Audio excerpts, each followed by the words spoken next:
Chapter 1. Starting Over. In the dead of night, at Green Bamboo upper-class area, Jinhai City. Shi Feng held a folder of documents as he sat silently on the leather sofa. Gazing at the pool outside through the French window, Shi Feng was filled with both frustration and unwillingness. He was the captain of Shadow, one of Jinhai City's top 4 gaming workshops. He had commanded a guild of tens of thousands of people. Even more, he was Jinhai City's famous expert. He was the sword magician. However, now the only thing he could do was drink away his sorrows inside his home. 10 years he had spent in gaming. 10 years he had fought in blood-soaked battles. He experienced countless trials and suffering. Under his leadership, Shadow had successfully established 10 city-states in God's domain. They were finally capable of rivaling the first-rate guilds. However, before he could enjoy any of that endless glory, a single document had turned everything into passing smoke. Once it was gone, it was never coming back. Shi Feng never thought his 10 years of effort would just go to waste. He sacrificed so much just for the game, and yet all he did was pave the way for others to the very end. All of this culminated because he had opposed the decision for Shadow to join the Super Guild, World Dominators. It wasn't even the next day before Lanhua Financial Group gave him their reply. He had to delete his level 200 Sword King, the account he had spent 10 years of blood and sweat on, and to collect his settlement check from the financial department. All he received was 5,000 credits and a single mansion. When compared to the established 10 city-states inside the money-generating virtual kingdom, it couldn't even be considered a drop in the ocean. Shi Feng thought about how much he had contributed to Shadow. He thought about how his efforts had turned Lanhua groups into a large financial group. Then, he thought about how they still threw him away, as if he was no different from garbage. Shi Feng swore he would take revenge for their actions. I won't just let this go. At worst, I'll just start over. Shi Feng's eyes flashed with confidence and resolution. His hands tore the termination contract into little pieces. Grabbing the bottle of wine from the tabletop, he gulped down several mouthfuls. Even if he no longer had his Sword King account, even if he no longer had his team's support, the skills and knowledge he obtained from the game would not betray him. As long as his skills remained, he could still rise once more within God's domain. He could rebuild a virtual kingdom of his own. Early morning. The sun had just risen. Die! Die! Die! The phone alarm continuously rang. Shi Feng woke up resentfully. He helplessly reached for his phone by the bedside. The effects from yesterday's drinking still loomed over him. Hey, what's up? Brother Feng, it's me, Blackie. You're still asking what's up? Didn't we agree to become professional gamers? Shadow Workshop is recruiting at our school today. Haven't you always wanted to become Shadow's core member? Shi Feng was slightly confused. Lanhua Financial Group just fired him, so why would he attend Shadow's examination? Brother Feng? Brother Feng? Can you hear me? They're testing at 10 o'clock. If you don't hurry up, you're not going to make it. Blackie, stop joking around. I just got fired from Shadow. Fired? Brother Feng, how much did you drink yesterday? Even now you're still not awake. How could you be fired if Shadow hasn't even recruited anybody until now? All right, just come quickly. Blackie had cut the call before Shi Feng could respond. When Shi Feng looked at his phone in a daze, he discovered that this old and broken-down iPhone 6 was not his phone. His phone was the latest iPhone 12. Immediately, Shi Feng inspected his surroundings. What met his eyes was a messy room, no larger than 15 square meters. All around, there were books on gaming strategies. At a corner of the room, above the study table, there was an extremely outdated laptop. Within the wardrobe by the wall, there were clothes messily piled together. Inside the wardrobe, there was a mirror that currently showed a familiar face. Shi Feng jumped up in shock when he saw this extremely familiar face. How have I become young again? Shi Feng immediately walked towards the mirror. Only after looking at the mirror, at the reflection shown on it, over and over, did Shi Feng confirm that he had indeed become young again. He slept in his luxurious and spacious bedroom yesterday, but now he was in this broken-down place after waking up. Not only that, he also had become young again. Shi Feng could still recall some memories regarding this place. He had lived here 10 years ago. For over 6 months, Shi Feng rented this place in reluctance, all so that he could play God's domain while also attending university. Only after he had earned some money in God's domain had he rented a large condominium. Shi Feng thought back to those arduous years. His family circumstances at that time weren't in good shape. For Shi Feng to attend university, his parents had racked up some debts. Even so, Shi Feng's parents still made sure to send him sufficient living expenses every month, taking on the suffering themselves in return. Shi Feng wholeheartedly wanted to change his family circumstances. However, finding a well-paying job while the streets were filled with university graduates was tremendously hard, so he thought of the highly profitable virtual reality games. Setting professional gamer as his goal, he even bought a virtual gaming helmet, training arduously within the game to improve his skills. During that time, bread and instant noodles became his daily meals. To save money, he had also avoided participating in social gatherings held by his classmates, causing him to become an invisible existence in his class. The boys would look at him with disdain, while the girls would distance themselves from him. Every time Shi Feng went shopping for cup noodles, his wallet would have no more than 10 credits. He did not even dare buy a ham sausage that only cost a single credit. In pity, the female salesperson there had offered him the ham sausage at a discounted price. However, the feeling of his empty wallet made Shi Feng refuse with great reluctance. "Is someone playing a prank on me?" Shi Feng stared at his younger self through the mirror and at the familiar surroundings. Shi Feng couldn't help but shake his head, denying such a conclusion. Even America, as the world's most developed country, didn't have such rejuvenating technology. Besides, who would play such a joke with a poor old uncle like him? Shi Feng looked at the time on his phone, 19th April, 21:29. Don't tell me I have been reincarnated? Shi Feng's face revealed a bitter smile. He remembered today was the 5th of August, in the year 2139. It couldn't possibly be April of 2129, the year he was still attending university. Shi Feng shook his head, trying to wake himself up. Yet deep down, he still held on to a thread of hope, wishing that he could be reincarnated, returning to the time 10 years ago. He walked towards the desk, powering up the laptop. Even if the time on his phone could be faked, the information on the internet definitely couldn't. After surfing the web for several minutes, Shi Feng was utterly devastated. All the information he found on the internet showed that today was 19th of April, 2029. Even the highly anticipated official release date of God's domain was clearly displayed on its official site, counting down to 6 days from now, the 25th of April. I really have been reincarnated. Did I really come back to 10 years ago? Shi Feng firmly stared at the news report of God's domain, emotional tears leaking from the corners of his eyes.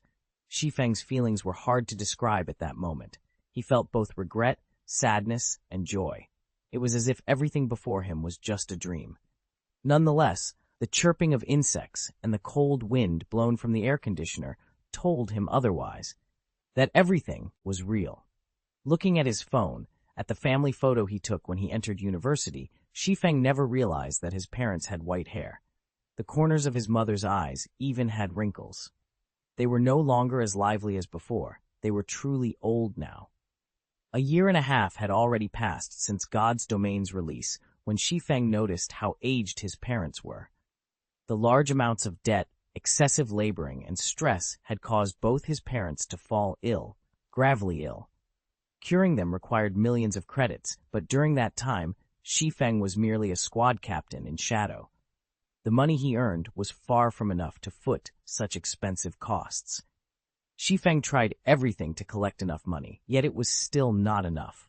Even with trying his all, Shi Feng's parents still left him a few months later. In his previous life, he failed to care for his parents properly. How could he have known of the pain and suffering? After Shi Feng earned millions of credits, this pain remained within Shi Feng's heart for forevermore. Never would he have thought fate would play such a joke on him. He unexpectedly returned to the starting point, starting back up from zero. Great! This is just too great! Ha ha ha! Since I have been reincarnated, I have to change everything. I will earn enough money to cure mom and dad, and I will let them live a life without worries. Shi Feng silently swore to himself as he wiped away the tears. Just when Shi Feng was planning for his future, Blackie's call came ringing again, continuously urging Shi Feng to go quickly to the university for the test. Yet, Shi Feng did not rush. He dressed at a relaxed pace, tidying himself up before heading to Jinhai University. He could not be more familiar with Shadow. Shi Feng still remembered. It was while he was still attending university, Lanhua Group's prized son, Lan Hailong, started up Shadow Workshop to enter God's domain. Lan Hailong also invested considerable funding into the recruitment of the student experts of Jinhai University. Shi Feng participated in Shadow's examination at the time, successfully becoming a core member of the workshop, whereas Blackie became an outer member. Shi Feng had been happy for quite some time after that incident. After 3 years of being under the leadership of Shi Feng, Shadow Workshop allowed Lanhua Group to greatly profit from God's domain, quickly becoming a large financial group. However, Shi Feng would never have thought that Lan Hailong would be the one to fire him personally. Since he had been reincarnated, he had an absolute advantage within God's domain that others did not. Naturally, he would not be joining Shadow to become a tool that profited others. He wanted to walk a different path, a path where he fought not for others but for himself.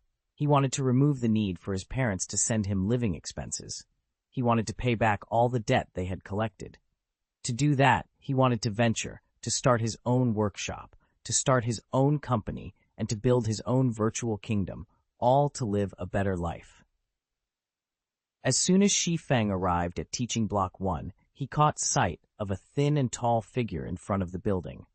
The tanned youth was pacing around the hallway in a panic. This person was Blackie. "Brother Feng, you've finally decided to show up. Fortunately, registration hasn't closed yet, so let's hurry in and sign up," Blackie said anxiously after seeing Shi Feng. Shi Feng shook his head, seriously saying, "Blackie, I'm not joining Shadow. I'll be opening my own workshop. Will you join me?" Blackie was someone Shi Feng met in another virtual reality game, and the former had pretty good skills. The two of them had faced many challenges together, and they were no different than true brothers at this point. During their time together working in Shadow, Blackie showed great talent in administration, even though he lacked the talent for gaming. He managed the 100,000 guild members clearly and orderly. If Shi Feng had Blackie's help this time, his plans would be one step further. Yet, he would respect Blackie's decision regardless.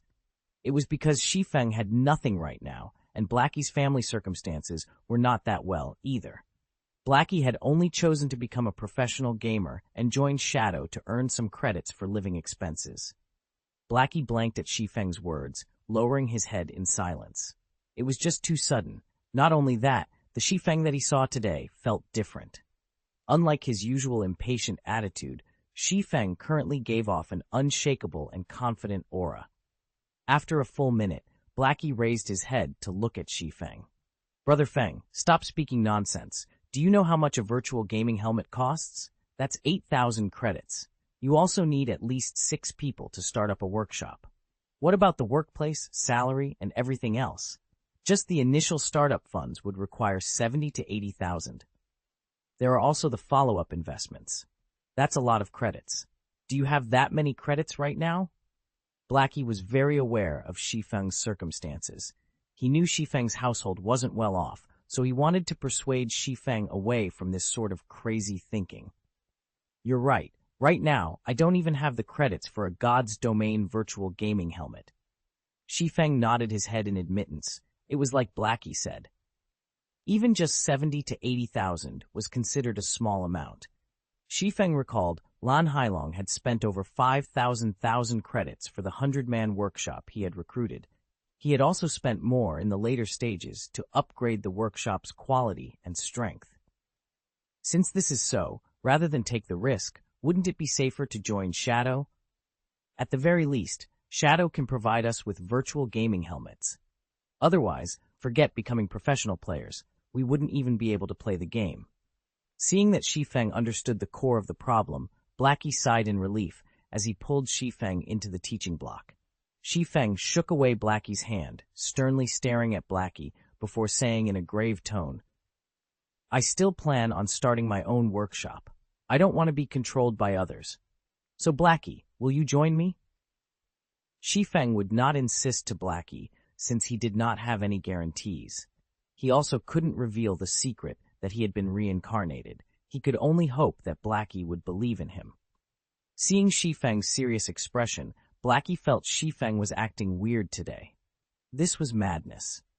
Everyone knew you couldn't earn money during the initial periods of virtual games. Did Shi Feng have some way to make money in God's domain? Even if they did make money, it would be after a few months. They did not have that much time to waste. After hesitating for quite some time, Blackie reluctantly answered, I get it. You're the boss.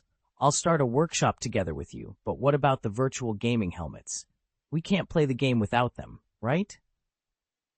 Shi Feng's tightened brows immediately relaxed as he happily clapped Blackie's shoulders, saying, Now this is my good brother. Don't worry about the gaming helmets. I recall that God's Domain had a trial period available for university students. Every university has a distribution point, and as long as you show them your student identification, then for 10 days, you can obtain a gaming helmet for free. Let's go and take a look. What do we do after 10 days? Blackie's tanned face turned ashen, suddenly feeling his future was pitch black. Why did he have to believe Shi Feng? Could it be Shi Feng's confidence and steadiness? There wouldn't be a problem venturing together with Shi Feng, right? What could you do with 10 days in God's domain? They would definitely miss out on the recruitment period of workshops after 10 days. In the end, they still had to buy the gaming helmet, but where would the money come from? Not even a professional gamer with a group would be able to earn 16,000 credits within 10 days of God's domain's opening. Leave the money problem to me. Shi Feng revealed a confident smile as he clapped Blackie's shoulders. Earning 16,000 credits in 10 days was indeed a pure fantasy. However, he had his spirit as a reincarnated person. No matter what the challenges were, he would break through them all, and the release of God's domain was the starting point of his rise. Afterward, Shi Feng brought Blackie to retrieve the virtual gaming helmets. He then used all his money to buy 2 large boxes of instant noodles, placing them under his desk in his rented house. They were enough to last him for over 10 days. After briefing Blackie on some things in God's domain, Shi Feng quietly waited for God's domain's opening. 25th of April, 9 p.m. Within the dark and silent room, a few glimmers of light flickered alive. Shi Feng laid on his bed, gently pushing the start button as he closed his eyes. God's domain, here I come. Chapter 2, Sherlock's Request. To accommodate the majority of players, God's domain could be played while sleeping. Also, the time within the game was different than in reality, where 2 hours within the game was equal to 1 hour in reality. Each day within the game was made up of 48 hours, consisting of 30 hours daytime and 18 hours of night. Not only that, to allow the bulk of working-class people to enjoy the game, nighttime, in reality, was daytime in the game. Shi Feng passed through a multicolored tunnel as soon as he arrived in God's domain, arriving at a solemn, golden temple. A female angel with 4 pairs of wings flew towards Shi Feng. She was only about palm-sized. Hello, adventurer. Welcome to God's domain. I am the navigation angel, Gabriel. I will be introducing to you the 4 main categories and 12 main jobs. Please choose the job that you like most. With a wave of Gabriel's small hand, an illustration introducing the 12 main jobs appeared in front of Shi Feng. These 12 jobs were categorized into 4 main classes: warrior, shield warrior, guardian knight, berserker, weapon specialist, swordsman, assassin, ranger, healer, cleric, druid, oracle, mage, elementalist, summoner, cursemancer. Warriors specialized in defending against monsters, weapon specialists focused on physical damage output, healers focused on healing, mages focused on magical damage output. Every job had their own style of battle, which was one of the main selling points of God's domain. In his previous life, Shi Feng picked the swordsman under weapon specialists, and he was even known as the sword magician. Shi Feng had already invested too much in the swordsman job, so naturally he would not choose any other job. He chose the swordsman class he was familiar with without hesitation. Job selection complete. Please designate a name for your character. Ye Feng. Shi Feng chose the same name he had in his previous life. Naming successful. Do you wish to adjust your appearance? Adjustment rate limited to 15%. Thinking about it for a while, Shi Feng chose to adjust his character's appearance by 15% as to not stand out. With this, nobody could recognize Shi Feng if they saw his character, though it wasn't as handsome as the original. Please select a birthplace in the Star Moon Kingdom. A map that displayed tens of cities belonging to the Star Moon Kingdom appeared in front of Shi Feng. The opening of God's domain was globally synchronized.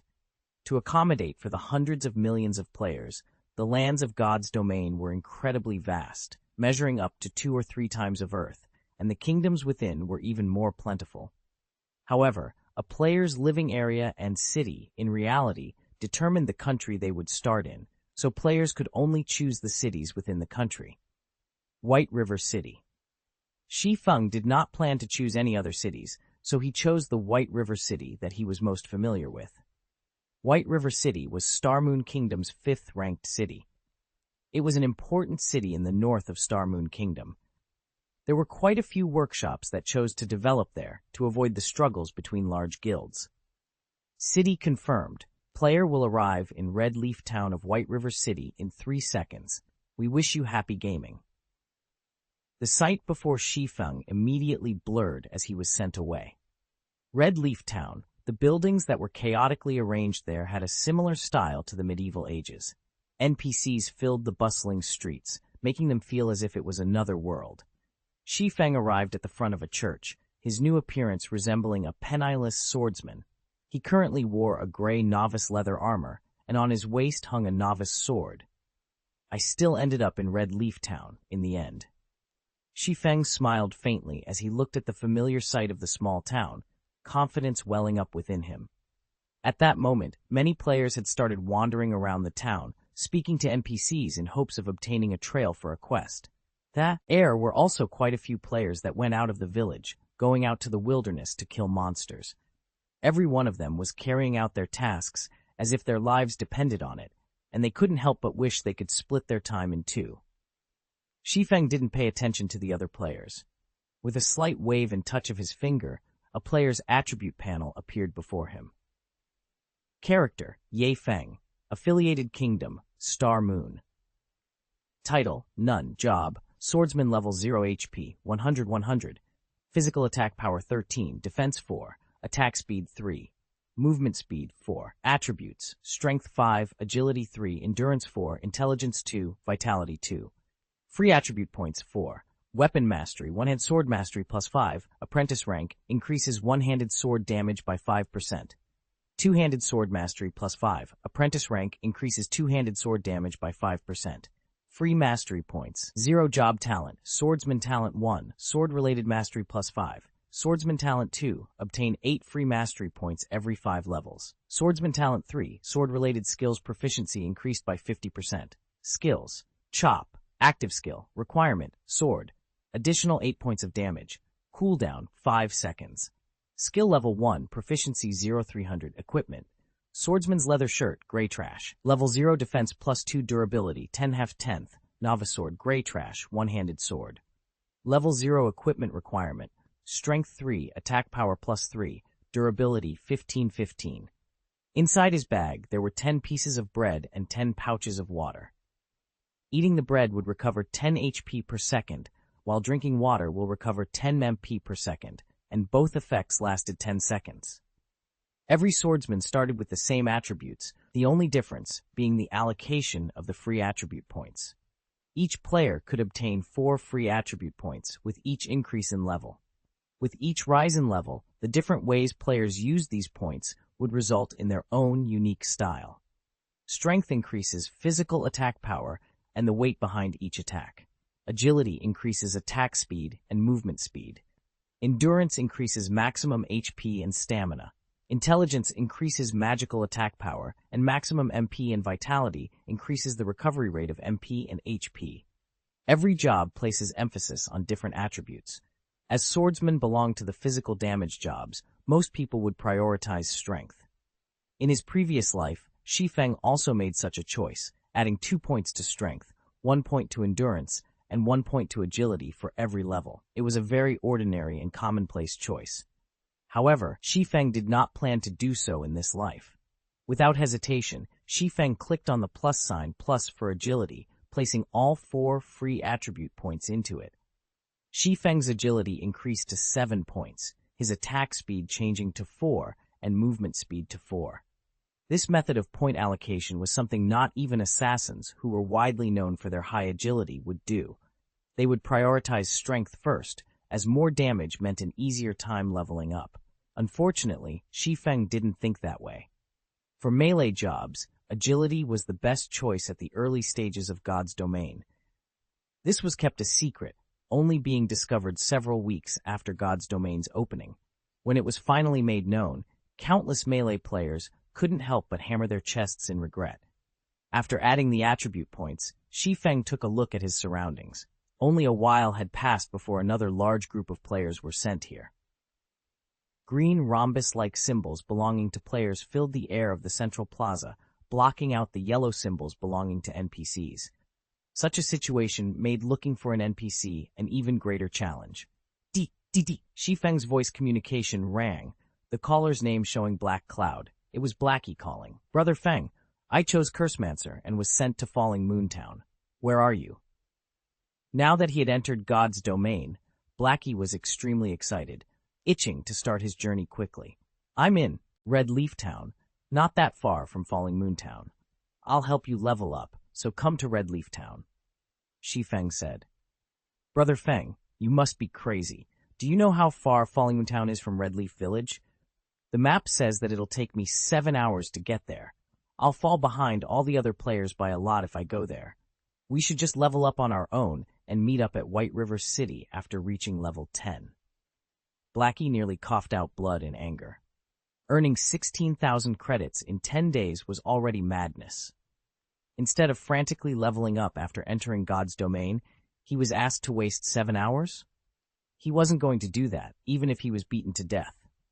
"Don't worry. You should just come over. You'll get back the time you waste very quickly," Shi Feng said dully. When Blackie heard Shi Feng's confident tone, he asked excitedly, "Brother Feng, could it be that you have a beta tester's information?" God's domain had invited quite a few people to test the game before it opened, and these people were called beta testers. These beta testers could get a hold of first-hand information for God's domain, and although changes would be made to the game, the beta testers would most definitely know more than regular players. "What do you think? Just hurry over here," Shi Feng answered in a mysterious tone, laughing.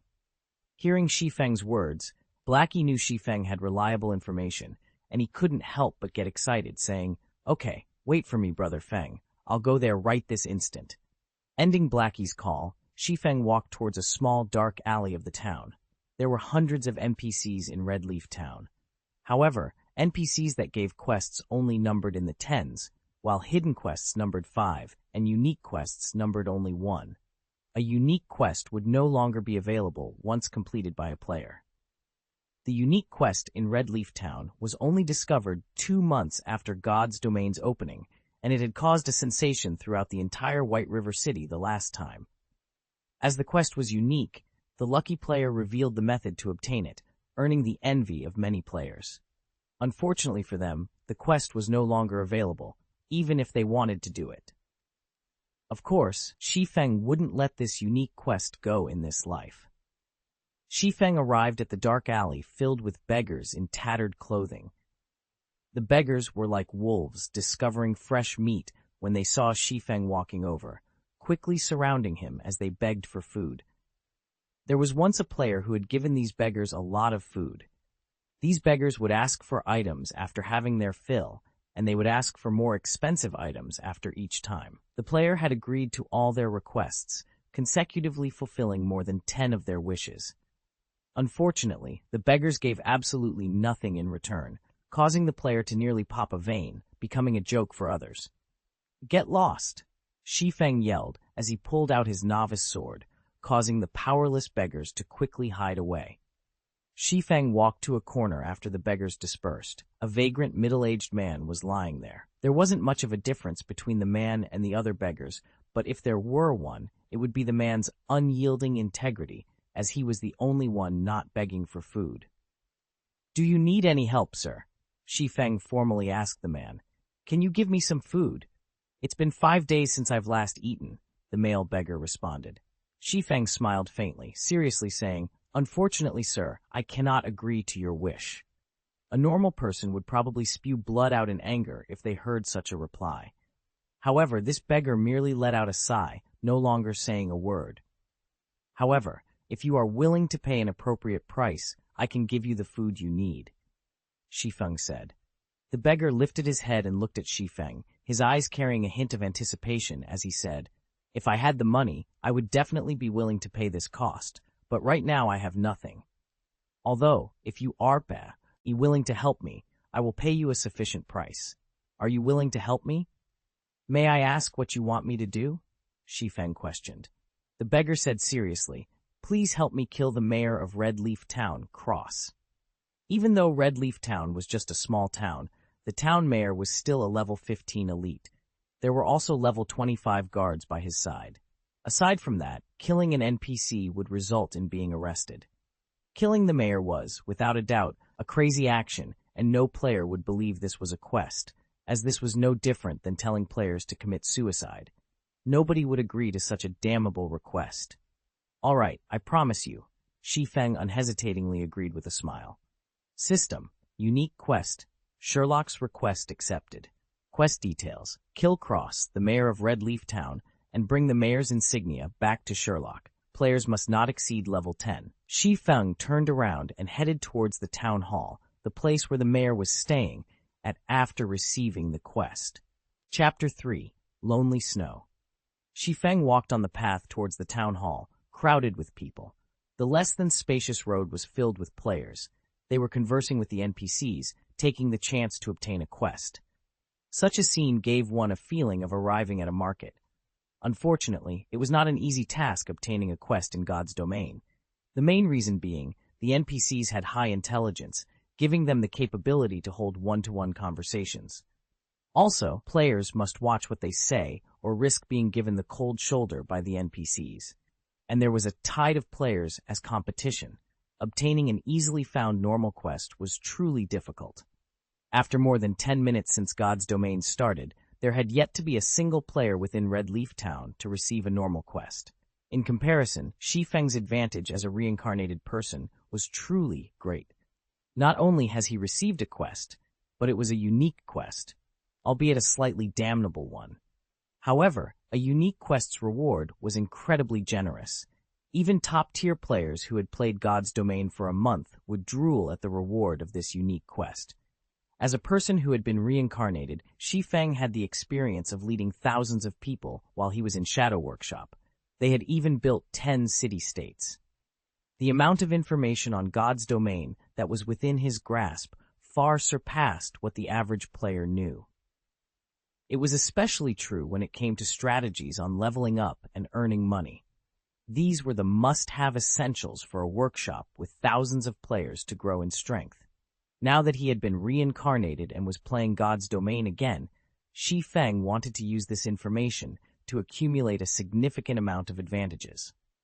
It was all to build a better foundation for his future development.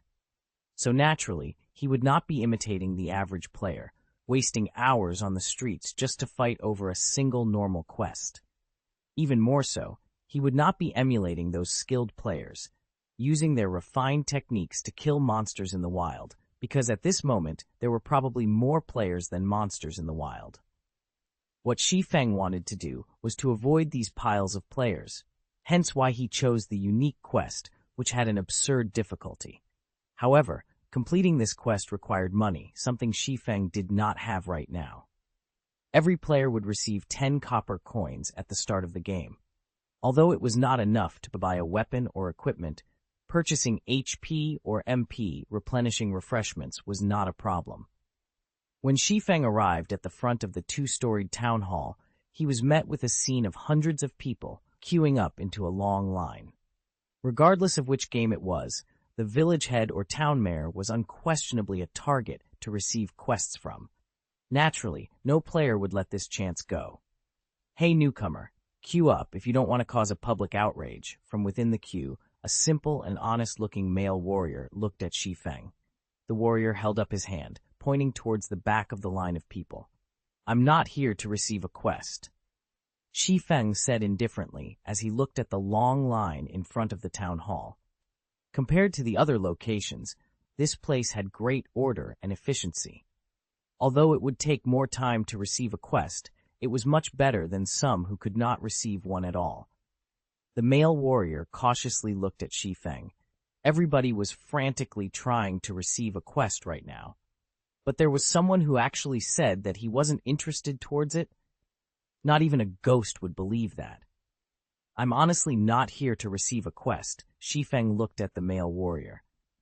Seeing the person's hostile eyes and how he thought Shi Feng had wanted to jump queue, Shi Feng said with a smile, However, I advise you to receive a quest somewhere else. You'll just be pointlessly waiting here. Why would it be pointless?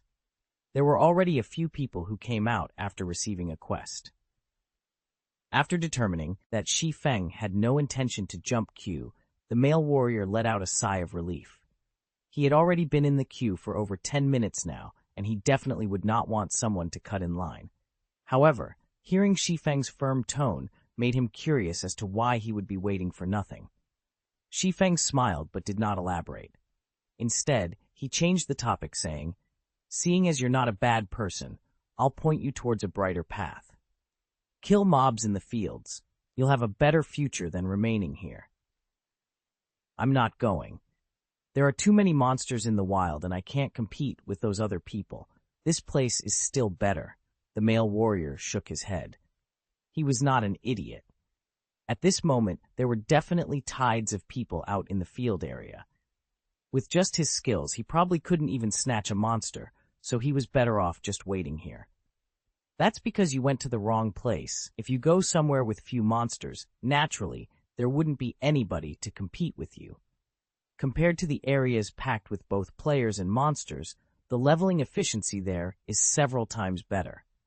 Not only that, the respawn rate of the monsters there is slow, so a single person could easily handle themselves, Shi Feng said with a smile. Is there really such a place? The male warrior was excited after listening to Shi Feng. He was extremely interested in such a location. He still needed to wait for more than an hour to receive a quest, and the rewards he could obtain would only be EXP and some meager amount of money. If he could grind on monsters for an hour unhindered, the EXP he could obtain would far surpass that from the quest. Of course there is. I'll give you a preferential price of 20 coppers if you want to go to such a treasured location. Don't mention EXP. After grinding for a day, the materials you could obtain would earn you more than 40 coppers. If you're lucky, you could make a ton more if a piece of equipment drops. Shi Feng walked closer to the male warrior, whispering into his ears. You're not tricking me, right? The male warrior looked at Shi Feng with hesitation in his eyes. If there was such a treasured location, he could definitely surpass the other players by a lot, but 20 coppers was not a small amount. The monsters in God's domain rarely drop money or equipment, so copper coins were incredibly precious. If you don't believe me, you can pay 10 coppers up front first. You'll know just from trying after you arrive at the spot. If it's true, you can then pay me the other 10 coppers. I'm only telling you this because I see that you're a good person. Just forget it if you don't believe me. Shi Feng turned and left after saying his piece. Shi Feng wouldn't be doing this if he didn't lack money. At worst, he'll just use some other method to earn money. Just after walking a few steps away, Shi Feng was stopped by the male warrior. Expert, hold on a moment. Let's talk about it, all right? Isn't it just a deposit of 10 coppers? Here, take it. I trust that an expert like you won't trick me. The male warrior revealed an honest smile, resolutely trading 10 coppers to Shi Feng. Seeing your performance, I'll give you a good location. Although this place is slightly far off, there is only a single mage-type level 0 green gnome. It has low defense and a quick respawn rate. Chances are also greater of money dropping. A berserker would be great at killing there. Shi Feng gave the warrior a good grinding location after happily receiving the 10 coppers. The male warrior was relieved when he noticed how familiar Shi Feng was with the wild monsters. even to the degree of knowing the amount of money dropped. He never imagined he would be so fortunate as to meet an expert of God's domain, and not just any expert. Shi Feng might even be a beta tester. The male warrior became even more excited as he thought of this possibility. Brother expert, do you know a location that drops skill books for berserkers? It's really hard to fight against mobs with only a single S. Kill. The male warrior was more fond of Shi Feng now, even treating Shi Feng as his superior. It's fine if you want to know, but it'll cost you 2 silvers, Shi Feng smiled. Who would give out such valuable information after only a short conversation? Shi Feng would not unless there was money involved, of course. The male warrior paled when he heard the price. 2 silvers equaled 200 coppers. Not even the average guild would have that much money. Expert, let's add each other as friends. I'm Lonely Snow. I'll contact you again once I've saved up enough money. The male warrior sent Shi Feng a friend request. All right, Shi Feng accepted Lonely Snow's request. Then I'm off to fight mobs, brother expert. I'll mail you the 10 copper immediately after I've saved up enough. Lonely Snow happily parted with Shi Feng, leaving the long queue and dashing towards the grinding location. Now that Shi Feng had money, he walked towards the fruit stall by the town hall. Boss, how much for this tomato? Shi Feng asked as he held up a ripe, red tomato. Both fruits and vegetables could aid in recovering a player's HP and MP. Their tastes were also quite delicious. The only downside was the bad recovery rate. In normal circumstances, players wouldn't buy them at all, especially during such a period where money was a big problem. Spending money on fruits and vegetables was just wasteful behavior. 2 coppers each. Give me 10 of them. Shi Feng paid the 20 coppers. He walked into the town hall after receiving the 10 tomatoes. Hey newcomer, queue up. Can't you see others are queuing up as well? Swordsman over there, what do you think you're trying to do? Do you know how many people are queuing up behind? The players in the queue became enraged and started criticizing when they saw Shi Feng cutting the line, walking directly towards the town mayor. They would have long since murdered Shi Feng, were it not for the fact that they could be jailed for attacking another player inside the town. Sorry, but I'm really not here to receive a quest. I'm just here to take a look. Shi Feng smiled at the players. He turned to look at the fat town mayor, Cross. Cross, elite, friendly. Level 15 HP, 2400, MEMP 1500. There was not a single player who could beat him at this stage. It was not possible, even with a team. Subsequently, Shi Feng took out a ripe and red tomato, taking a bite out of it. What is this person doing? Hell, he's actually eating a tomato. Each of those costs 2 coppers. Such luxury. The other players could not understand what Shi Feng was trying to do. By coming to the town hall to eat tomatoes, was he trying to show off how rich he was? Halfway through his tomato, Shi Feng suddenly threw it towards Town Mayor Cross's face. The tomato accurately landed on Cross's face, spreading bright red liquid all over. System. Cross's favorability towards you has been decreased by 100 points. Unsatisfied, Shi Feng took out another tomato from his bag, throwing it at Cross. Hypocrite, fatty, bloodsucker. You're not fit to be the town mayor. Shi Feng kept cursing as he threw tomatoes, whereas Cross's favorability kept decreasing. Cross's body turned bright red as tomato juice kept flowing down his body. Adding to his enraged expression, it created an incomparably funny sight. However, nobody within the town hall was laughing. It was exceptionally quiet. All of the players became slack-jawed and dumbfounded at Shi Feng's actions. Just after 20 minutes since God's Domain's opening, there was a player that dared to actually attack an NPC, and not just any NPC. He was attacking the leader of a town, the boss of the beginners area. This person was insane. Wasn't he afraid of being jailed until his death? Did he no longer want to stay in Red Leaf Town? Even taking your revenge on society shouldn't be done in such a way. Just when the other players were expecting the guards to detain Shi Feng, or for the town mayor to kill off Shi Feng in a rage, none of these things actually occurred. None of the players knew that insulting an NPC was not considered an attack, hence why neither the guards nor Cross attacked Shi Feng. Shi Feng's actions would only lead to the NPC hating him to the bones, and he could forget receiving quests from the NPC in this lifetime. As Shi Feng's last tomato landed on Cross's face, Cross's favorability fell towards hostile. Cross's level became question marks, and the yellow marker above him quickly turned to crimson red. Damnable insect, I'll send you down to hell. The bright red cross roared loudly as he rushed at Shi Feng. Chapter 4. The Sensation Caused by Death. Town Mayor Cross's furious roar reverberated throughout the entire town hall. With a high speed, Cross instantly arrived in front of Shi Feng, his fist stretching out towards Shi Feng.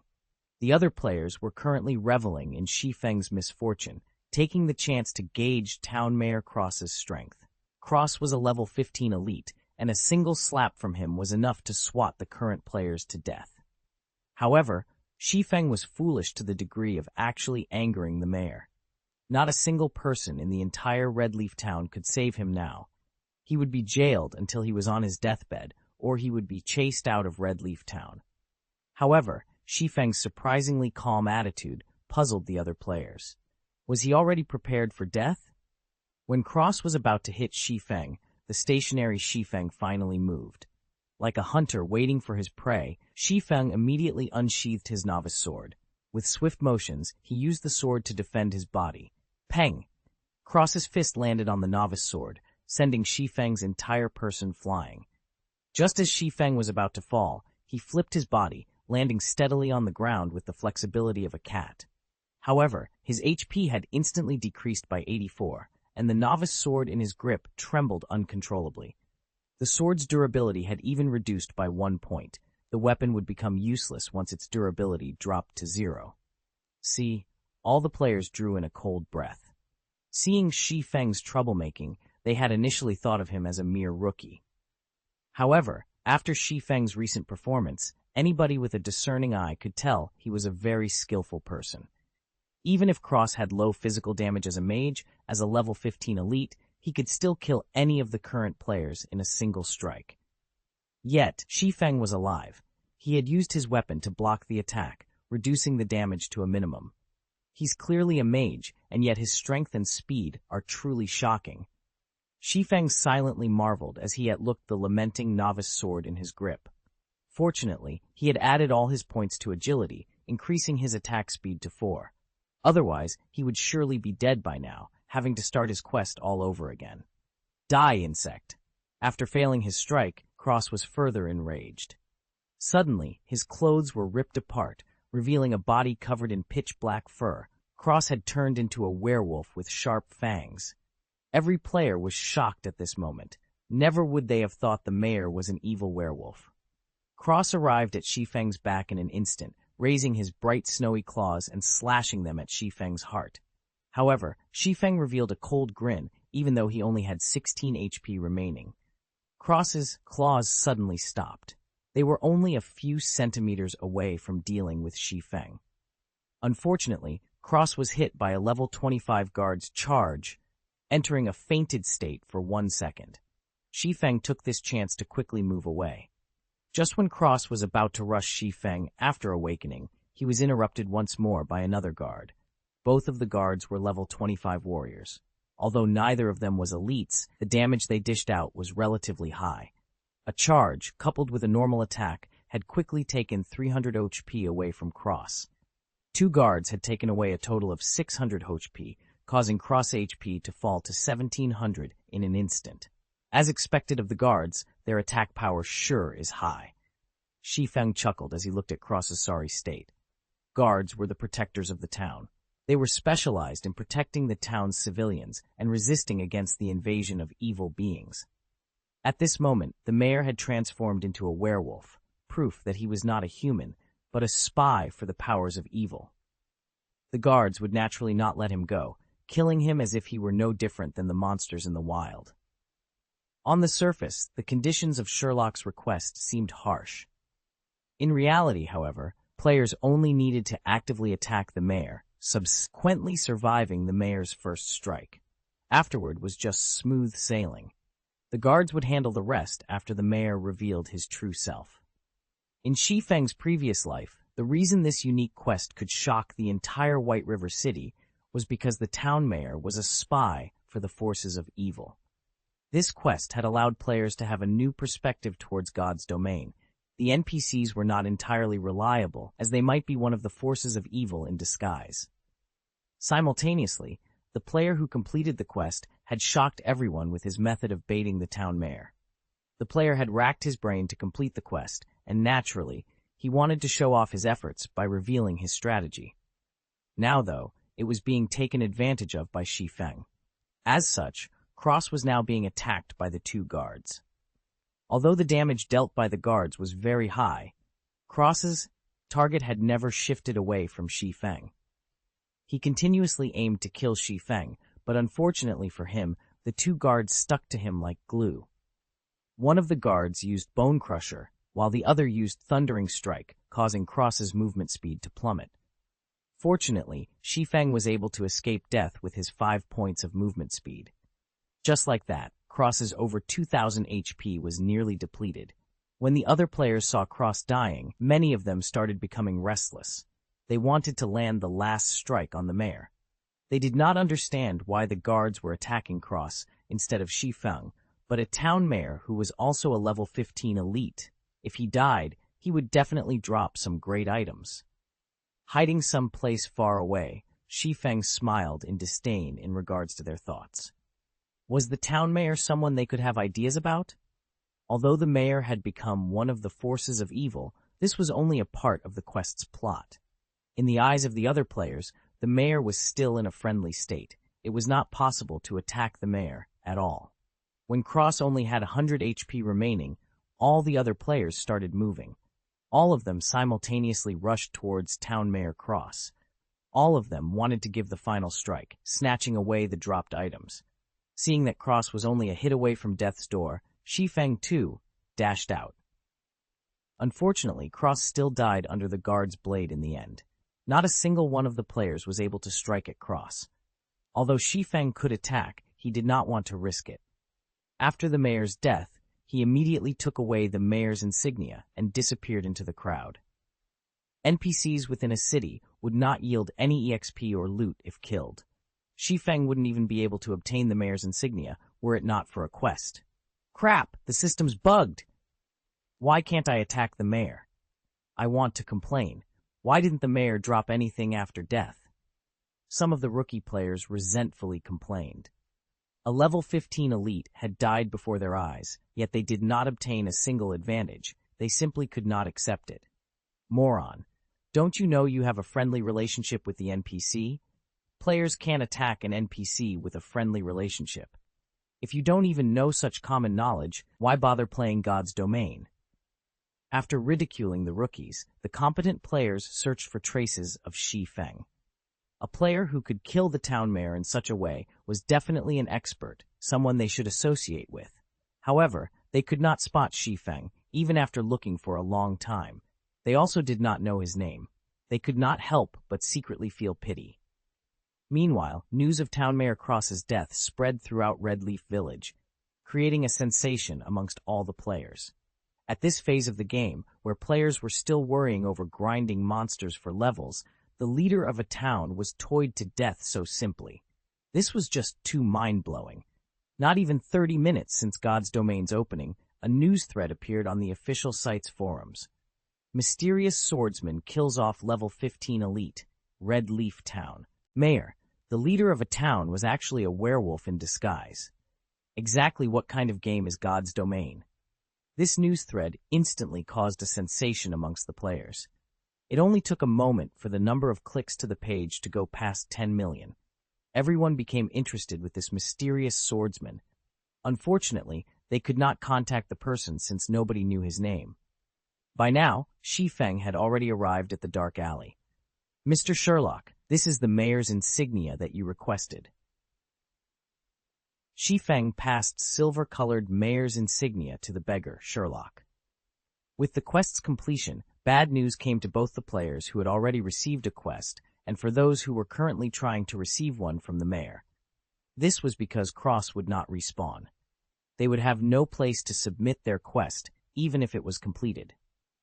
Redleaf Town would also no longer have a mayor, though Shi Feng could care less about that. Thank you so much. I have finally attained revenge for my friend. These things should be of help to you. Sherlock passed Shi Feng a delicate little box. Subsequently, Sherlock took the mayor's insignia and left the dark alley. System unique quest: Sherlock's request completed, rewarding 2,000 EXP, 20 free mastery points, 1 luxurious ornament box. With a hua sound, Shi Feng became level 1, and he was only 1,000 EXP away from level 2.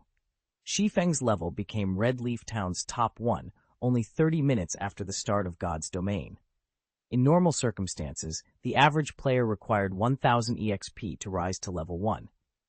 Such an amount required at least 6 or 7 hours of grinding monsters, as each level 0 monster only gave 3 EXP. Time was also needed to look for monsters, to recover, and so on. Factoring in the massive amount of players at the start of the game that was fighting over monsters, taking over 10 hours to arrive at level 1 could be considered average. Why is the unique quest's reward so generous? Was it because I completed it at level 0? Shi Feng became slightly uncertain, but he was still delighted with such rewards. In his previous life, the rewards posted were not as luxurious. Although the amount of EXP was the same, the number of free mastery points was not. The other person only received 10 points for it, as well as a delicate ornament box, while Shi Feng received 20 points and a luxurious ornament box. Free mastery points were extremely precious in God's Domain. Rarely would a quest award 3 to 5 points. This unique quest had awarded 20 points. Hopefully, it won't let me down. Although it isn't a delicate ornament box, it is still the better luxurious ornament box. It should come out. Shi Feng carefully held the ornament box, a nervous gulp coming from his throat. Slowly, he opened the box. Though the EXP and free mastery points were great, what Shi Feng really wanted was the item inside the ornament box. It was an essential item he needed to complete his leveling and money-making plans. It was also a top-tier item that many experts drooled over. Shi Feng would cry to death if something went wrong.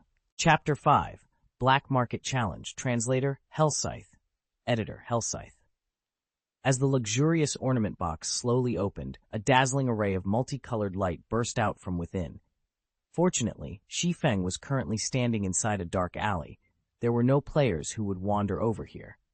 Otherwise, such a spectacle would have incited the greed in their hearts, and Shi Feng would be killed and robbed. When the glowing brilliance faded, a simple silver necklace and a purple gold ring could be seen lying inside the luxurious ornament box. Carved on the ring's exterior were words resembling the ancient language of elves, and within them stored a tremendous magical power. Fortunately, it is still the Ring of Gravity. Shi Feng let loose his breath when he saw the appearance of the ring. Carefully, he took the ring out of the box and inspected it. Ring of Gravity. Mysterious Iron Rank. Equipment level. 0 Strength +2, Agility +1, Endurance +1. Additional skill. Gravity Liberation. Greatly reduces the gravity acting upon the user. Duration 30 seconds. Cooldown 5 minutes. Great. It's not just bronze rank. After reading the item's introduction, Shi Feng became extremely excited. The situation was far better than he had expected. The equipment in God's Domain was categorized into trash, common, bronze, mysterious iron, secret silver, fine gold, dark gold, and epic. At the start of the game, players only received trash equipment from the system. This equipment was utterly worthless. At this stage of the game, however, there were no players who possessed common equipment. While you could buy common equipment in large cities, the prices were costly. As for bronze ranked, those were extremely rare, and they also came with additional attributes. Mysterious iron equipment, however, only dropped from bosses, and needless to say, they were even more precious. In Shi Feng's previous life, the Ring of Gravity obtained by the player was only bronze ranked. It gave only an additional 1 point to strength. The skill Gravity Liberation, as well, only lasted for 15 seconds. It was a surprise to Shi Feng that completing the quest at level 0 would earn him a mysterious iron ring of gravity. As for the necklace, it was just a gray item. NPC merchants coveted these items, and they were willing to buy them at high prices. After wearing the Ring of Gravity, Shi Feng added the 4 free ability points that came from leveling up all into agility. Shi Feng's agility rose to 12 points, his attack speed to 5 points, and his movement speed to 6 points. He could almost rival a pure agility assassin of the same level now. My agility will reach 20 points after rising to level 3. At that time, I can unlock the hidden basic skill of the agility system. Shi Feng looked at his attribute panel in anticipation. Shi Feng moved his body, feeling it become a lot livelier than before. He wouldn't be in his previous sorry state if he were to face off with Town Mayor Cross right now. If his agility reached 20 points, the condition of his body would become even greater after activating the basic skill, fast and nimble. He could even rival against those Wulin experts depicted in wuxia novels. Afterward, Shi Feng added 15 of the free mastery points towards his one-handed sword mastery, keeping the remaining 5 points for future use. With his one-handed sword mastery now at a total of 20 points, Shi Feng advanced from apprentice to basic swordsman, and the additional damage dealt by using a one-handed sword increased to 10%. He was still 30 mastery points away from advancing to an intermediate swordsman. Regular attacks were only the basics for a swordsman. If one wanted to become an expert with the sword, skills were a must-have. The more, the better, as this would create more flexibility when in battle, thereby allowing the swordsman to dish out greater damage. Shi Feng was both an expert of the sword and a person who had been reincarnated. Now that he had a special tool such as the Ring of Gravity, he needed a large amount of swordsman skills to display the true potential of a swordsman. He could then level up at a fast pace. Otherwise, it was impossible to increase the efficiency of killing monsters by relying on normal attacks. I recall there being a black market challenge in Redleaf Town's trade area. Players who cleared the challenge for the first time would be able to obtain a skill book for swordsmen. Most skill books dropped from monsters around levels 3 to 5, and their drop rates were pitifully low. At this stage of the game, there were still no players capable of grinding those monsters. It would be a big waste of time if Shi Feng wanted to obtain the other skill books for swordsmen. He also did not have the time for it. So the Black Market Challenge was the only way for Shi Feng to quickly obtain a skill book in Redleaf Town. Trade area of Redleaf Town shops filled both sides of the street. There were pharmacies, smithies, bars, and more. It was extremely flourishing, just like a small market. However, the current trade area wasn't as lively as it should be. It hasn't been long since God's Domain started its operation, so most players were busy leveling up instead of enjoying what God's Domain had to offer. As a result, there was only the minority of lifestyle players staying here. They were here to learn auxiliary jobs such as enchanter, forger, pharmacist, chef, engineer, alchemist, etc. Buying herbs at a high price, contact me directly if you have any. Buying ores, rip-offs can stay away. Sincerely buying high-ranking equipment, price is negotiable, willing to pay with credits. Many logistics staffers of workshops and guilds had set up a small stall by the roadside of the trade area. They were mainly here to buy items and equipment. Shi Feng quickly headed towards a 2-storied building without halting. High-ranking gnomes guarded the building, and above the building read Black Market. This place was the dark side of Redleaf Town, and it was a place of entertainment built by the greedy gnomes. The gnomes' auction house could be seen just after entering the Black Market. Going down along the basement staircase led to 2 empty fields. One was the battle arena, while the other was the field for the challenge race. At the moment, several players were standing in front of the field. They were receiving the gnomes' challenge. Good luck, you have to succeed this time. Good luck, stomp those gnomes. A few players were currently cheering with all their might for an assassin player that stood on the field. Their reddened eyes made them look no different than crazed gamblers. The challenge race could be considered a testing grounds for a player's capabilities. Once a player entered the trial grounds, all their attributes would be fixed at 10 points, their skills disabled, and their equipment rendered useless. Within the 30 yards long and 10 yards wide field, players were only allowed to block or dodge the incoming shots from the gnomes' muskets. A victory would ensue once players arrived at the finishing point. The gnomes gave out 3 ranks of challenges: copper prize, silver prize, and gold prize. After a challenge was completed, there would be a 3-day cooldown. There was a fee of 5 coppers for the copper prize, 5 silvers for the silver prize, and 5 gold for the gold prize. Naturally, the higher ranked the challenge, the greater the prize. There was even the chance of obtaining a dark gold equipment. However, if a player obtained the first clear for the challenge in Red Leaf Town, the reward of copper prize may be comparable even to the silver prize. In Shi Feng's previous life, this first clear was obtained by a swordsman named Fierce Gale, and the person had received a rare skill book for swordsman. After a short while, the assassin on the field was struck. His body lay at the 20 yards mark, still 10 yards away from the final point. Despicable. Just a little bit more. Do you guys still have money? I'll definitely clear it the next time. The male assassin said after reviving from the field. A male C. Lyric shook his head saying, Boss Stabbing Heart, the 5 of us have already given you all our money. We don't have any more. By the side, Shi Feng shifted his sight towards the assassin. He was shocked after hearing the 2 words, Stabbing Heart. The person's body was covered in black clothing. He had a short and skinny stature, just like a monkey. Shi Feng could hardly believe that the monkey in front of him was Stabbing Heart, the assassin who ranked at number 10 on Star Moon Kingdom's assassin leaderboard. The assassin named Stabbing Heart shifted his gaze onto Shi Feng. After sizing Shi Feng up, his eyes revealed a gaze as if they had just found prey. With a smile, he walked up to Shi Feng and said, Nice to meet you, friend. I'm Stabbing Heart, assassin squad leader of the Assassin's Alliance. Lend 5 coppers to me, and I'll return 20 coppers to you tomorrow. How about it? Stabbing Heart was just 10 yards away from the final point this time, so he was unwilling to accept defeat. He had already figured out some of the challenge's patterns. He would be able to clear it if given another chance. Hence, he thought of using his guild's name to shock and awe of Shi Feng into lending him 5 coppers. The Assassin's Alliance was a large guild that was well known in the world of virtual gaming. Any veteran gamer would know this name.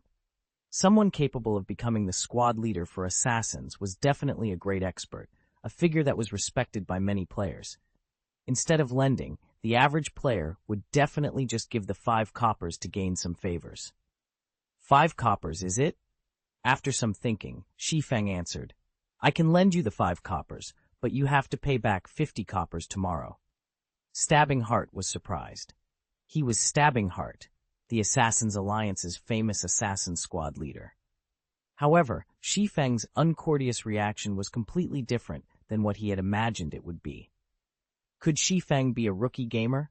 Seeing Stabbing Heart staying silent, Shi Feng asked, Still borrowing? I'll borrow. Stabbing Heart wanted to weep. Other players would be going expert when they met him, yet Shi Feng showed no such reaction.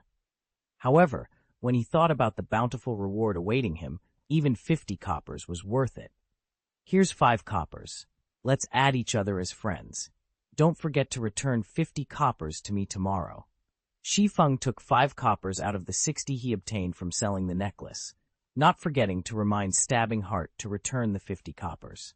With tears flowing down his face, Stabbing Heart received the 5 coppers and said, Fine, I won't forget. Not knowing what Stabbing Heart was thinking, Shi Feng walked away after the trade was completed. He headed towards the green-skinned gnome who was the challenge race's administrator. Sir, time is money. What business do you have? The gnome administrator said so in a lofty tone. I want to enter the copper prize challenge, Shi Feng said as he handed over 5 coppers. After flipping the copper coins a few times, the gnome nodded his head in approval. He opened the wooden door to the challenge race, allowing Shi Feng to enter. Ladies and gentlemen, we have a new challenger on the field.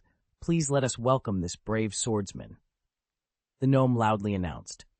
Boss Stabbing Heart, the kid that lent you money is participating in the challenge race, the male cleric pointed out. The resting Stabbing Heart laughingly said, That kid's just a rookie. Does he think the challenge race is so easy? Even though the distance is only 30 yards, the gnome's attack pattern will change after you get past 15 yards, and their attack rates greatly increase. Not to mention, even I have difficulty facing them. That's for sure. Even an expert such as Boss Stabbing Heart could only reach 20 yards. I'm guessing that kid will, at most, reach 5 yards before being done in.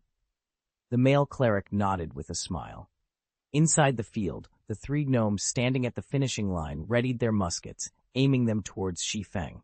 Above the challenge field, the timer started counting down.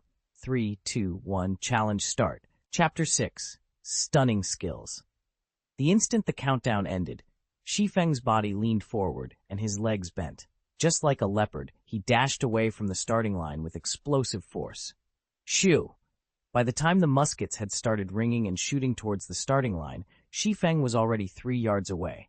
Subsequently, another volley of musket shots rang out, a total of 6 bullets shot towards Shi Feng's path. Several green lines indicating the trajectory of the bullets covered Shi Feng's body.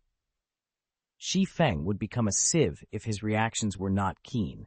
Just as the bullets were about to hit, Shi Feng dodged to the right with a sidestep. He rushed forward once more, after avoiding the second volley of shots. Bullet casings fell to the ground consistently as the three gnomes continued to aim and shoot. However, Shi Feng avoided them with the vigor of a leopard, every single time. The way he stayed a step ahead of the bullets made it seem as if he had control over them. It can't be, he's already at the 10-yard mark. Seeing Shi Feng taking less than 5 seconds to reach the 10-yard mark, the male cleric couldn't help but be shocked. It was only a half of Stabbing Heart's time.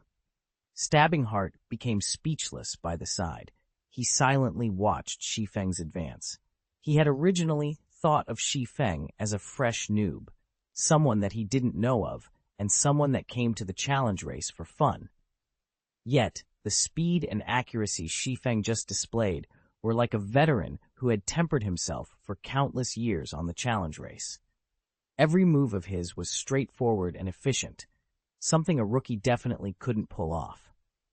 Even Stabbing Heart himself, after going through the challenge several times, felt he couldn't do any better. Stabbing Heart had the pride of an expert.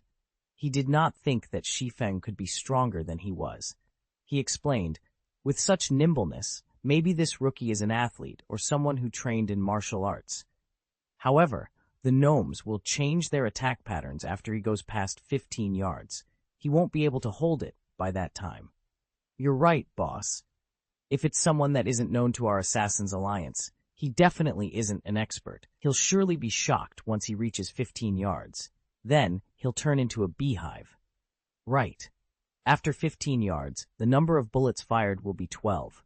The target would also no longer be focused on the player himself. Instead, it'll cover a wide area. Dodging to either side won't be an option." The other members of Assassin's Alliance voiced their agreements. They, too, had already witnessed such a scene before, 7 to 8 times at that.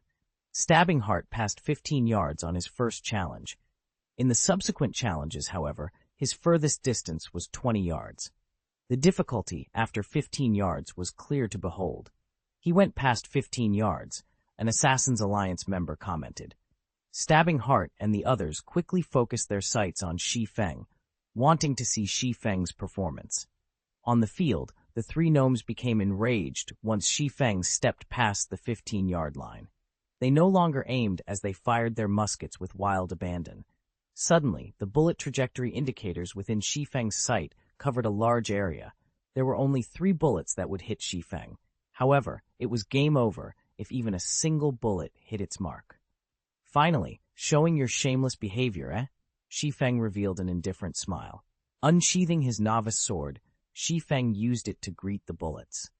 In his previous life, Shi Feng was always busy with work and leveling up as the captain of Shadow. He had no time to play the challenge race. However, he had seen it quite a few times, so he still had a clear understanding of the challenge race. He knew the gnomes would change their attack patterns after the 15-yard line. The 15-yard distance of the Black Market's challenge race was a bar that tested a player's operating skills. Only those who passed it could be considered to have entry-level operating skills. However, a majority of the players required 2 or 3 months before being able to reach this level. A minority took a month. There were only a scant few experts capable of passing it in one try. Stabbing Heart was one of those few experts. 3 bullets were about to hit Shi Feng's head, chest, and arm, 3 locations. As expected, this kid's no good. The bullets are too numerous and too spread out. He's already forgotten to dodge them. He's even dashing ahead like an idiot.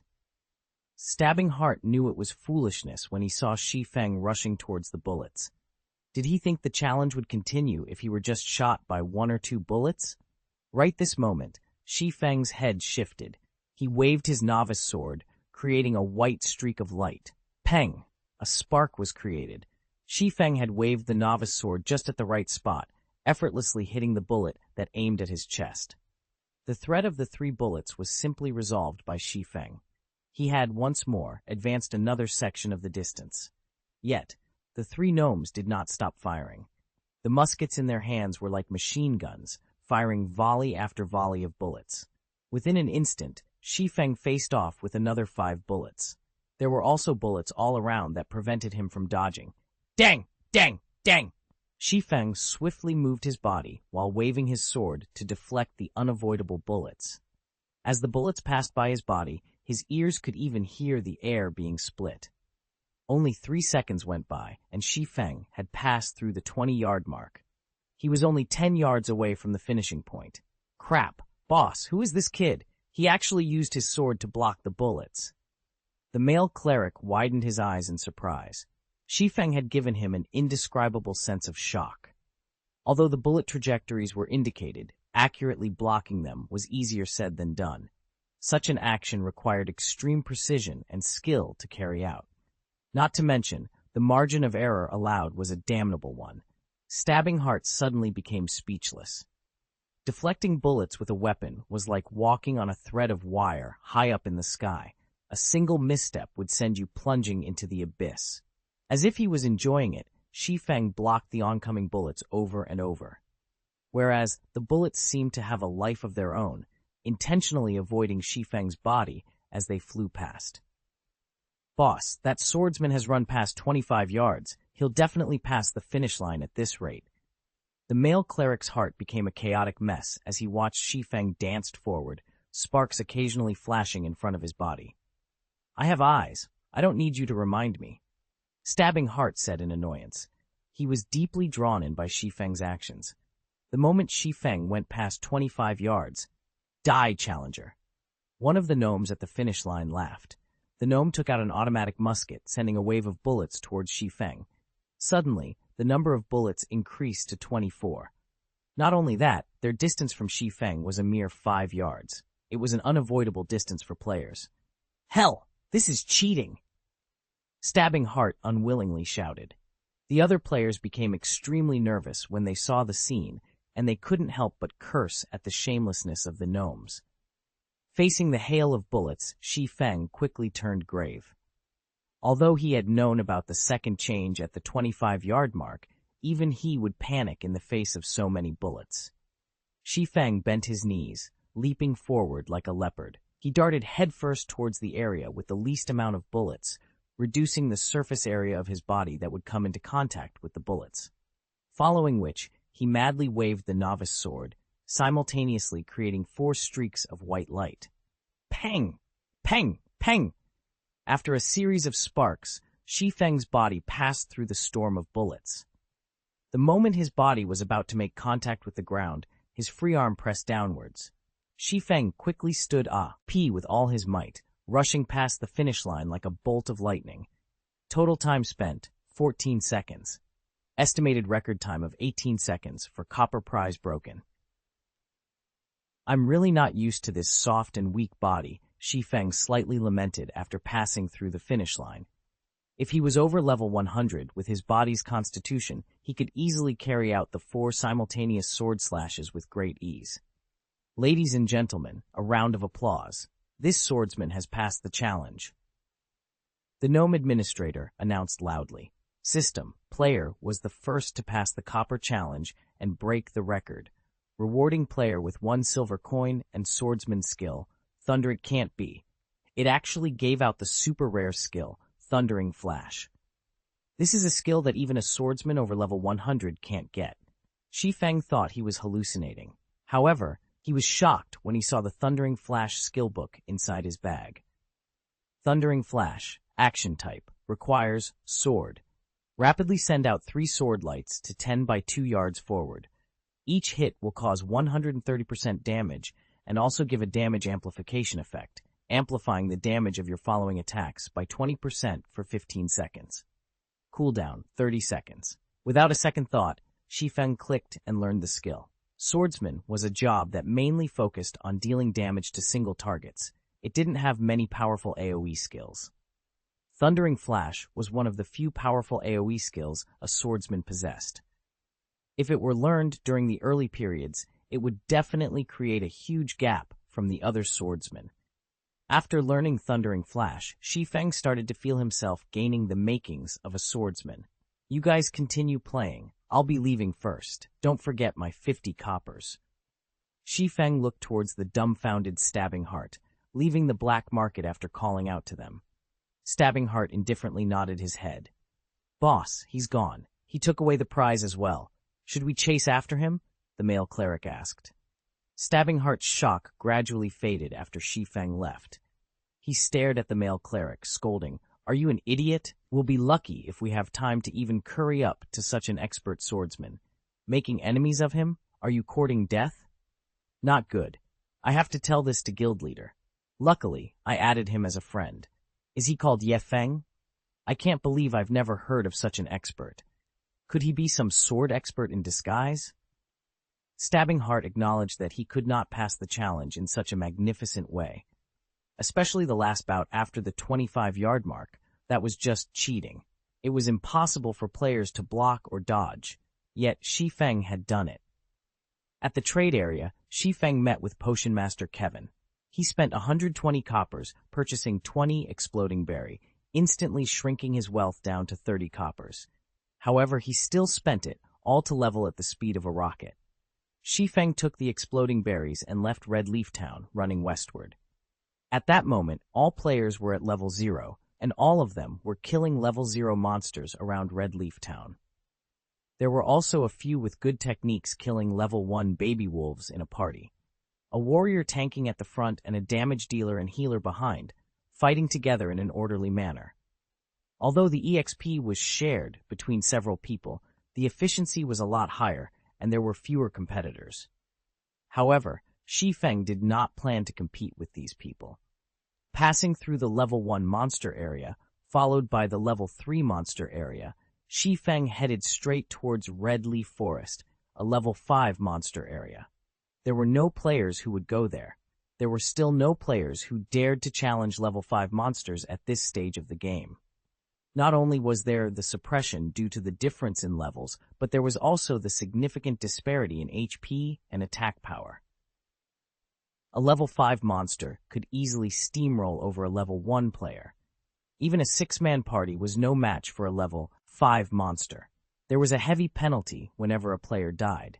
Not only would they lose an entire level's worth of EXP, but their skill proficiency would also be decreased. There were simply no players who would take the risk. Otherwise, hours of their hard-earned EXP and proficiency would become pointless. Chapter 7. Leveling with Ease. Red Leaf Forest was made up of beautiful maple trees. Level 5 monsters roamed around the woods. To a player below level 3, this was a restricted area. Shi Feng, as well, was no match for these level 5 monsters, even though he had reached level 1. However, Shi Feng ran into the Red Leaf Forest without hesitation. Cautiously, he advanced towards the inner reaches of the forest. Level 5 forest wolves could be seen patrolling around the woods from time to time. Shi Feng was currently just level 1. If he did not stay a sufficient distance away from them, the forest wolf's sensitive nose would smell him out. A level 5 forest wolf had 400 HP. It also had high attack power. It would only take 2 bites from the wolf for Shi Feng's 120 HP to meet its end. Shi Feng's only option was to stealthily avoid the forest wolves, taking a big detour around them. Aside from the forest wolves, Shi Feng also met with adorable bear cubs. The little cubs fumbled and tumbled around on the grassy plains, giving an innocent and cute look. However, they were still level 5 monsters, and they were hated by melee players. This was because of their high HP and defense, making a fight with the cubs very exhausting. As Shi Feng used a tree to route past a bear cub, he heard a wolf's howl coming from behind him.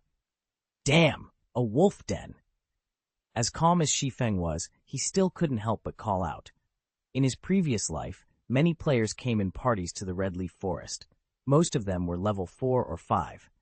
Aside from grinding a large number of monsters, the main reason players came here was because of the bountiful loot. Skill books, leatherworking materials, and equipment were such examples. There were also a large amount of herbs and ore that were attainable in the forest. However, a single mishap could still cause a party wipe in the Red Leaf Forest. One of the dangers that caused such situations were wolf dens. A wolf den was hidden and hard to notice.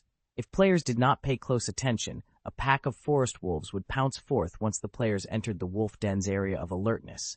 If less, there would be 3 to 5 wolves. If more, 6 to 8. It was a party wipe trap. Shi Feng's luck was bad. All at once, 7 forest wolves rushed out of the den. The meat on Shi Feng's body wasn't enough for them to share. The speed of the forest wolves was fast, but Shi Feng wasn't slow either. With his attribute points all going into agility, his movement speed was at 6 points. He was still a level 1 swordsman in the end. Even if he was a pure agility one, his speed was still a notch slower than the forest wolves. Seeing the wolves catching up, Shi Feng stopped caring as he activated the life-saving skill, Gravity Liberation. Shi Feng suddenly felt his body becoming as light as a feather. His speed increased by a massive leap, easily shaking off the forest wolves behind him. In the end, a common monster was still a common one. They gave up after chasing past a set area, allowing Shi Feng to keep his life. After running for over 10 minutes, Shi Feng arrived at a range of mountains and hills. Several mountains stood over 100 meters, located in the central region of Red Leaf Forest. The top of the mountains was surrounded by clouds and mist, creating a scene of immortal lands. Finally arrived, Shi Feng looked towards the towering mountain and its surroundings. Discovering a waterfall, he walked towards it. In his previous life, players were mostly over level 20, so their attributes were naturally high. They could do much more than they could while they were low-leveled. Many loved exploring the myriad of places in God's domain. The central region of Red Leaf Forest was one of the famous places, so Shadow Workshop had sent a small party of assassins to investigate. Never would they have thought to find a treasure mountain there. On one of the mountains, they discovered many items, rare ore, herbs, and even treasure chests. At the peak of the mountain, there was a secret silver treasure chest. There were many secret places in the wild of God's domain. Most of these places housed treasure chests, awaiting to be discovered by players. The items within treasure chests varied considerably, ranging from copper coins to dark gold equipment. The quality of treasure chests could be categorized into common, bronze, mysterious iron, secret silver, fine gold, and dark gold. However, even the loot from a common treasure chest could rival the drops of elite monsters. Not to even mention how good the loot from a secret silver treasure chest could be. This secret silver treasure box quickly allowed Shadow to become a well-known workshop in White River City. This allowed Shadow to amass quite a fortune during the initial periods of the game. More than just equipment, the secret silver treasure chest had a secret recipe for pharmaceutics and a forging design. In God's domain, the drop rate of pharmaceutical recipes was not even 10,000 to 1. It was even lower for a forging design. You could create bronze-ranked equipment using forging designs, something sorely needed by players. With it, making money would become a simple task. Shi Feng's plan to earn 16,000 credits within 10 days all depended on the design. So naturally, he wouldn't be leaving it for Shadow Workshop. However, low-leveled players without 40 agility were unable to activate the hidden basic ability, Flying Steps. Without it, they had no way of climbing the rocky mountain. There were also no paths that led up the mountain, leaving rock climbing as the only option. Although Shi Feng did not have 40 points in agility, he had the Ring of Gravity. He could still climb the mountain after activating it. Shi Feng easily scaled up the mountain after activating Gravity Liberation. He was already 5 meters up after a few moments. When Gravity Liberation had 5 seconds remaining, Shi Feng found an empty spot of land to rest while waiting for Gravity Liberation's cooldown. Not long after Shi Feng sat down, the rock wall suddenly shook. A rock giant appeared with bursts of roaring. Common monster. Level 5 HP, 550. That was quick. Shi Feng had long since been ready when he saw the rock giant walking over. He took out an explosive berry from his bag and threw it towards the rock giant's feet. Sticky orange-colored juice erupted all over the ground. As a level 5 monster, the rock giant had extremely high attack power, HP, and defense. However, it had low attack speed and reaction time. Its body's turn rate was even slower. A player only needed 20 points in agility to easily toy with the rock giant. There were plenty of assassins who loved dealing with such dumb monsters. They could easily be killed without wasting a single HP. Although Shi Feng did not have 20 agility, he had the explosive berries. Each had an effective area of 3 by 3 yards, reducing movement speed by 30% and turn rate by 70% for 1 minute. It was a godly tool used to counter dumb monsters. 2 months after God's Domain started, a lot of players would use such a method to kill high-leveled monsters that were slow-moving. However, such slow-moving monsters existed in limited numbers in God's Domain, so grinding on them for quick levels was not possible. The rock giant's speed sharply reduced after being hit by the explosive berry. Shi Feng pulled out his novice sword and rushed towards the rock giant's back, chopping down at it. Above the rock giant's head, 3 points of damage appeared. It was a hardly mentionable damage when compared to its 550 HP. The rock giant also regenerated 1% of its HP every 5 seconds. That was 5.5 HP every 5 seconds. It was very challenging to kill it within a minute. The rock giant tried to turn around when Shi Feng attacked it. However, its body's turn rate was slow to begin with. Now that there was an extra 70% speed reduction, it was just abominably slow. Shi Feng attacked it twice more, following up with another chop, causing a series of 3-3-6 to appear. The effective chop was not that great due to the level suppression. However, because the rock giant was 4 levels higher, there was an additional bonus towards skill proficiency. Coupled with one of the swordsman's natural talents, a single usage had increased Chop's SP by 3 points. This was an absolute location for raising skill proficiency. After much trouble, the rock giant turned around to face off against Shi Feng. However, Shi Feng did not give it any chance, quickly circling to its back where he continued attacking. Thundering flash! Suddenly, a single sword light caused 4 damage, followed by another that dealt 5 damage, and the last one that dealt 7 damage. After all 3 streaks of thunder hit its mark, Thundering Flash's SP increased by 3 points. Another few slashes followed. A series of 9-4, 9-4, 9-4 damage was dealt. Though each strike only had an increase of 1 damage, the totaled up damage would still be great.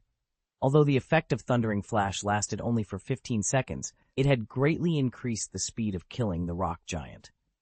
The battle could be ended within a single minute now, saving up a precious explosive berry. Even if the rock giant had high HP and attack, it was no different than a practice dummy if it couldn't land a hit on Shi Feng. It was just giving Shi Feng EXP and SP. Skill proficiency could not be increased just by using the skill. When using it on a monster of the same level, there was a 20% chance to increase it by 1 point. For monsters of a higher level, there was a 40% chance if it was 1 level higher, 70% for 2 levels, 100% for 3 levels, 150% for 4 levels, and 200% for 5 levels. The maximum limit was 200%. Now that Shi Feng was killing a level 5 rock giant, his SP increased several times the rate of others. Not even a full minute had gone by before the rock giant finally fell. System: Level 5 rock giant killed. Level difference of 4. EXP obtained increased by 400%. Obtained 120 EXP. Shi Feng's EXP bar increased by a chunk. He was now 880 EXP away from level 2. That meant he needed to kill another 8 rock giants to reach level 2. These mountains in the central region were a great place for leveling up and looking for treasure. Unfortunately, 2 months had passed before people discovered them. Shi Feng searched the rock giant's body after killing it, obtaining a bronze ore. It was a material used to make bronze equipment. He also acquired a piece of hard stone. Subsequently, Shi Feng searched around the empty land. A few moments later, he found a rare herb called 100 Souls Flower. It was one of the core materials used to make basic regeneration potion. Just as he got close to it, another rock giant spawned. Shi Feng threw out another explosive berry. Thundering Flash! Chop! In just a short moment, Shi Feng obtained another hard stone, 120 EXP, and a large amount of SP. Shi Feng continued climbing up when the cooldown finished on the Ring of Gravity. On his way up, he searched for rare herbs while killing rock giants. Following the fall of the 8th rock giant, Shi Feng became level 2. He added all his points into agility, letting it reach 16 points. He was just 4 points away from unlocking fast and nimble. The SP for Chop has also reached 300 points, raising the skill to level 2. The next level required 600 SP. The skill now increased damage by 12 points, and its cooldown was reduced by 1 second. The other players would go crazy if they found out about Shi Feng's leveling speed. Just going from level 0 to level 1 required more than a handful of hours. As for going from level 1 to 2, at the very least, doing so would require 7 or 8 hours. Shi Feng spent less than 20 minutes to reach level 2. His leveling speed was like a rocket launching. Shi Feng walked towards a dead rock giant and searched it. Seems like my luck isn't bad at all. It even dropped equipment. Shi Feng discovered a piece of cloth armor, though he was somewhat disappointed. Gorgeous Klamen equipment. Level 4 defense, plus 3 mana, plus 10 durability, 2020. God's Domain had just started operating. The drop rate of equipment was extremely low. Common equipment was extremely rare, especially a level 4 common equipment.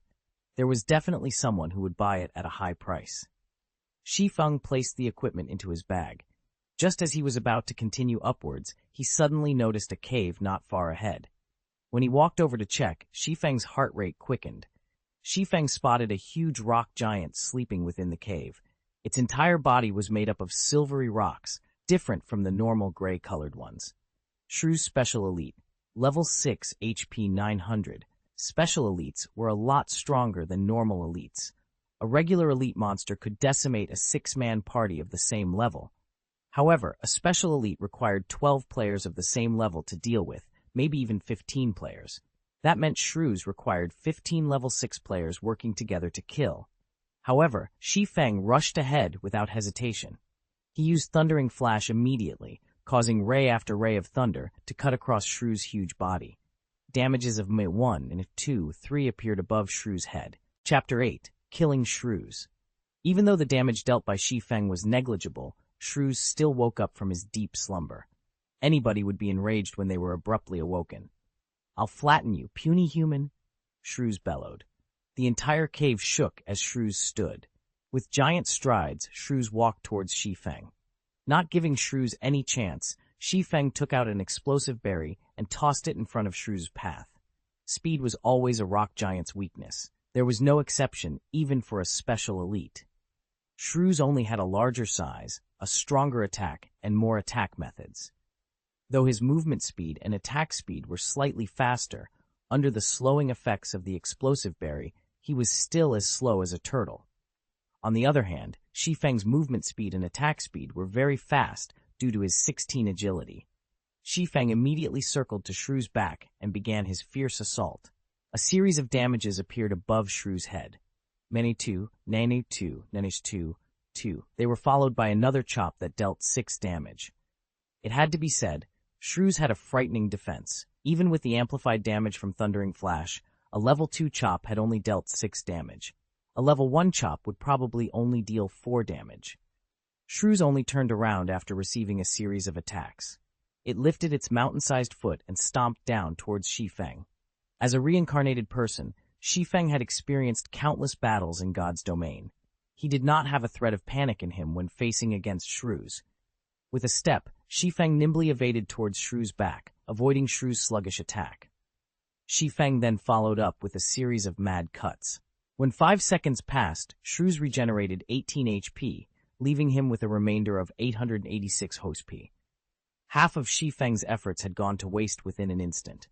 Compared to common ones, elite monsters or above would regenerate 2% of their HP every 5 seconds during battle. Shrews had 900 HP, so it was 18 HP every 5 seconds. This regeneration had exceeded the damage Shi Feng could deal using normal attacks. Even so, Shi Feng still calmly waved his sword, continuously reaping away Shrew's HP. An average player would have already given up when seeing such high HP and regeneration. Shi Feng would not, though. 16 points of agility allowed Shi Feng to avoid and attack with ease. His high attack speed also allowed the damage he dealt to mitigate Shrew's regeneration completely. However, killing Shrews required a lot of time. It was very dull, just avoiding and madly attacking. Dealing out strong attacks was very tiring, both physically and mentally. With each passing second, Shrew's HP continually fell. 15 seconds later, once Thundering Flash's amplifying effect disappeared, the damage Shi Feng caused sharply reduced. Each strike of his sword only dealt 1 damage, and Chop only took away 4 HP from Shrew's. Shi Feng immediately fell into a bitter battle. Another 5 seconds passed, and Shrew's once more regenerated 18 HP. However, Shi Feng only dealt 17 damage within that 5 seconds. It wasn't even enough to even make up for Shrew's regeneration. Shi Feng wrinkled his brows. As expected, it was hard to kill off Shrew's. It was just a pointless endeavor without sufficient damage. Do I give up? Just as Shi Feng was thinking so. I want to flatten you, Shrew's roared as he stomped his foot. Suddenly, the entire cave shook. Sharp stalactites fell from the cave ceiling one after another, covering the entire cave. It even has a party wipe skill? Seeing the bad situation, Shi Feng moved quickly away from Shrew's side, dodging the falling stalactites. The stalactites continuously fell in great numbers. Their speed was quick as well. If a party came into this cramped space, there wouldn't be any place to dodge. They would definitely be party wiped. If it weren't for his nimble body and the somewhat spacious area, Shi Feng would be hard-pressed to avoid these falling rocks.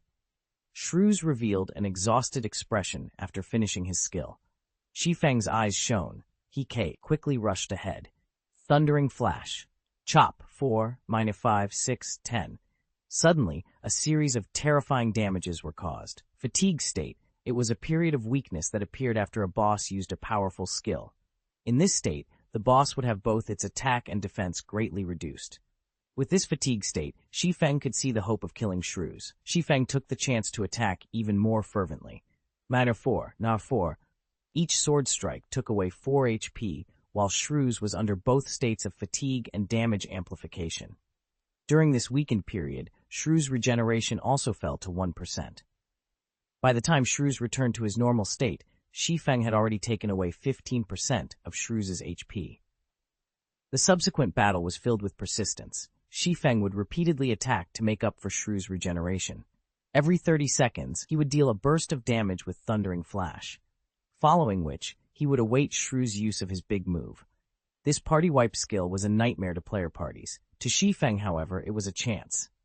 As expected, Shrew's would again use his big move after a period of time. Shi Feng took this chance to take away 16% of Shrew's HP. Time passed bit by bit. After using 5 explosive berries, Shrew's had 32% HP remaining. When Shrew's activated his big move once more, Shi Feng took away another 16% of his HP. Shrew's was quickly left with 16% HP remaining. Just as Shrew's HP fell to 15%, a sudden change occurred. Shrew's body continuously shrunk, his attack and defense reducing as well. However, his movement speed and attack speed kept increasing. This change was very disadvantageous to Shi Feng. Although the explosive berry was still in effect, Shrew's attacks were becoming faster. He had nearly landed a hit on Shi Feng. Shi Feng was just level 2. Even if Shrew's attack power had reduced, a single hit was enough to end Shi Feng. If Shi Feng died, he would lose a level and a lot of skill proficiency. It was not something he wished to see happen. Fight! A cold glint flashed through Shi Feng's eyes as he activated gravity liberation. Suddenly, dodging became relaxing. It was impossible to easily give up on a special elite with only 15% HP remaining. Shi Feng continued to circle and madly hack his sword at Shrew's. Every hit dealt 3 damage, slowly reducing Shrew's HP. 14%, 0.9%, 8, 5%. Gravity liberation's duration became shorter and shorter. When there were only 7 seconds left, Shrew's still had 5% of his HP. Shi Feng would definitely be one-shotted as soon as gravity liberation ended. Quick! Quick! Quick! Shi Feng's eyes turned blood red as his sword strikes became faster and faster. Just as Shrew's had only 10 HP remaining, gravity liberation ended. Shi Feng's speed dropped sharply. A cold, human-like grin appeared on Shrew's face as he smashed his boulder-like fist down on Shi Feng. Die! The cooldown of Thundering Flash finally finished. Thundering flash. In an instant, 3 streaks of light passed through Shrew's body. -4, -5, 6. Shrew's final 10 HP was taken away. Boom. Shrew's turned into a pile of rubble. System. Shrew's killed. Level difference of 4. EXP obtained increased by 400%. Obtained 940 EXP. Shi Feng's experience bar abruptly rose by 27%, pushing him a big step closer towards level 3. After killing off Shrews, Shi Feng searched around in the pile of rubble. The drops of a special elite were far better than a normal elite. Shi Feng obtained an equipment, a skill book, and 16 coppers. The rewards for challenging higher levels sure are good. Even a bronze shield dropped. I can definitely sell it for a high price. It would be great if I could grind it a few more times. Shi Feng looked at the blue cross-shaped shield in his hands. He could already imagine how the guilds would be willing to pay a high price for the shield. ROG, a rank. Equipment requirement. Strength 8 equipment level. 5 defense, 21 defense, rate 23%. Strength +2, endurance 4, HP +30. The shield could be considered high qual, ID with such attributes. When equipped, the shield would greatly increase defense. HP would also be increased by 110 points. This was equivalent to 1/3 of a level 5 warrior class HP. Using it to dive into level 5 dungeons was more than enough. It could even be used to dive into level 8 dungeons. The skill book was a good one as well. It was a skill that could be used by all melee jobs. It required a melee weapon to be used. It could block a single attack that came from the front, and it had a cooldown of 30 seconds. Parry was a popular skill among all melee jobs. It was a must-learn skill for warrior classes. The skill had a low drop rate, and it was almost never seen being sold on the market, as it was a life-saving skill. You could activate it at a crucial moment, and it might even help you through a crisis. It was especially true when battling against a boss. If the healers could not keep up, then you could use parry to block an attack, giving the healers more time to heal you. Taking a look at skill, Shi Feng decided to learn it. Although he could get a better price if he sold the skill book together with the shield, the action was no different than killing the chicken to get the egg. It was something Shi Feng wouldn't do. Shi Feng continued climbing upwards after killing shrews. The bronze shield was worth only a meager amount of money. The real fortune was the secret silver treasure chest. Shi Feng only had 4 explosive berries remaining. However, he was not even a third of the distance to the peak. It was also very easy to meet up with a monster at the resting points. This caused Shi Feng to choose his path more carefully. Half an hour later, after cautiously advancing the entire way up, Shi Feng was finally at the peak of the mountain. The visibility at the top was very poor, with all the white clouds and mist. Shi Feng could only see 20 yards in front of him. On his way up, Shi Feng had used all 4 of the remaining explosive berries on rock giants. If another monster appeared, Shi Feng could only give up and start all over again. Just as Shi Feng walked ahead a few steps, a few blurry shadows could be seen up ahead. At this moment, an emergency notification came from the system. System. Player has discovered the Lost Lands, activated hidden quest, past glory, temporarily disabled player's communications to the outside world, unable to leave the map until quest is completed. Crap, those assassins lied. Shi Feng silently cursed. Those assassins had undoubtedly kept hidden some information. The situation at the mountain peak was entirely different from what the assassins reported. Chapter 9. Might of 1,000. Although the lies of those assassins angered Shi Feng, he had to remain calm in facing this unknown situation. Even members of a workshop would have their own selfish motives. They would definitely hide some of their important discoveries, silently empowering themselves and making a fortune. There were plenty of such people in a workshop. Be they outer members or core members, after some time, there were always some exceptionally strong people who suddenly appeared, their social statuses abruptly rising. Shi Feng was one such example. Otherwise, he wouldn't be able to turn from a core member into the workshop's captain. They only told others about seeing a secret silver treasure chest after coming to the Lost Lands and nothing else. There is definitely something more important, that secret silver treasure chest. Is it this hidden quest? Shi Feng called out the system's quest panel. Hidden Quest of the Lost Lands, Past Glory. Aside from the name, there was no other information about the quest. Shi Feng did not even know what he had to do. Is it a region-activated quest? With his 10 years of experience in God's domain, Shi Feng quickly discovered the essence of hidden quests. There were some quests with special characteristics in God's domain. They were only triggered in certain areas. Not only that, these quests did not provide any information. Players were required to search for it themselves. After the quest was completed, it would no longer be triggered again, even if another player came to this place. It could be called as a special kind of unique quest.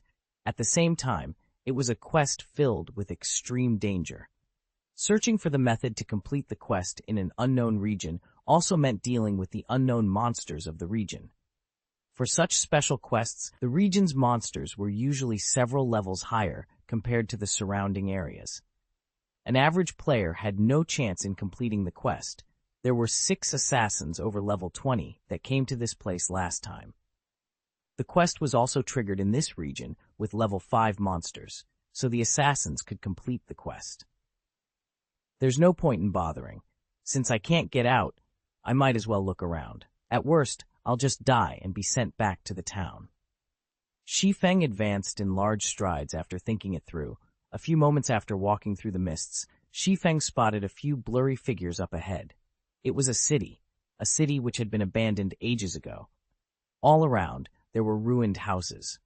Judging from the size of the city and the magnificence of the buildings, it seemed this city once flourished. It was even more prosperous and brilliant than White River City. However, this flourishing city did not have even a shadow of a person now. Shi Feng silently entered the city.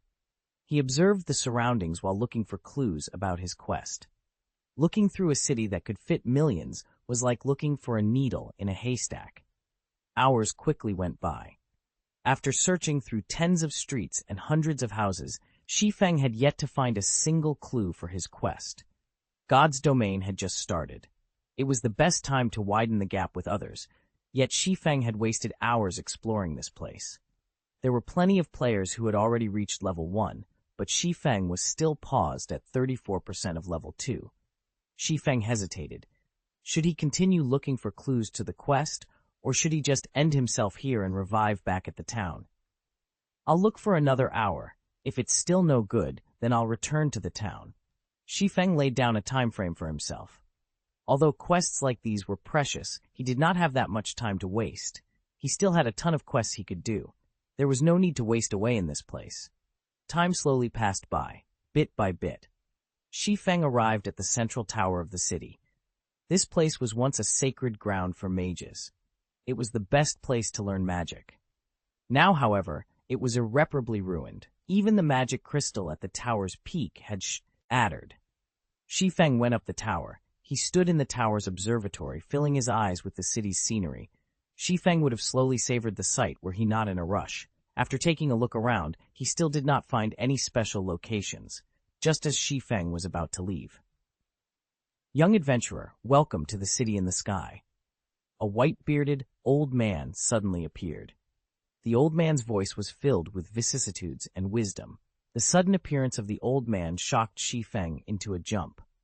He had even thought the old man was some monster that had appeared. However, he let loose a breath after noticing the yellow indicator above the old man. City in the sky? Shi Feng became shocked when he thought of this well-known city of God's domain. City in the sky, the name of this city had once shaken the entire continent of God's domain. There were countless legendary jobs in this city. There was even the famous demigod-ranked sword saint, Altair. It was a city which was even feared by gods themselves. Unfortunately, the city had fallen during the Third God's War, becoming a regret of God's domain. Respectful elder, is there anything I can help you with? Shi Feng smiled and asked in a formal tone. Help? The white-bearded elder shook his head, smiling as he said, No, I don't need any help. I imagine you wish to become stronger. I can help you with that, but are you willing to accept a test of mine? Of course, I'm willing to receive your test. Shi Feng felt relieved. The trail to the quest, Past Glory, was here. He didn't have to die back to town, losing both levels and SP. The elder nodded his head in satisfaction, gravely saying, "I'll give you 3 choices. The first one is the normal difficulty. After you pass it, you'll get a mysterious iron treasure chest. The second one is the hard difficulty, where you'll get a secret silver treasure chest. In addition, you can get additional rewards depending on your rate of completion. The third option is the hell difficulty, where you'll be rewarded a fine gold treasure chest. You'll also receive additional rewards depending on your rate of completion. Young adventurer, which do you choose?" 3 choices, each harder than the other, and each more attractive than the other. The 6 assassins who were over level 20 had chosen the hard difficulty. They returned with the secret silver treasure chest, but chose to hide the additional reward. This meant that the additional reward was even better than the secret silver treasure chest. After some thought about it, Shi Feng decided to bravely challenge it. A person who had been reincarnated should have courage. "Respected elder, I choose the hell difficulty." Shi Feng was confident he could manage this difficulty. If he could complete it, then it would have a great effect on his future developments. "Ha ha ha! Young people sure are full of energy. I truly admire you, but be sure not to regret your choice." The elder disappeared after his hearty laughter. System, quest, past glory accepted. Face off against 1,000 monsters of the same level. Considered passed after killing 500 monsters. Time limit of 4 hours. Quest failure penalty. All attributes permanently reduced by 10 points. Attributes are the essence of a job. If Shi Feng's attributes were all reduced by 10 points, then he was as good as crippled. This penalty sure is ruthless. Shi Feng's scalp started itching as he looked at the countless specter warriors appearing below the tower. The countdown started. There were 5 seconds remaining before the monsters attacked. Specter warrior, common monster. Level 2 HP 230. Fighting against one of them would be easy. Against an ocean of them, however, even Shi Feng would start to panic. Rushing in was just plain suicide. Shi Feng would quickly become surrounded and killed. The only choice was to fight the monsters one by one. Shi Feng had a wealth of experience in battling. He quickly ran down the tower and stood at the staircase. The stairs only allowed 2 monsters to pass through at a time, so it was the best place to attack from. Shi Feng would be able to clear this quest so long as he guarded the staircase. Once the 5 seconds were up, every single specter warrior rushed the tower with wild abandon. However, the staircase was too narrow. As a result, they were blocking each other. Shi Feng only had to face 2 specter warriors at a time. With regards to the warriors' attacks, Shi Feng could dodge them with relative ease. Thundering flash chop! 3 streaks of light flashed across, instantly causing a high damage of 60 to all specter warriors within a 2 by 10 yard area. The chop that followed dealt 33 damage. Within an instant, the first specter warrior had only half of its HP remaining, whereas the tens of others behind had lost a quarter of their HP. Previously, Shi Feng faced off against high-leveled monsters with very high defense. The effects of Thundering Flash and Chop were both greatly reduced. Now that Shi Feng was facing monsters of the same level, Thundering Flash could vividly display its prowess as a powerful AoE damaging skill. With Thundering Flash's damage amplification effect, Shi Feng only needed 5 strikes from his sword to finish off the first Spectre Warrior. In order to increase his killing speed, Shi Feng activated Gravity Liberation to increase his attack speed. Coupled with the damage amplification, each warrior only needed 3 seconds to be dealt with. Unfortunately, the Spectre Warriors did not give any experience. Instead, skill proficiency had a 100% chance to increase by 1 point. With every death of a Spectre Warrior, Shi Feng's SP continuously increased. Shi Feng became very happy after seeing such a sight. The elderly NPC probably had not imagined that a level 2 swordsman would possess such a powerful AoE skill. With such a skill, Shi Feng feared crowd tactics the least. Shi Feng could also easily dodge attacks in a 1 versus 2 scenario.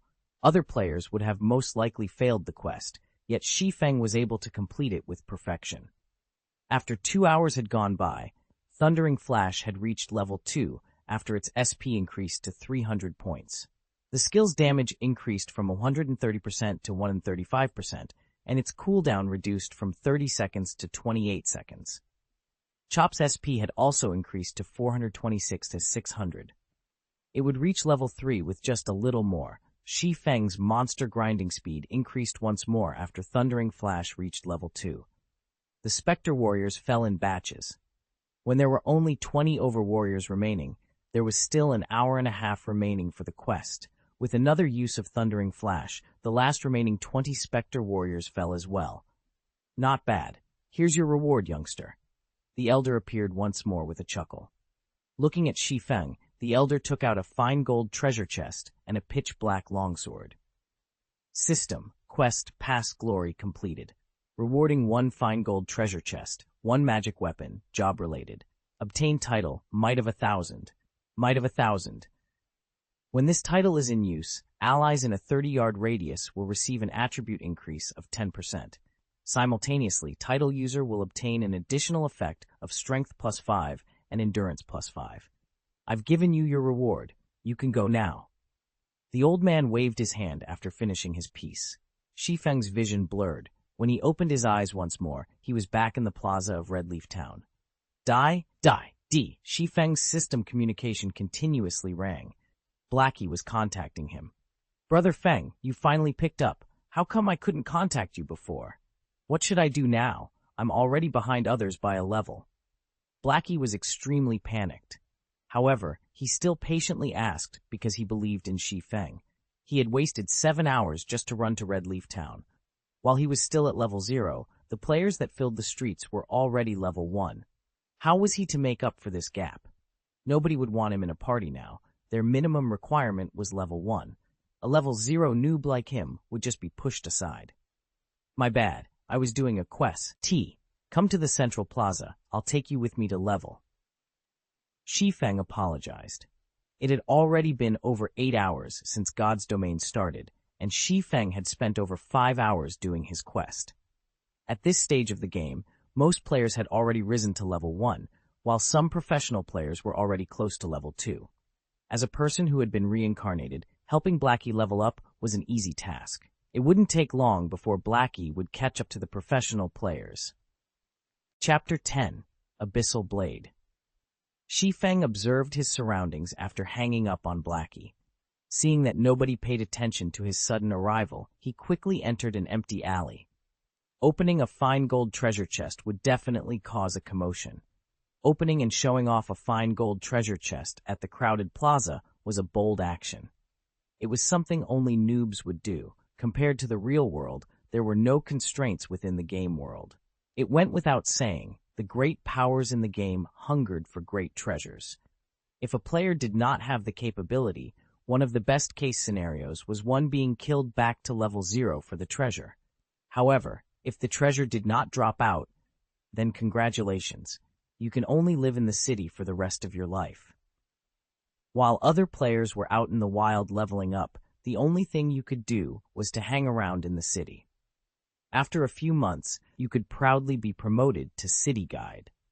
Shi Feng was not an assassin who was capable of stealth, hiding, and assassination. Currently, he did not have the sufficient strength to protect himself, so keeping a low profile was necessary. Shi Feng quietly observed the empty alley for some time. After he made sure nobody followed him, he took out the black longsword. Shi Feng's brows wrinkled when he looked at the black longsword.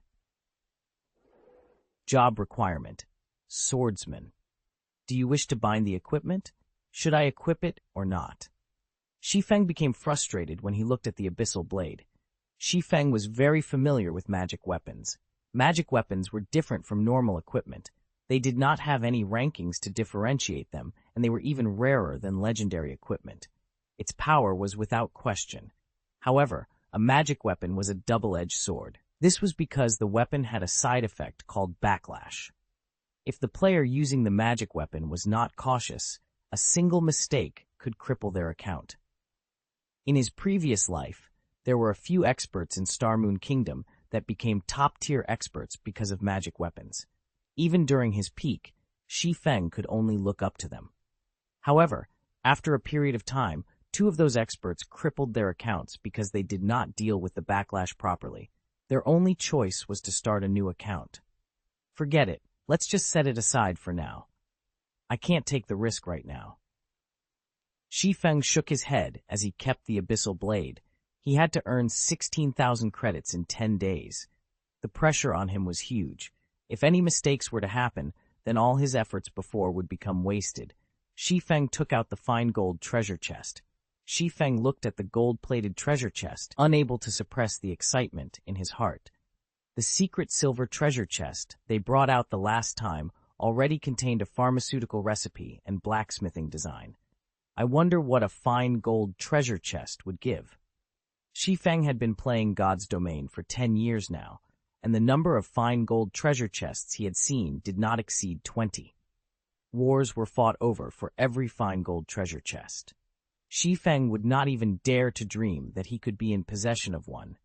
Shi Feng slowly opened the treasure chest. Suddenly, golden rays of light leaked out from the chest, illuminating the small alley. It would definitely be a dazzling beacon of light if it was nighttime. It would attract everyone's attention. Not daring to take any risks, Shi Feng quickly retrieved all the items from the chest. The dazzling light slowly faded away after the chest was emptied. Fortunately, it was an empty alley, so nobody would notice the short period of radiance. The settings for treasure chests in God's Domain really are damned. Luckily, it's daytime here. Shi Feng glanced at the treasure chest by his side, then shifted his gaze towards the 3 treasures in his hands. There were 2 ancient books and a battle armor.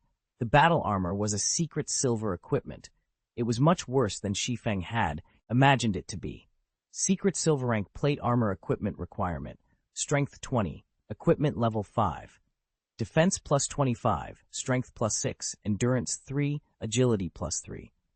Durability 30-30. Additional attribute, power weakening. Reduce physical damage received by 15% after equipping. Shi Feng became shocked after looking at the battle armor's attributes. Although the level of the equipment was a lot lower than the one in his previous life, its attributes were top tier. If it was worn by a warrior class, the high defense coupled with power weakening would make tanking physical bosses no longer a problem. If this armor was sold now, its price would definitely be astronomical. This is too great. Now I have armor for level 5. Shi Feng happily stored the sky armor. Swordsman wore plate armor as well. When Shi Feng wore it at level 5, he could definitely become a shield warrior. Shi Feng shifted his gaze to the 2 ancient books, becoming shocked once more when he saw their names, Book of Forging and Records of Potions. These 2 were both extremely rare treasured books. Everyone knew that forging and potion making were extremely hard to learn. Every forging master and potion master were the symbols of strength of a guild. Even Shadow, a guild that possessed 10 city-states, only had 2 forging masters and 5 potion masters. Every one of them was treated like princes. With these 2 books, Shi Feng could create a forging master and a potion master. I remember there being a hidden quest in Dark Moon Valley. Not only would it teach forging for free, it would also reward a forging talent. If I have both the forging talent and Book of Forging, I could quickly become an advanced forging apprentice. Then I could make bronze equipment and earn a lot of money. Shi Feng recalled a member of Shadow called Hammer Trading. The person had become a forging master because he completed that hidden quest. Dark Moon Valley was a level 4 monster area. The quest as well was a difficult one and would take up a lot of time. It seems I have to buy some items and make proper preparations. Shi Feng stored the 2 books and sent a mail to Blackie, telling him to meet up at the trade area. Shi Feng then headed to the trade area himself. At this time, there were quite a lot of players at the trade area. Players who were tired of killing monsters would come to the trade area to rest, having a drink and chatting. There were also players selling their loot from grinding. Shi Feng searched for an empty spot, covering the ground with a piece of white cloth. He placed down the equipment and herbs he picked, starting his stall. The level 4 common cloth armor was priced at 1 silver 20 coppers, while the bronze shield was priced at 21 silvers. It was a fair and cheap price at this stage of the game. Rare herbs, high-level equipment, those interested come and take a look, Shi Feng shouted. There were quite a number of players in the trade area. However, most of them were selling materials such as herbs, ore, etc. Until now, there had not been a single player selling equipment. Shi Feng's shout immediately became everyone's focus. It can't be. There really is equipment. A bronze shield, even. What unbelievable luck. I don't even have common equipment yet. He's already got a piece of bronze equipment? This is level 5 equipment. Is this a joke? I'm not seeing things, right? What's so great about it? Don't forget, there was an expert that killed the town mayor. That was a level 15 elite. Now nobody can receive a quest from the town mayor. Some players that received the town mayor's quest are also fuming with rage. All of them want to eat that expert alive. 21 silvers. This price is too high. I don't even have 1% of that money. The surrounding players were all in shock. God's domain hadn't been open for 10 hours till now, yet someone could obtain such top-tier equipment. The most unbelievable part was that it was even being sold. It should be known that most guilds and workshops would wear the equipment they obtained, assing their advantage as much as possible. They would definitely not sell them. Right now, players were, on average, level 1. Level 5 equipment was something impossible to imagine, not to mention a level 5 bronze shield. However, 21 silvers was too high of a price. The income of the average player did not exceed 20 coppers, and 21 silvers equaled 2,100 coppers. It was an impossible price for them to shoulder. Shi Feng silently smiled as he looked at the increasing number of spectating players. He never hoped for these average players to buy it. What he wanted was the advertising effect. It was only a moment before a party of players rushed over. Leading them was a shield warrior. Give way, give way. Now that we, Shadow, are here, we are buying everything on the stall. Everybody else can just leave. The party members of Shadow created a path for the shield warrior to walk through. Shi Feng sent them a glance, discovering that the shield warrior was someone he knew. The man was called Flaming Tiger. He was the team leader for Shadow in Red Leaf Town. In his previous life, Shi Feng was constantly used as cannon fodder, preventing him from rapidly rising. Flaming Tiger was responsible for 3/10 of that effort. Shi Feng never thought he would meet up with this man so quickly. You the stall owner? Flaming Tiger became excited as he looked at the blue cross-shaped shield. He then looked at Shi Feng. He did not have the observing eyes skill, so he could not tell Shi Feng's level. However, Shi Feng was only clad in novice equipment, and he did not have any guild's insignia on him. He was definitely just an average player. Obtaining such equipment should be due to good luck. Shi Feng nodded his head, saying, "That's right." "Good. I want everything here for 1 silver." Flaming Tiger proudly stated. He said it as if everything on the stall was just unworthy garbage, and that giving 1 silver for them was looking up to 1. "I don't negotiate prices. Please don't hinder my business by acting like a lord." Shi Feng did not get angry, choosing to ignore Flaming Tiger. At this moment, Flaming Tiger's face became livid. He glared at Shi Feng, coldly saying, "Are you sure you want to oppose us, Shadow? I'll give you one more chance. Think carefully before you speak." Suddenly, all 5 other members of Shadow surrounded Shi Feng. Shi Feng rolled his eyes at Flaming Tiger, saying in a straightforward manner, "Fools." He actually dared to threaten Shi Feng inside Red Leaf Town. Did he not know it was prohibited to take action inside a town?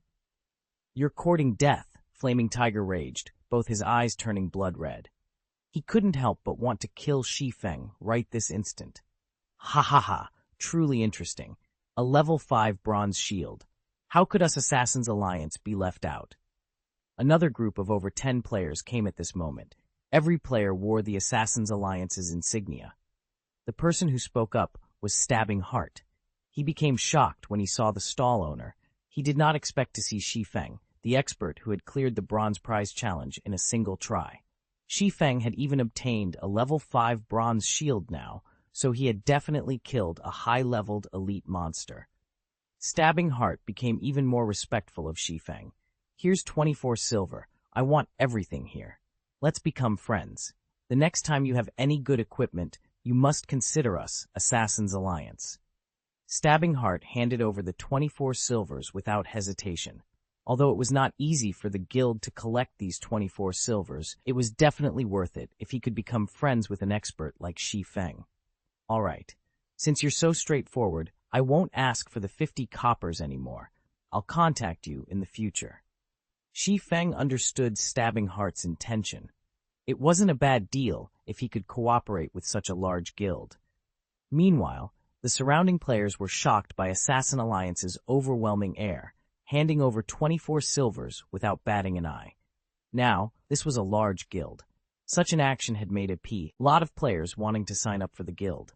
Compared to the Assassin's Alliance, there was no future in joining a guild like Shadow. Everybody sent looks of contempt over to them. After being looked down upon by Shi Feng, then being given a slap by the Assassin's Alliance, Flaming Tiger's face became beet red. His eyes nearly crackled from anger. He called over an assassin, coldly saying, "Quiet, Wolf. You keep an eye on that kid. I'll let him know what happens when he opposes Shadow." On the other side, Shi Feng had long since left the scene. He was currently purchasing items around the trade area. He now held 24 silvers on his person. It was an amount even greater than the total wealth of an average guild. Now that Shi Feng was an absolute tycoon, he started buying things without a single care. He bought 20 bottles of black steel beer, each costing 25 coppers. He bought 30 smoke bombs, each costing 20 coppers.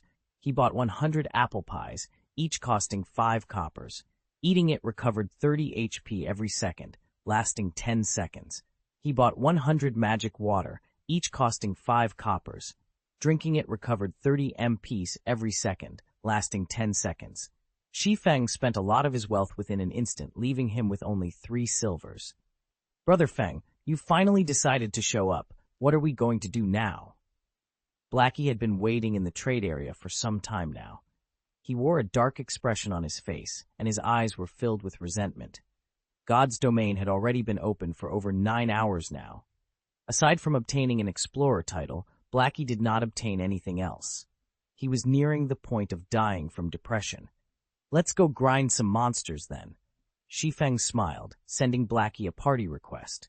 Chapter 11. Black Steel Beer. After leaving Red Leaf Town, Shi Feng brought Blackie along as they headed straight towards Dark Moon Valley. "Brother Feng, we're on the path towards Dark Moon Valley. That's a level 4 monster area. Can't we choose a safer place?" Seeing that Shi Feng's target was level 4 monsters, Blackie couldn't help but ask nervously. Challenging higher levels in God's domain was extremely difficult. Usually, players would just challenge monsters that are 1 level higher than themselves. Challenging monsters 2 levels higher required at least a 6-man party for it to be possible. However, even 6-man parties wouldn't carry out such an action. Compared to exhausting themselves just to kill a single level 3 monster, it was much more efficient to just kill a level 2 monster. Shi Feng and Blackie were only 2 people. Ignoring Shi Feng, who was a level 2 swordsman, Blackie himself was still a level 0 cursemancer. He was just free food to a level 4 monster. Going against level 4 monsters just with the 2 of them was utterly suicide. Shi Feng only smiled regarding Blackie's worries.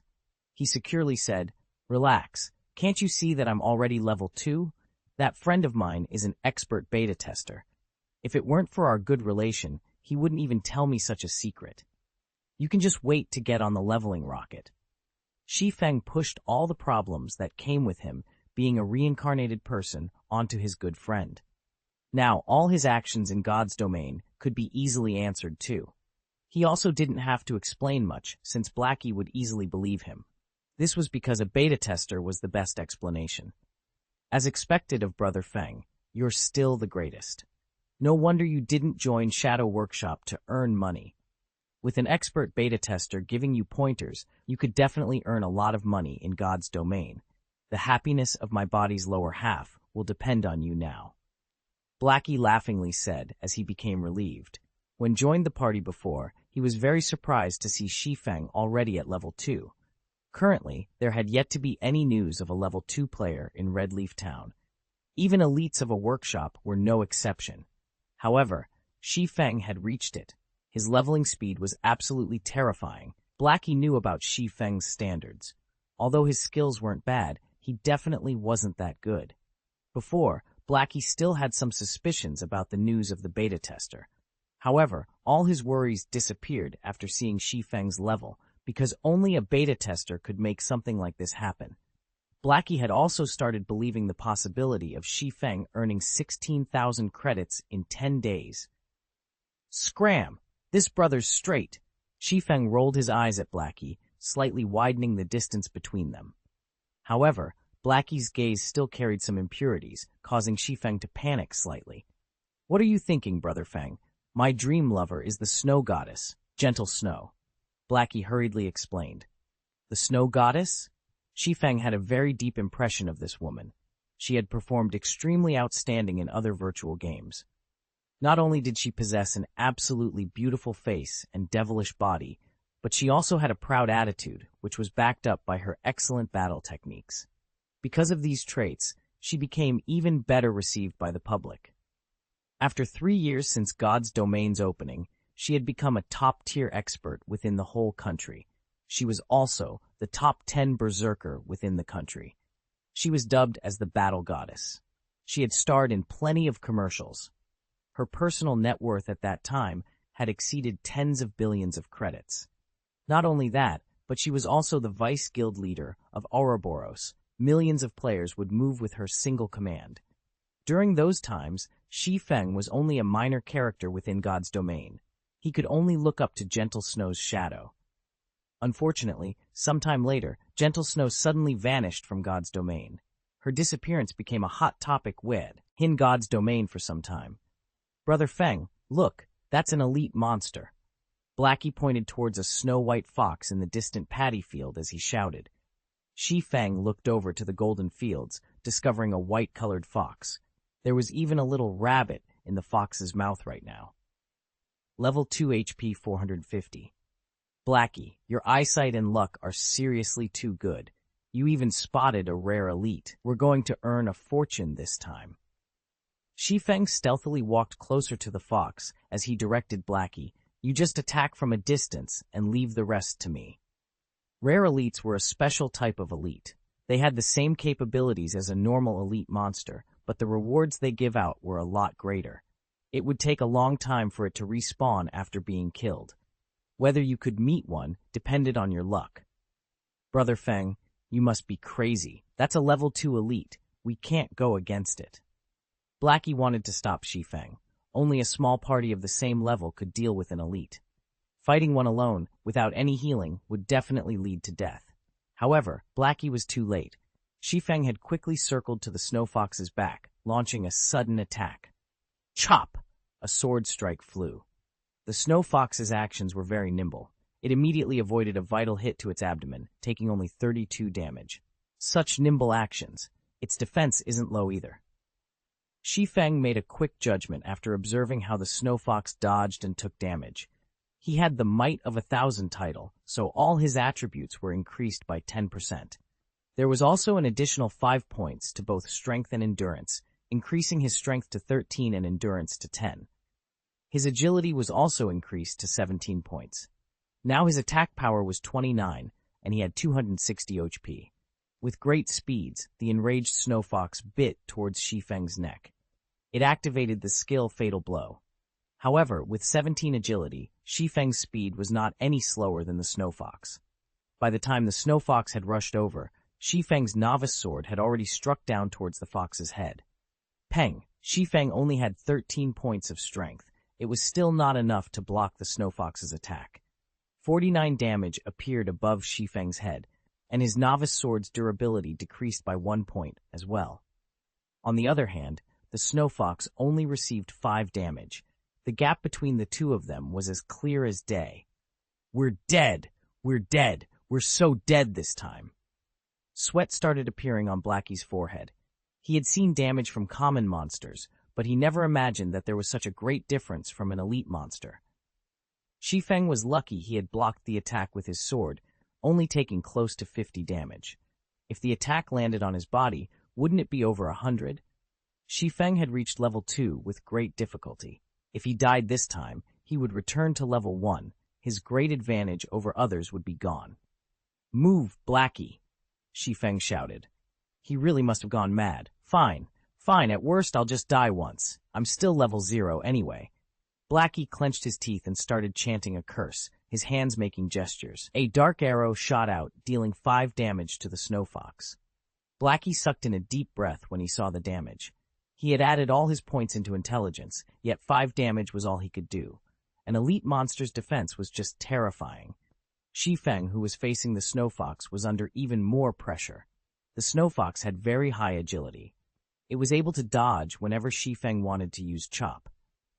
In the end, Shi Feng could only use normal slashes, dealing 18 damage each time.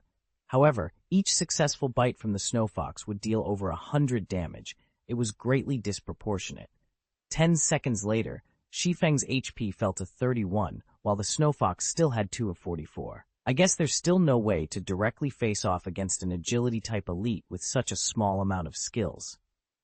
Shi Feng looked at the snow fox's half-remaining HP. If he continued to drag on his fight, he would be the one to die. He had to start bursting. Shi Feng took out a bottle of black steel beer from his bag.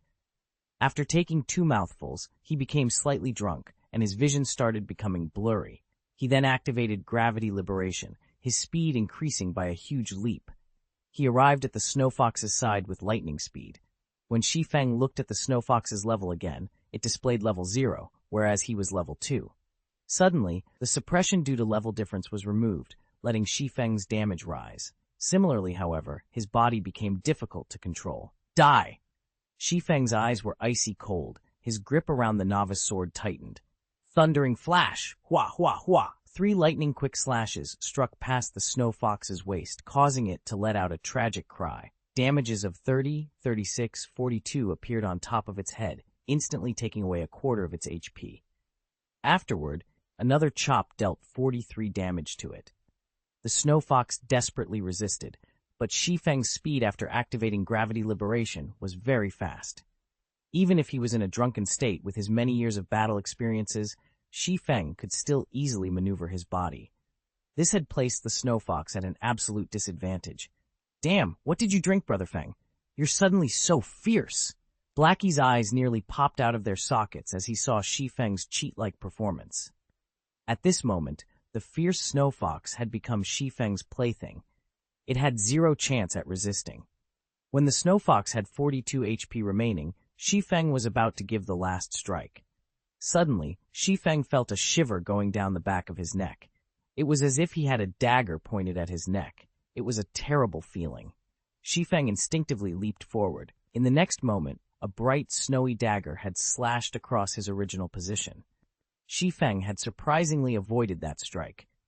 Behind Shi Feng, a figure with an extremely surprised expression revealed himself. He had already kept his presence hidden incredibly well. He did not even let out a single sound. Not only that, after he had raised to level 1, his agility had reached 10 points.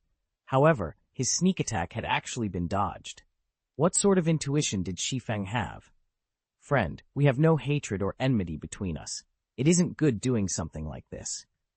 Shi Feng focused his gaze on the newly appeared assassin as he coldly said so. If you wish to place blame, then blame yourself for angering us, Shadow. It is too late, even if you regret it now. Quiet Wolf said excitedly. He held his dagger in reverse grip, paying attention to Shi Feng's every movement. Quiet Wolf had been following Shi Feng while also reporting his location. He never imagined that they would meet an elite monster. The Snow Fox's current target was Shi Feng. Although Shi Feng had good skills, with the Snow Fox holding him back, Quiet Wolf could definitely find a chance to kill of Shi Feng's remaining strand of life. Then he could kill the Snow Fox. There were only benefits for him. As for the Cursemancer on the side, he was just garbage that was not even worth mentioning. Naturally, the Snow Fox wouldn't care about any of this. It just knew that it had to kill Shi Feng. The Snow Fox suddenly bellowed, its snow-white skin turning into a flaming red. Its body also increased in size, and its HP rose by 20%. Then, the Snow Fox activated its final skill, Tearing Bite. The skill amplified its damage by 50%, also causing a bleeding damage of 30, lasting for 5 seconds. You can go and regret now. I'll take care of this Snow Fox in your stead. Quiet Wolf rushed at Shi Feng. He was prepared to kill off Shi Feng the moment he dodged the Snow Fox. Chapter 12, A Timeful Parry System. Player Quiet Wolf has attacked you and entered a yellow name state. Duration of 1 hour. Any players who attack yellow name players will not receive any penalty. Shi Feng only had 31 HP remaining. Being attacked from both sides by the Snow Fox and Quiet Wolf put Shi Feng in a very dangerous position. Despicable. Standing at a distance, Blackie scolded Quiet Wolf for sneaking an attack at such a moment. However, he couldn't change a thing about it. The two of them were too far apart. It was too hard for him to land a hit on Quiet Wolf. He could only aim his attack on the Snow Fox, hoping to kill it off a second earlier, and not letting Quiet Wolf profit off of them. Although mages had high output compared to hitting monsters, it was far harder to land a hit on players unless they stood still without moving. This was because the moment the dark arrow shot out, there would be a prediction line appearing. In a situation where the distance was great, players with good standards could usually dodge it. If it was an expert, then dodging it would be a piece of cake. Just as the Snow Fox and Quiet Wolf were about to rush up, the corners of Shi Feng's mouth revealed a cold smile. He had been interacting with Quiet Wolf in shadow for years now, so he was extremely familiar with Quiet Wolf's strengths and habits. Shi Feng took 2 steps back, forming a perfect triangle between the Snow Fox and Quiet Wolf. Shi Feng gripped the novice sword tightly in front of his chest. He stood there without moving as he awaited the arrival of their attacks. Did he give up? Quiet Wolf started looking down on Shi Feng when he saw Shi Feng preparing to block with his sword. Although players could reduce the damage received by defending the attack, the Snow Fox was an elite. Even if Shi Feng could defend it, the attack would still cause around 50 damage. With just 31 HP remaining, Shi Feng couldn't even take a hit. The Snow Fox was a step ahead, biting towards Shi Feng, tearing bite, just in time. Instead of retreating, Shi Feng advanced. He rushed towards the Snow Fox. The novice sword blocked the Snow Fox in its mouth. Using the life-saving skill Parry, Shi Feng could block a frontal attack once. Shi Feng then continued by lifting the Snow Fox. The Snow Fox had low power, so Shi Feng had easily tossed it towards Quiet Wolf. Everything happened too quickly. Quiet Wolf, who was rushing towards Shi Feng, could not react in time. In an instant, his shoulder was bitten by the Snow Fox. A damage of 964 appeared on Quiet Wolf's head. His HP was instantly cleared down to 0. How? Quiet Wolf was unbelievably shocked. His heart was filled with unwillingness as he stared at Shi Feng's ridiculing smile. He never imagined that players could do such a thing. If he had known about it, he definitely wouldn't rush forward, just to get himself killed. At this point, regardless of how unwilling Quiet Wolf was, his HP had turned to 0. His body could only fall and turn into starlight. He had even dropped a piece of equipment. In the distance, Blackie became dumbfounded. He had even forgotten to attack the Snow Fox. "Blackie, stop daydreaming. Hurry up and attack the Snow Fox," Shi Feng yelled and rushed at the Snow Fox again. After Blackie started reacting again, he chanted a curse, madly attacking the Snow Fox. Without Quiet Wolf's disturbance, the near-death Snow Fox was just a decoration. Within 10 seconds, the Snow Fox released a wail before falling down. System, Rare Elite, Cunning Snow Fox killed.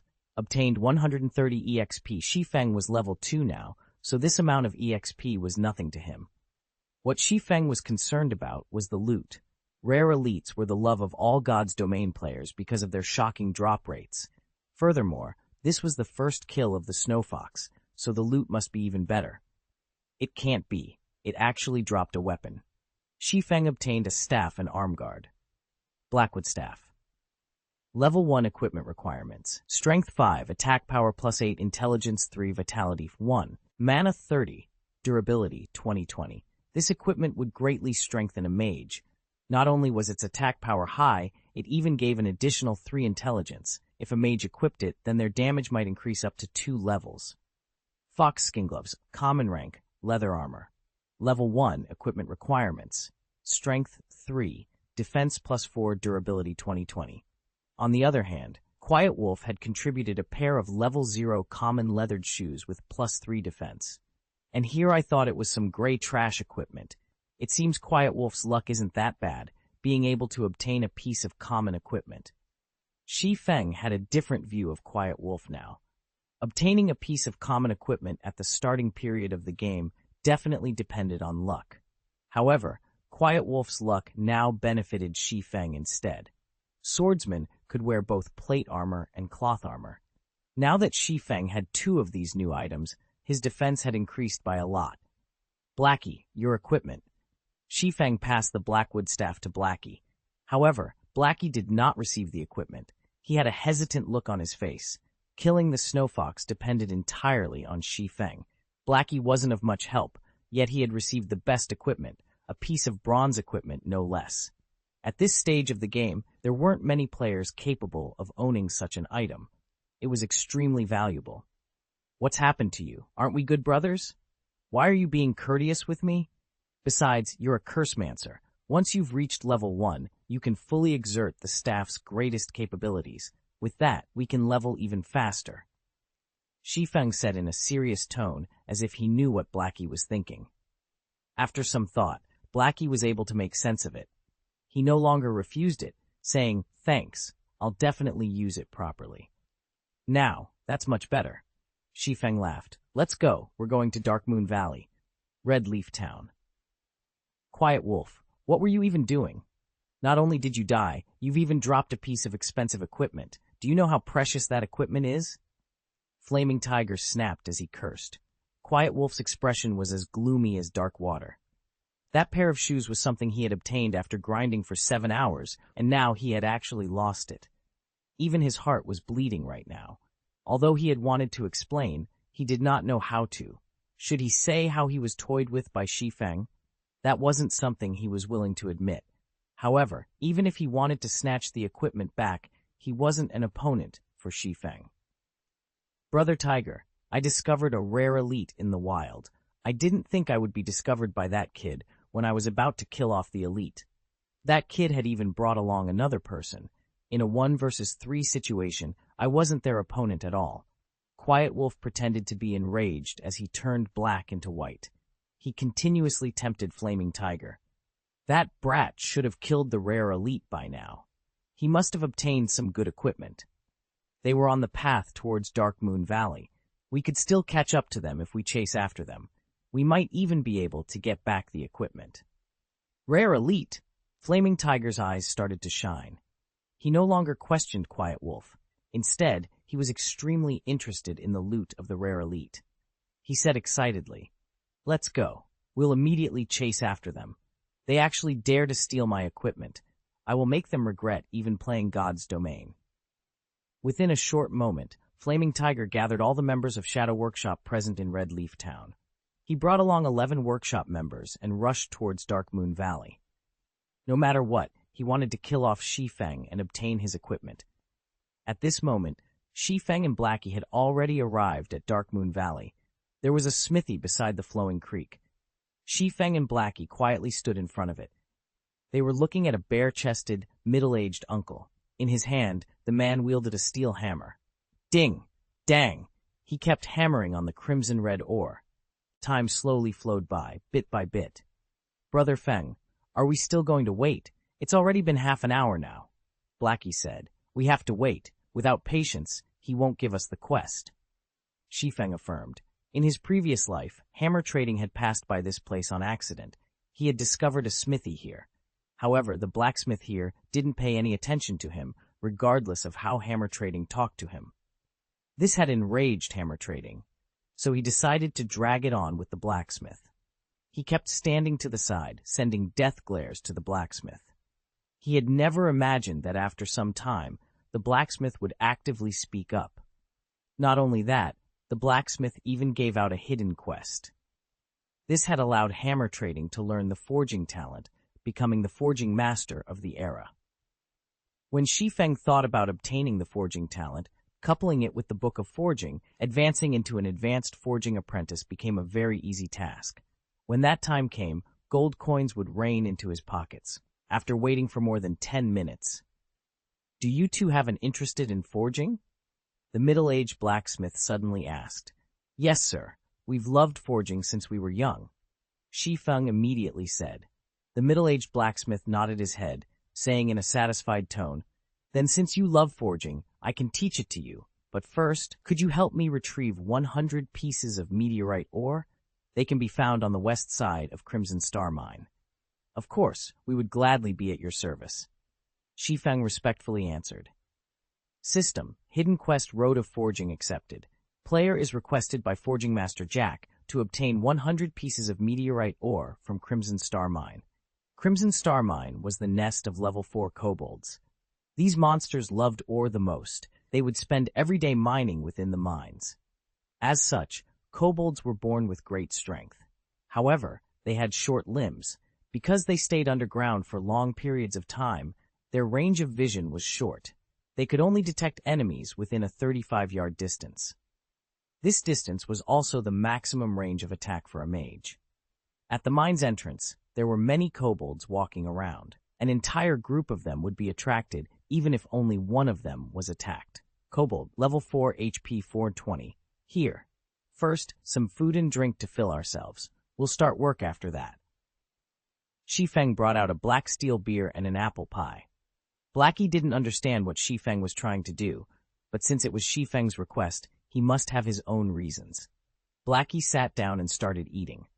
10 seconds after eating the apple pie, all of Blackie's attributes were suddenly increased by +1 points, the effect lasting 30 minutes.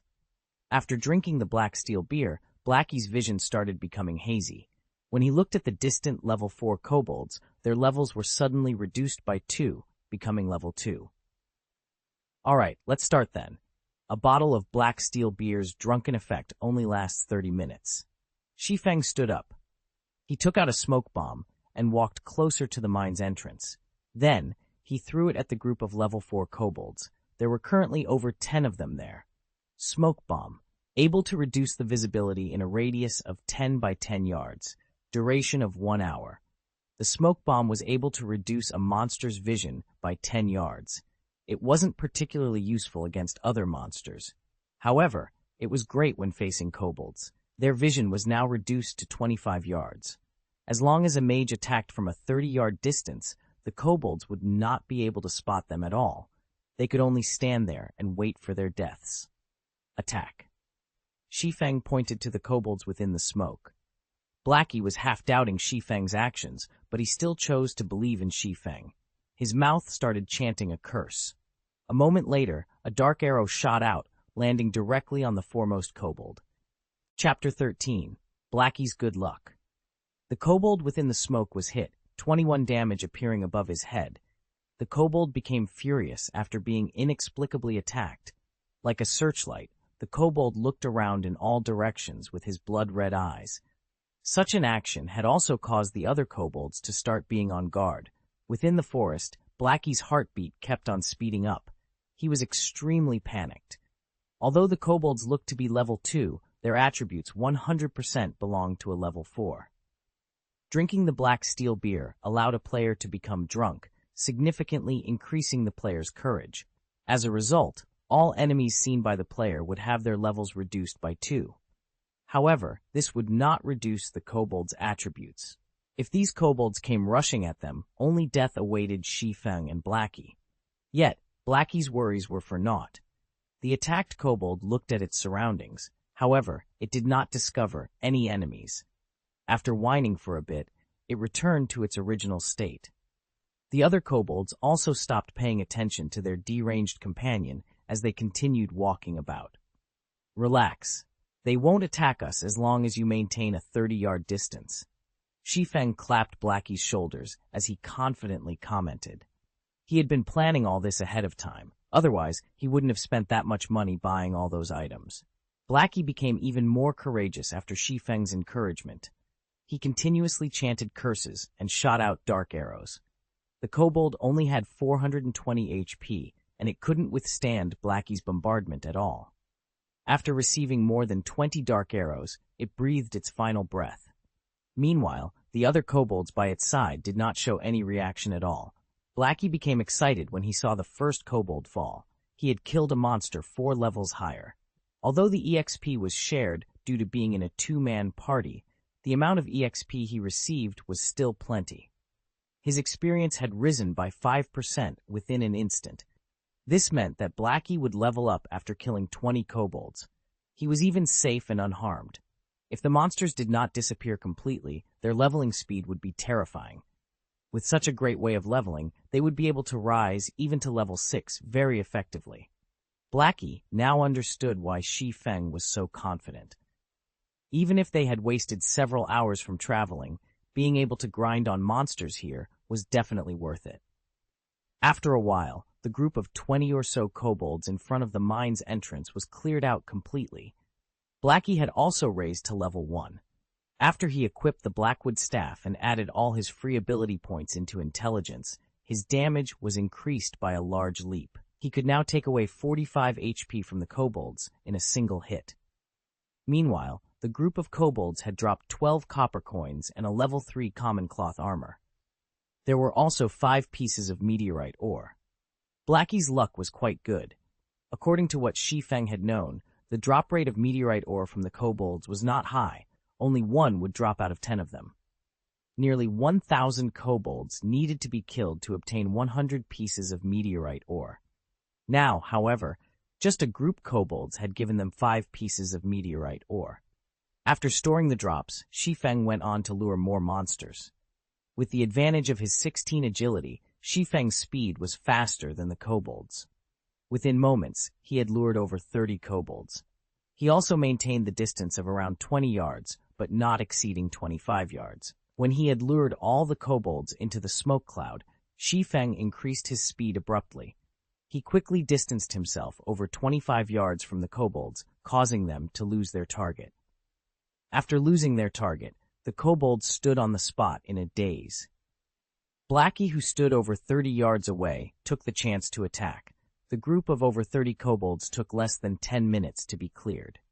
They dropped another 21 coppers and 6 pieces of meteorite ore. Shi Feng and Blackie's experience also greatly increased. In such a way, Shi Feng continued luring monsters, while Blackie continued dealing damage.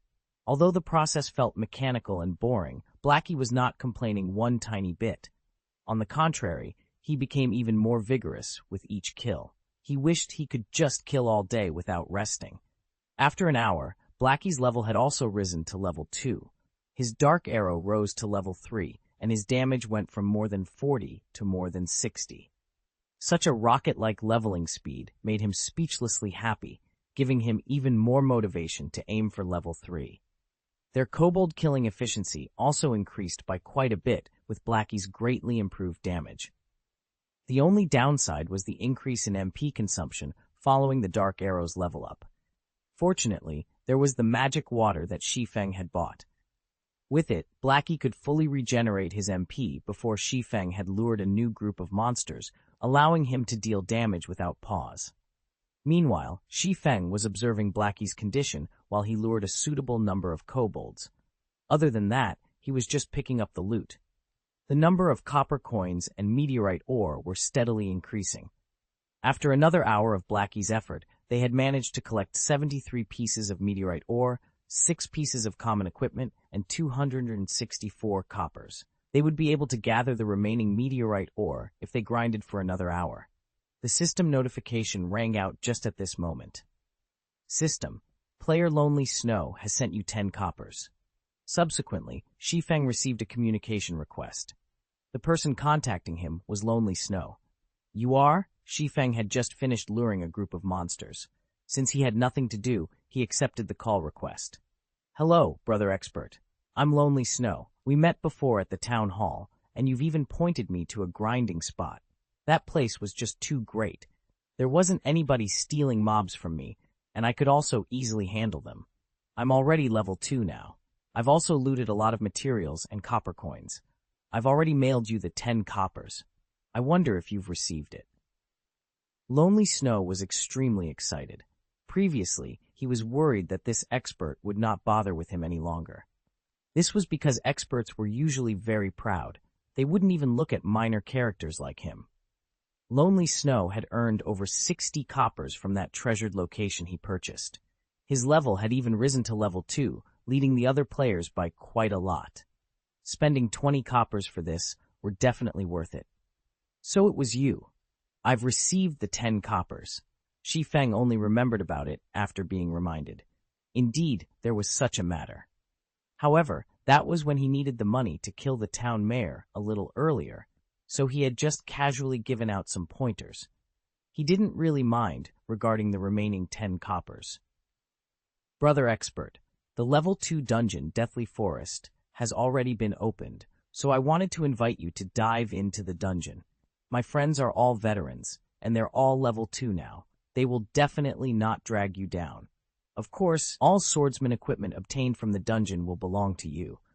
Do you perhaps have the time? Lonely Snow was slightly nervous.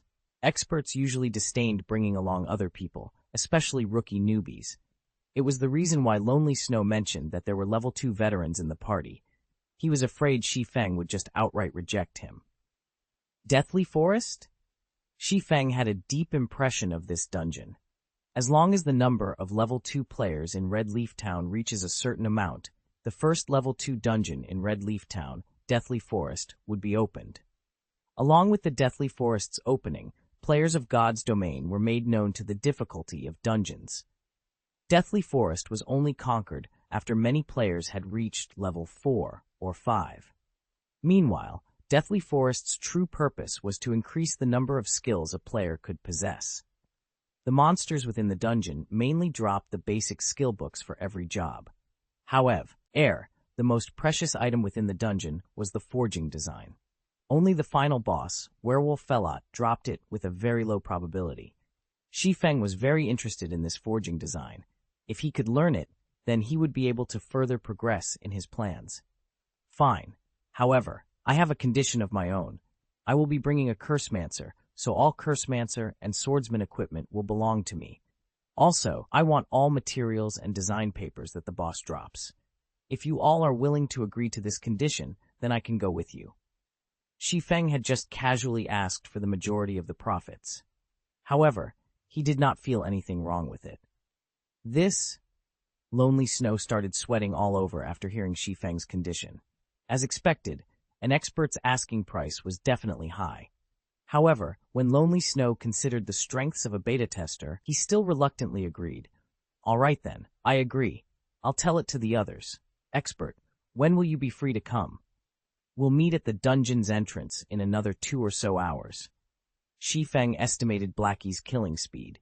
In over an hour, they would definitely be able to finish gathering the 100 pieces of meteorite ore. That's good. Then I'll start preparing over here. I'll see you at the dungeon's entrance, Brother Expert. Lonely Snow ended the call, a heavy weight being freed from him.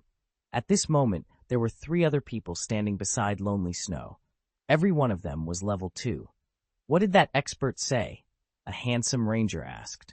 Lonely Snow explained it to them word for word. What dogs fart, Expert? He's just here to take advantage and rip off equipment from us. What's the point of inviting him? If we add another 2 damage dealers, we can enter the dungeon all the same. A shield warrior angrily cursed. The male cleric standing at his side curled his lips, saying in a bad mood, Then he's saying that all mage-class equipment belongs to his friend. Lonely Snow advised, That person is a real expert. He's also a beta tester. He definitely has a deep understanding of the dungeon. He might even be able to guide us through it. Don't you all want to clear the Deathly Forest? So, what if he's a beta tester? He just had an extra month of experience in God's Domain and a rough understanding of it. Besides, the data has long been changed after the game's official release.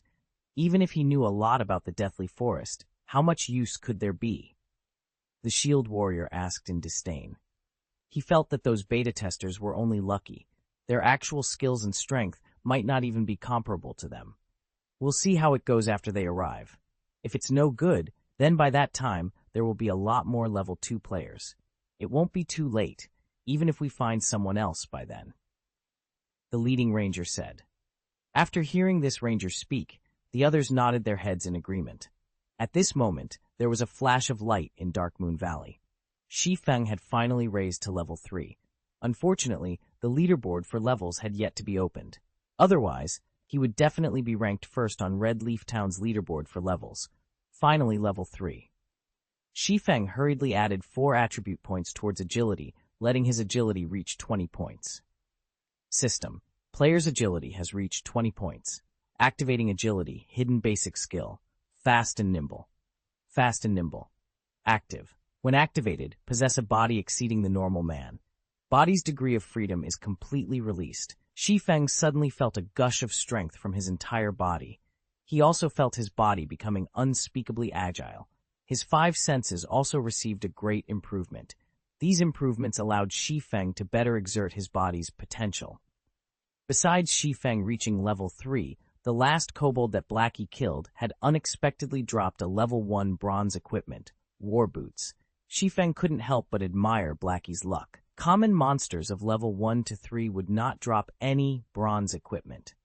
The drop rate of bronze equipment from level 4, wild monsters, was 1 out of 10,000, yet Blackie had actually got it. His luck was just heaven-defying.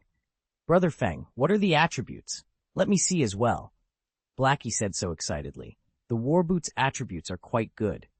Shi Feng displayed the attributes. Recruits war boots, bronze rank, level 1 equipment requirement. Strength 6, defense +8, strength +1, endurance 1, movement speed +1, durability 2020. "This is too great. With this equipment, Brother Feng's speed would become even faster," Blackie happily said. Before, it was only him who obtained a bronze equipment. It had troubled him to no end. Now that Shi Feng had one as well, his heart became relieved as he said, "Brother Feng, how many meteorite ore are we still missing?" "Not many. Just 4 more pieces. We'll be okay after another wave." Shi Feng looked into his bag. Unknowingly, there were already 96 pieces of meteorite ores in his bag. If someone else had come here to grind, they might have needed 5 to 6 hours to obtain this many. Luckily, there was Blackie. They had gathered most of it after just killing a few hundred kobolds. Just when Shi Feng was about to lure more monsters, his keen senses detected 3 blurry figures were closing in from behind Blackie. "Blackie, dodge quickly!" Shi Feng yelled as he pulled out his novice sword. With lightning speed, Shi Feng rushed over. Blackie remained ignorant of the situation. He was still stuck being happy, unaware of the things approaching him. Only finding out now? "You're too late. He'll be the first one." 3 figures suddenly appeared. They were 3 assassin players, and one of them was Quiet Wolf, the person who was killed before. A mage being simultaneously ambushed by 3 assassins would die without question. There would be no suspense to it, even if Blackie was 1 level higher than them. Chapter 14. Extraordinary Player's Physique. The simultaneous attacks from the 3 assassins caused a lot of damage to Blackie. Even though he wore several pieces of common cloth armor, he had still lost nearly half of his HP. System. Guild Shadow has attacked your party.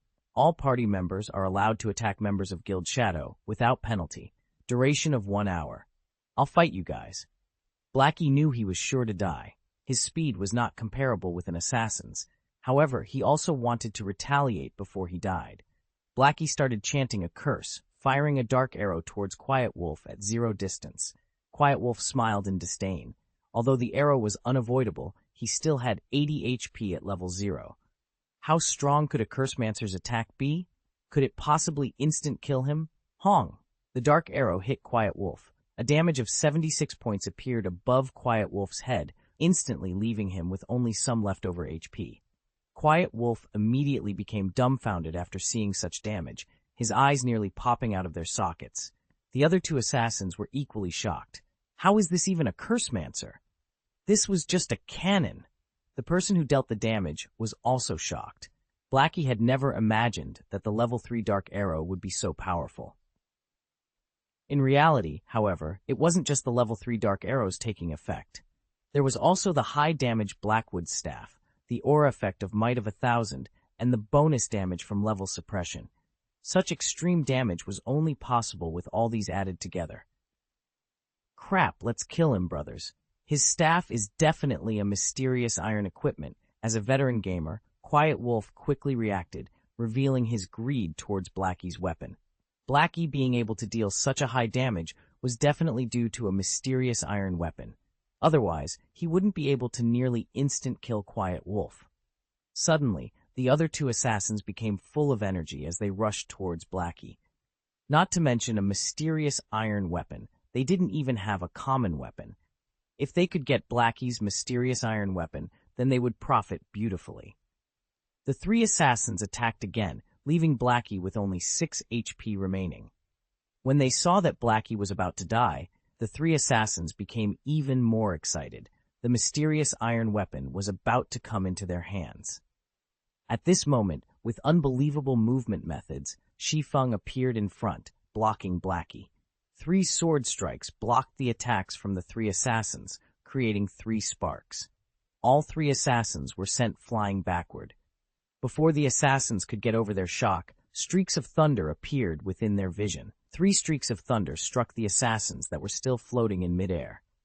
Damages of mana 32, 41, 50 appeared on all 3 of their heads, all of their HP dropping to 0. Their bodies turned into starlight and disappeared within an instant. Because assassins had low defense and were under level suppression, the effect of a level 2 thundering flash was extremely horrifying. Brother Feng. Blackie became dumbfounded as he looked at Shi Feng's back, dumbly saying, "Are you Brother Feng?" Everything had happened all too quickly. Shi Feng had suddenly appeared and swung his sword 3 times, blocking 3 attacks from different directions. Then he had followed it up with a thundering flash. All of these actions had been carried out within an instant. It was so fast that the assassins could not even react. Shi Feng's actions and reactions were just inhuman. If Blackie wasn't familiar with the Shi Feng in front of him, he might have even thought it was someone else pretending to be Shi Feng. After sweeping his gaze around, Shi Feng discovered 8 players surrounding them. Leading these players was Flaming Tiger. Shi Feng no longer dared to stay behind, hurriedly saying, "Why are you still in a daze? Let's go." Shi Feng had activated Fast and Nimble, completely releasing his body's degree of freedom. However, he had a constitution that could keep up and react to his thoughts. His actual body's attributes were too low. He had a very hard time controlling his body, and it was also mentally taxing. Taking explosive maneuvers 2 to 3 times was still possible, but doing it long-term was definitely too much. The enemies also consisted of numerous healers and jobs that equipped plate armor. Shi Feng and Blackie's only choice, now, was to run away. Blackie continuously nodded his head. "Everyone go at them. You must definitely get me my bronze equipment and take over this mine." Flaming Tiger licked the corner of his lips. He was extremely excited. He did not mind the death of the 3 assassins at all. Originally, Flaming Tiger was still burning with rage. They had spent hours at Dark Moon Valley searching for Shi Feng and his partner, causing their leveling speed to fall greatly. However, they had accidentally discovered Shi Feng and Blackie grinding monsters. At first, Flaming Tiger had wanted to immediately surround and kill the 2. However, when he saw Blackie utilizing the smoke cloud at the cave's entrance to kill the level 4 kobolds, Flaming Tiger nearly died from excitement. His hatred towards Shi Feng had also reduced by a large half.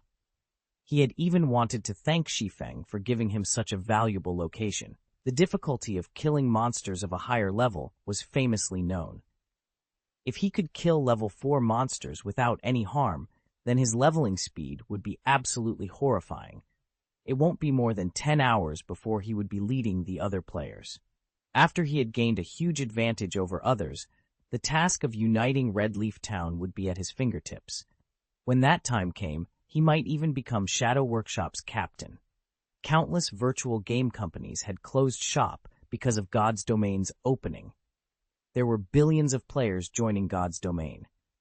To obtain their share in this, many enterprises and financial groups started investing in God's Domain, one after the other.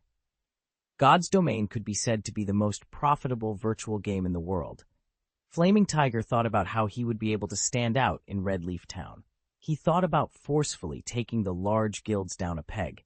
He also thought about becoming Shadow's captain.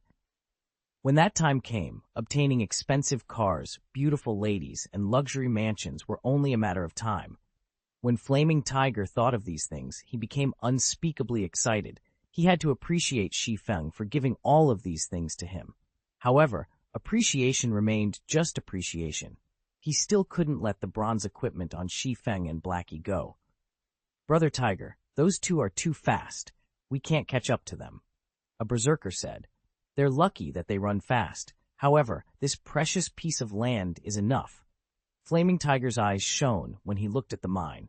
He had already fantasized himself leading Red Leaf Town with flair. Brother Tiger, what about Quiet Wolf and the other two? The three of them fell back to level 0. They also lost quite a lot of skill proficiency, an elementalist asked. Flaming Tiger rolled his eyes at his subordinate, asking, "Is this even a problem?" "You saw as well just now. The kobolds within the smoke cloud won't attack players if they're attacked from a distance. Those are level 4 monsters. Leveling will be easy, so hurry them over here." Brother Tiger is still the smart one. Being able to find such a precious spot, Brother Tiger will definitely become the #1 person in Shadow. The elementalist started bootlicking Flaming Tiger. "Scram, #1 person in Shadow? I am the #1 person in God's domain." Flaming Tiger angrily responded. The other members of Shadow also agreed, one after another, laughing at the elementalist for licking on the wrong boot. A moment later, 3 mage players started attacking from a distance. As for the other players, they lured the monsters into the smoke cloud. Under Flaming Tiger's command, they started killing the kobold in an orderly manner. Great, this is just great. Even after sharing a kobold's EXP with so many people, my experience still increased by 2%. Brother Tiger, this is really fantastic. These monsters also drop ore and a lot of money. Not only that, but these kobolds also respawn quickly. We can grind here without limits until we reach level 6. By that time, we Shadow will definitely become Red Leaf Town's #1 guild. The members of Shadow started laughing happily. It wouldn't take many hours before every one of them reached level 6. It was already great, just imagining how they would suppress the other guilds in Red Leaf Town. "Ha ha! Consider yourselves lucky for following me. The other team leaders are nothing. When the time comes, I'll become Shadow's captain." Flaming Tiger was in a great mood. With such an increase in experience, it wouldn't take an hour before he rose to level 2, compensating for his previous losses. Meanwhile, at the nearby location of Crimson Star Mine, Blackie was grinding his teeth in anger. "Brother Feng, are we just going to let this go? That was hard to obtain information that came from a beta tester, but now it's just profiting these people. I get angry just from thinking about it. These people from Shadow are just shameless. Fortunately, I didn't join them." Shi Feng shook his head as he looked at the system panel's clock, smiling indifferently. "They dare to steal my things. We'll let them enjoy it for now. In a moment, we'll let them know after happiness comes sorrow." Chapter 15. After happiness comes sorrow. Time passed, bit by bit. Shi Feng and Blackie did not just do nothing.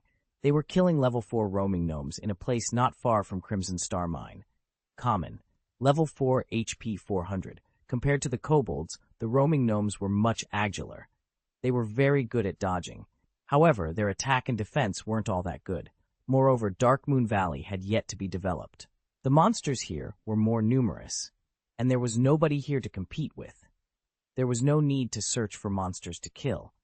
Shi Feng was already a level 3 swordsman, while Blackie was a level 2 cursemancer. After activating Fast and Nimble, the roaming gnome's dagger had no chance of even touching Shi Feng. As for Blackie, his damage was even fiercer after drinking a black steel beer. With Shi Feng entangling the gnomes in the front, and Blackie dealing damage from behind, killing off the roaming gnomes became very easy. The efficiency was even better than grinding off the kobolds.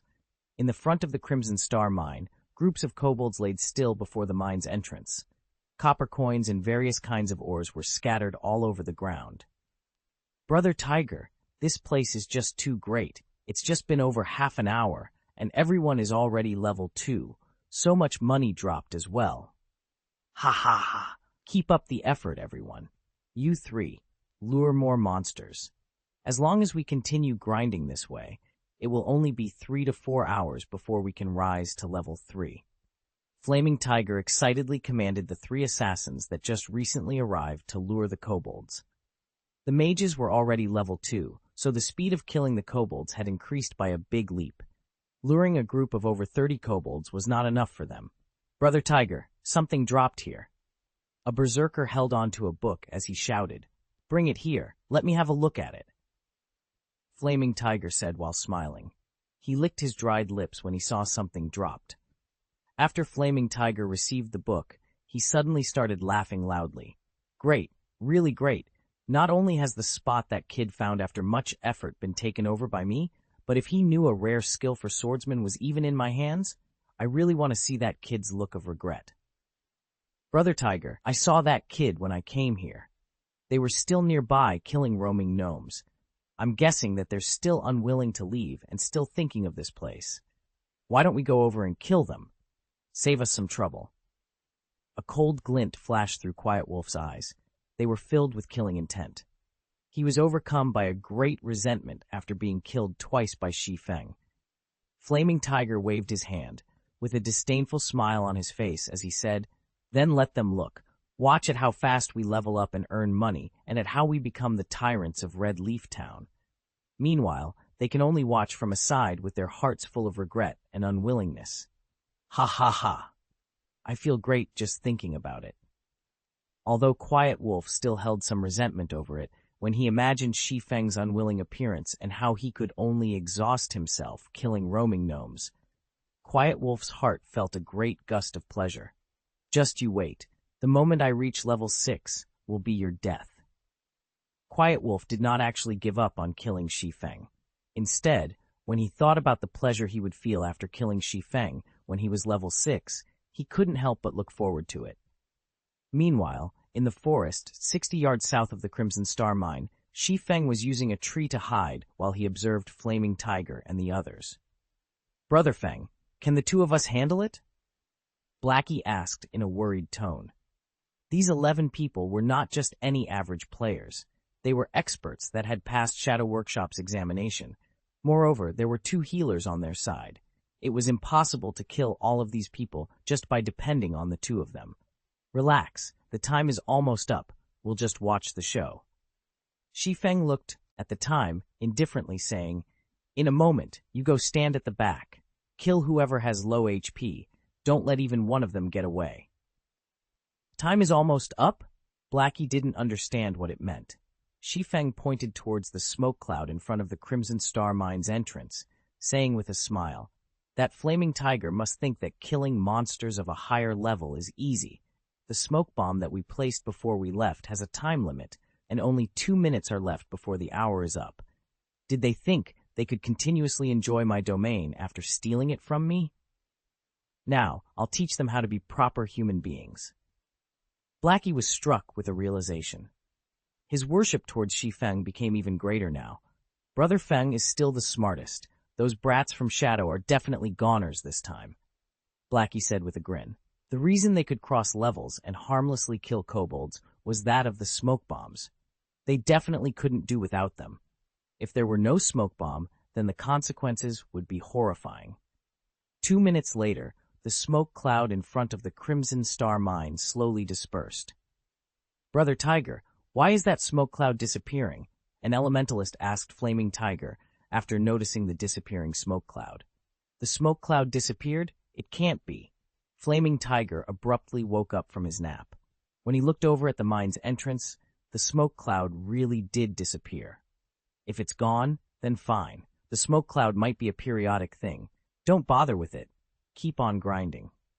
Just as Flaming Tiger finished speaking, the usually stupid-looking kobolds that did not retaliate suddenly looked towards the members of Shadow Workshop in unison. There were over 40 kobolds with blood-red eyes. The kobolds let out angry growls after finally discovering the people who had been attacking them. Suddenly, they all came rushing forth. The members of Shadow did not react at all. Within an instant, they were surrounded and given a beating by the kobolds. A level 2 player could hardly take 3 hits from a kobold, not to mention a group of kobolds. 7 players died within a blink of an eye. The backline players became a mess as they ran for their lives. However, the kobolds were very fast. It only took them moments to catch up to the escaping mages. For each mage, they were gifted a hammer to their heads.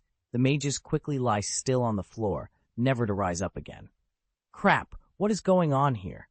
Why did these kobolds suddenly become insane?" Flaming Tiger cursed. He quickly turned tail and ran the moment he noticed the situation turned bad. They had risen to level 2 after much effort. However, this death sent them all back to level 1. There were even 3 assassins who were level 0. It was an absolute loss. With such an increase and decrease, the dream becoming the tyrants of Red Leaf Town also perished. Instead, the current members of Shadow weren't even up to par with the average player. They were even further away from the other guilds. Flaming Tiger's heart started to bleed in pain. "We meet again, Brother Tycoon," Shi Feng said with an indifferent smile. He currently blocked Flaming Tiger's escape path. After seeing Shi Feng's sneer, even an idiot would understand that the kobold's rebellion had something to do with him. "You're dead for sure, kid. You dare to actually scheme against me. If I don't kill you back to level 0, then my name will be read backward." All of Flaming Tiger's hair stood up in anger. He raised his shield and swung it at Shi Feng. Compared to the other members of Shadow Workshop, Flaming Tiger's skills were clearly a tier higher.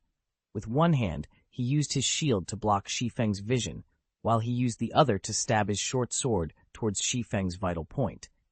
It was simple, yet sinister, and it was very hard to stop. However, Flaming Tiger's confident strike struck air. "Where is he?" Flaming Tiger fixed his gaze to the front. However, there wasn't even a shadow of a person present. "Over here." Xing Stu, D behind Flaming Tiger, his sword waving down. Chop! A damage of -36 appeared above Flaming Tiger's head. His HP had instantly gone from 220 to 184. When Flaming Tiger was hit, he hurriedly spun around and used Shield Bash. However, Shi Feng had long since seen through Flaming Tiger's movements. He took a step backward and spun his body around, hiding by the shield. Then Shi Feng arrived once more at Flaming Tiger's back, giving him another sword slash. Without the use of any skills, Shi Feng could only deal 23 damage to a shield warrior with high defense. "You coward! Don't hide if you have the ability. I can kill you anytime I want." Flaming Tiger could not land any hits on the agile Shi Feng. His HP was constantly decreasing, and only 83 points of it remained now. He had no way of dealing with Shi Feng's attacks, so he decided to start ridiculing Shi Feng in hopes of provoking him, allowing Flaming Tiger the chance to kill Shi Feng. "Sure, I'll stand here without dodging. Come attack me then," Shi Feng answered without hesitation. Flaming Tiger silently smiled. He never imagined that Shi Feng was such a fool, taking the bait with just a small amount of stimulation. "Watch how I'll toy with you to death." Flaming Tiger raised his shield and used charge at Shi Feng. If Shi Feng didn't dodge, then he could only take the hit forcefully. In terms of strength, Flaming Tiger wouldn't lose to Shi Feng. However, only disappointment was waiting for him. Just when Flaming Tiger was 2 yards away from Shi Feng immediately used Thundering Flash. 3 streaks of thunder went past Flaming Tiger's shield, directly landing on his body. 3 high damages appeared above Flaming Tiger's head, -28, -35, 41, his HP instantly dropping to 0. Despicable! Flaming Tiger glared at Shi Feng. He was furious to the point of spitting out blood. If it weren't for himself rushing towards Shi Feng on his own accord, he wouldn't have been struck by all the attacks of that skill. "Are you all right, Brother Tycoon? I said I would stand here without dodging, but I've never said I wouldn't move my hands. How could you be so gullible, even rushing over yourself?" Shi Feng spread out his arms, showing that it was all a mistake, saying, "Oh, right. I still have to thank Brother Tycoon for earning me so many ores. You've saved me a lot of time." Flaming Tiger pointed towards Shi Feng, wanting to say something. However, his body had already turned into starlight and disappeared. He couldn't even utter a single word, only leaving behind a pile of ore and a single book. Chapter 16. Everyone's a liar in Red Leaf Town's noisy plaza. Flashes of white light appeared, following which figures of players appeared, one by one. These players were the revived members of Shadow. These people had down and extremely depressed expressions on their faces. Nothing could beat the pain and entangled feeling of having recently gained something, then losing it again. Just a moment ago, they were still dreaming of becoming the tyrants of Red Leaf Town. Their levels were increasing. It was like flying. In the next second, however, they died. Not only had their levels and skill proficiency decreased, but the experience they had at level 1 was also lower than before. They were much worse off compared to the average player. Flaming Tiger's expression after reviving was even more livid. His eyes alone could eat a person alive. System: Player Ye Feng has killed you. You will be revived in Red Leaf Town after 3 seconds. At the same time, you will lose 1 level and all your skill proficiencies will be reduced by 100 points. Ye Feng, I will not let you off. I will definitely make you wish for death. Flaming Tiger let out an angry bellow after looking at the numbers displayed by the system. His actions had caused the other players to quickly avoid him, not daring to look at this madman. After venting for a while, Flaming Tiger ordered the other members of Shadow to check their bags, checking for the items they dropped. Although this death caused great losses for everyone, there wasn't just the EXP gained from killing kobolds. There was also loot. This was also the only thing they could be happy about. At the very least, they did not busy themselves for nothing. When Flaming Tiger took a look into his bag, a sweet taste suddenly entered his throat. He spat out a mouthful of blood. At once, immediately, we head for Dark Moon Valley now. I must kill that kid. Flaming Tigers bellowed, his anger reaching up to the skies. The skill book that he planned on using to ridicule Shi Feng was gone. It was an extremely rare skill for swordsmen, and it was also the most valuable item they got from grinding kobolds. Now it was gone.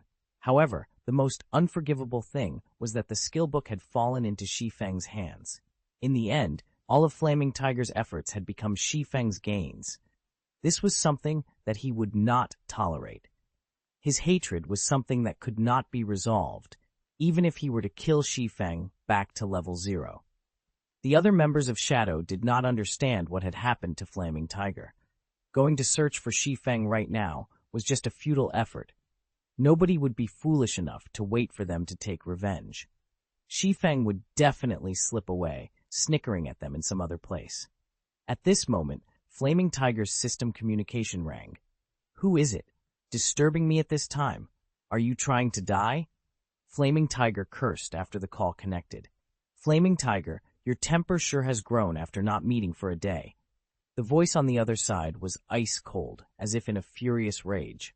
Flaming Tiger felt the familiarity of that voice. When he found the corresponding identity to the voice, his face suddenly turned extremely ugly.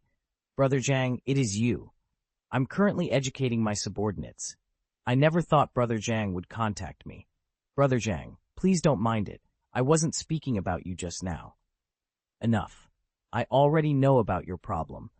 Just looking at the damage you've caused towards Shadow's development in Red Leaf Town, looking at what the good you've done has accomplished towards Shadow's development in Red Leaf Town, I'll come to you immediately. From now onwards, you don't have to continue being Red Leaf Town's team leader. Silent Rain, the team's elementalist, will take over temporarily. If you're still not level 2 by the time I arrive in Red Leaf Town, then you can just get lost. Shadow doesn't need garbage. Flaming Tiger became spiritless after hearing these words. His hatred for Shi Feng would never be washed away, even by the 5 lakes and 4 seas.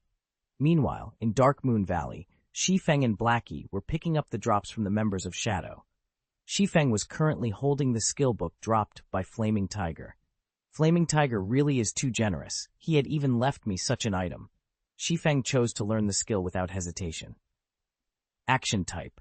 Requires sword level 1, proficiency 0300. Ambush an enemy outside 5 yards and within 30 yards. Movement speed will be increased by 40% when rushing towards the target, and attack speed increased by 20% for 3 seconds. Cooldown, 25 seconds. A swordsman mobility would be greatly increased with this skill. It was a great counter to rangers and mages who love to kite. Brother Feng, the meteorite ore we need are all here. There are also quite a few bronze ore. Shadow really helped us big this time. Blackie laughed loudly. As he was collecting the ore from the ground, he noticed a piece of dark green ore. Picking it up, he asked, Brother Feng, what is this star crystal? When Shi Feng heard about the star crystal, he ignored the meteorite ore below his feet, instantly turning around and running towards Blackie. Damn, it really is a star crystal. Blackie, your luck is really too good. You even picked up such a thing. Shi Feng said excitedly as he carefully looked at the dark green ore after receiving it. Every monster in the world had a chance of dropping a star crystal. The chances were 1,000,000 to 1. Maybe it was trash to other people, but to Shi Feng, it was a priceless treasure. It was also the thing he needed the most. Brother Feng, what is this star crystal for? Blackie curiously asked. Shi Feng was usually calm and indifferent. Such an excited reaction from him displayed the preciousness of the star crystal. It's for eating, but not for players. Shi Feng smiled slightly, but did not continue explaining as he kept the star crystal. It's for eating? Blackie was slightly confused. Who would eat a rock? However, Shi Feng must have his own reasons for not explaining, so Blackie did not continue asking about it. A moment later, all the drops were collected. They had received a total of 14 pieces of meteorite ore and 32 pieces of bronze ore. Not only had they completed Shi Feng's quest, they even had some leftovers. Subsequently, the two of them arrived at the smithy. Master Jack, I have collected the meteorite ore you asked for. Shi Feng handed over all of the meteorite ore, not leaving even one behind. These were all quest items. A stack of them would only sell for 1 copper to an NPC. It was utterly worthless. Not bad, young man. However, if you wish to become an outstanding forger, you still need to have enough strength to obtain precious ore. There is a powerful kobold chieftain. Go kill it to prove your strength. Master Jack said eloquently as he stored away the meteorite ore. System, Hidden Quest Road of Forging. Kill the kobold chieftain inside Crimson Star Mine. Time limit of 1 hour. When Shi Feng saw that there was still a second stage to the quest, Shi Feng wished he could curse hammer trading. He had caused Shi Feng big trouble this time. As expected, everybody would have kept something to themselves. Nobody could be trusted. Everyone's a liar. In Shi Feng's previous life, hammer trading had not mentioned a second stage of the quest. Now a second stage, time-limited quest had appeared. It was even against a chieftain monster. That wasn't an elite monster you simply run across. A chieftain was even stronger than a special elite. It was the equivalent of a dungeon's boss. Shi Feng was just level 3, and a leader monster was just too deadly to him. In Shi Feng's previous life, hammer trading was level 16 when he accepted the quest. Completing the quest was extremely easy. Forget it. Let's have a look at it first. He could do nothing about being tricked. However, Shi Feng did not plan to give up.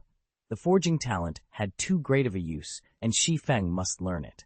Following which, Shi Feng and Blackie cleared the woe of kobolds as they headed towards the deeper parts of the Crimson Star Mine. Compared to the kobolds at the entrance, the kobolds inside were no longer level 4, they were level 5. They took more time and energy to kill. Often, another kobold would respawn before one was killed. If there weren't enough black steel beer to reduce the kobold's level by 2, then Shi Feng and Blackie's killing speed would be completely unable to keep up with the respawn rate. Half an hour later, Shi Feng and Blackie arrived at the deepest part of the Crimson Star Mine. It was a large piece of empty land. There were over 10 kobolds mining for ore in the surroundings. There was a huge figure standing in the center of the empty area. It was a kobold that wore armor, and it was constantly giving out commands to the other kobolds. Level 5 HP 2100. Just its HP alone could cause a person despair, not to mention the heavy armor worn on the kobold chieftain. Its defense was definitely high. It was nearly impossible for physical-type attacks to cause a lot of damage. Moreover, chieftain-rank monsters had a recovery speed of 2% HP every 5 seconds when in battle. That meant the kobold chieftain would recover 42 HP every 5 seconds. It was not a number to look down upon. An average level 5 player with physical type damage might not even be able to deal 42 damage within 5 seconds. As for using the smoke bombs to kill the kobold chieftain safely, that was completely impossible. A chieftain monster's range of vision was extremely wide. Even a kobold would have a vision range of 55 yards. Using the smoke bomb to reduce its vision by 10 yards would still leave it with 45 yards. Even for rangers, who had the furthest firing range of 40 yards, it was not enough. Shi Feng thought through it again and again as he looked at the kobold chieftain before him, helplessly laughing. Do I really have to use that? Chapter 17. Magic Weapon Released. Famed Swordsman Born. Brother Feng, can we really beat this kobold chieftain? Blackie had not an ounce of confidence in him when he looked at the kobold chieftain. Ignoring its horrifying amount of HP, the giant axe on its back was enough to terrify someone. If Blackie were hit with that axe, he would definitely turn into meat paste within an instant. I don't know. Shi Feng shook his head. Plans can never keep up with change. There was not a single terrain within the mine that could be used. They could only fight the Kobold Chieftain head-on if they wanted to kill it. The Kobold Chieftain was the most powerful monster Shi Feng had met up with to this point. If he had enough time, Shi Feng would come here when he was level 5 with a full body of bronze equipment. He would have an 80% chance by then. However, there was little left of the time that Forging Master Jack gave him. If he wanted to finish the battle within the 20 minutes remaining, then he would need to send out a small party of level 5 elites to do so. However, there were only 2 of them. Their equipment was also poor. Trying to kill the Kobold Chieftain within 20 minutes was utterly impossible. However, there would be dire consequences if the quest was not finished. There was only one chance to do this hidden quest. If it failed, Shi Feng would not be able to receive it ever again. Thus, Shi Feng was even more unwilling to give up this quest. I can only try it. Shi Feng unwillingly took out the magic weapon, Abyssal Blade. In his previous life, the number of magic weapons Shi Feng had personally witnessed could be counted on his fingers. Anybody who had seen a magic weapon's power would be brought to submission by it. Whereas, those who could properly wield a magic weapon was as rare as a phoenix's feather. Crimson War God was one such person. He had grown to fame within a guild war that had involved over 100,000 people. During that war, Crimson War God held a bloodied magic weapon, the Crimson Ghost Axe. He rushed into groups of thousands of warriors with the axe and slaughtered. There was no one who could block his giant axe. In the end, the enemy guild was forced to retreat in embarrassment. Crimson War God had created the scene of one man defending against 10,000. After that war, he built up the glorious War God Empire. There was also the Madman, Windchaser. He held the magic weapon, Evil Spirit's Roar. With only the bow in hand, Windchaser had single-handedly defended a city. Of the thousands of enemy players, not one of them could enter within 100 yards of the city. Using a single arrow, Windchaser had even sniped Outstandingly Extraordinary, the guild leader of Imposing Expert. Outstandingly Extraordinary had been standing further than 100 yards from the city at that time. As long as they were a magic weapon user, then they would be famous, top-tier experts in God's domain that were respected by all.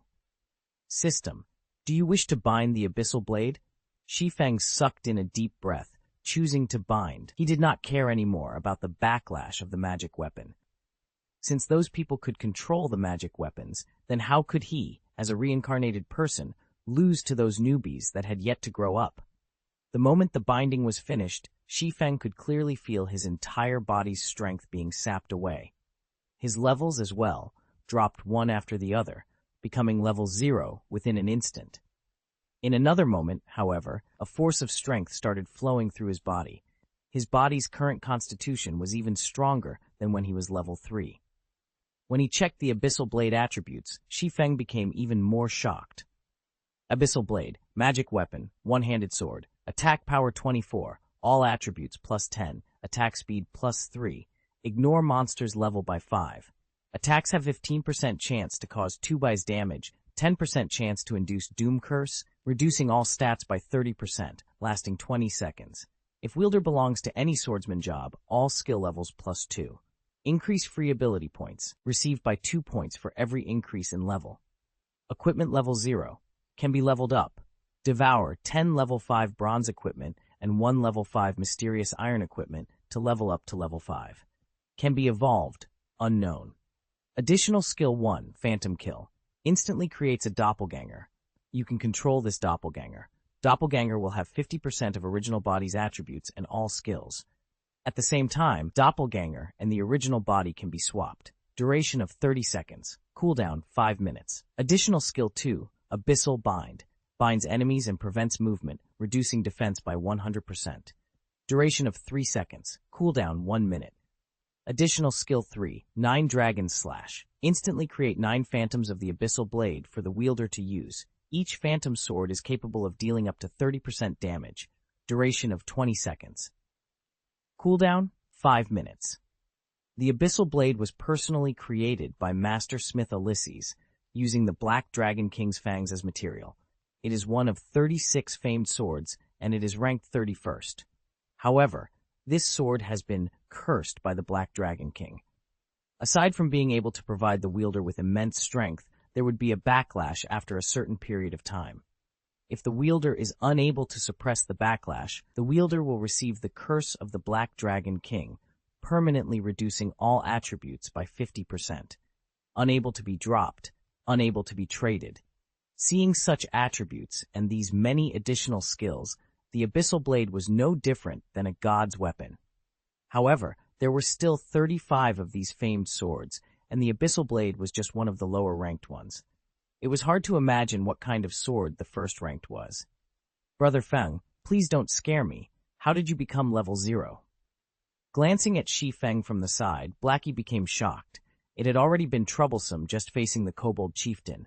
Now that Shi Feng had fallen back to level 0, how could they fight it? Relax. Use the smoke bombs to clear off the small mobs first. Leave the kobold chieftain to me. Shi Feng called up the attribute panel, placing all 6 free attribute points into agility. His agility had reached 20 points exactly, activating fast and nimble. Shi Feng was very eager to test his sword on the kobold chieftain. Character, Ye Feng, human. Affiliated kingdom, Star Moon. Title, Might of 1,000 Job. Swordsman, level 0 HP, 460. Attack power, 72. Defense attack speed, 10. Movement speed, 8 attributes. Strength, 24. Agility, 20. Endurance, 22. Intelligence, 13. Vitality, 13. System. Strength has reached 20 points. Activating hidden basic skill, Smashing Fists. Able to destroy trash weapons with bare hands. System, Endurance has reached 20 points. Activating hidden basic skill, Robust Physique. Along with the activation of the hidden basic skills for strength and endurance, Shi Feng could now utilize the full potential of his current body. He was no longer a 3-second hero. Although he was level 0, his current attack power and attributes were far above that of when he was level 3. His HP was even more awesome. It wasn't any worse than a level 5 shield warrior's HP. Not to mention, Shi Feng still had a bunch of high-level skills. He could definitely fight it out with the kobold chieftain. While Shi Feng was getting used to his body, Blackie had cleared all of the kobolds in the surrounding areas, leaving behind only the kobold chieftain. Wait for me to pull aggro, then you can start madly attacking, Shi Feng instructed. Taking a step forward, Shi Feng rushed towards the kobold chieftain. Windblade. In the blink of an eye, Shi Feng had arrived in front of the kobold chieftain. The kobold chieftain had yet to react before 2 streaks of black light slashed at its neck. Suddenly, blood splashed from its neck, causing the kobold chieftain to scream in pain. 2 frightening damages appeared above its head. 63. The kobold chieftain finally reacted. However, just as it lifted its giant axe, another sword flash passed through an unprotected area of its body. Chop!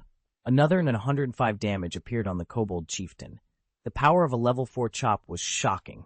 When the giant axe landed on the ground, it created a large crater. However, Shi Feng had long since retreated and followed up by using a level 4 thundering flash. 3 streaks of violent thunder passed through the cold chieftain's gigantic body, creating damages of 84, 101, 123. Shi Feng had taken over 600 HP away from the kobold chieftain after just a single exchange. The might of the famed sword, the Abyssal Blade, even shocked Shi Feng himself. Blackie, who stood a distance away, was even more dumbfounded. Chapter 18, 9 Dragons Slash. The kobold chieftain became enraged when he was dealt the heavy damage by Shi Feng's surprise attack. The blood that leaked from its wound became its stimulant. The kobold chieftain raised its giant axe, bombarding Shi Feng with one attack after another. The kobold chieftain could not react appropriately towards Shi Feng's previous surprise attack. It could only instinctively attack, so its attacks were aggressive. Against the wild attacks of the kobold chieftain, even a level 5 shield warrior or guardian knight would die within an instant.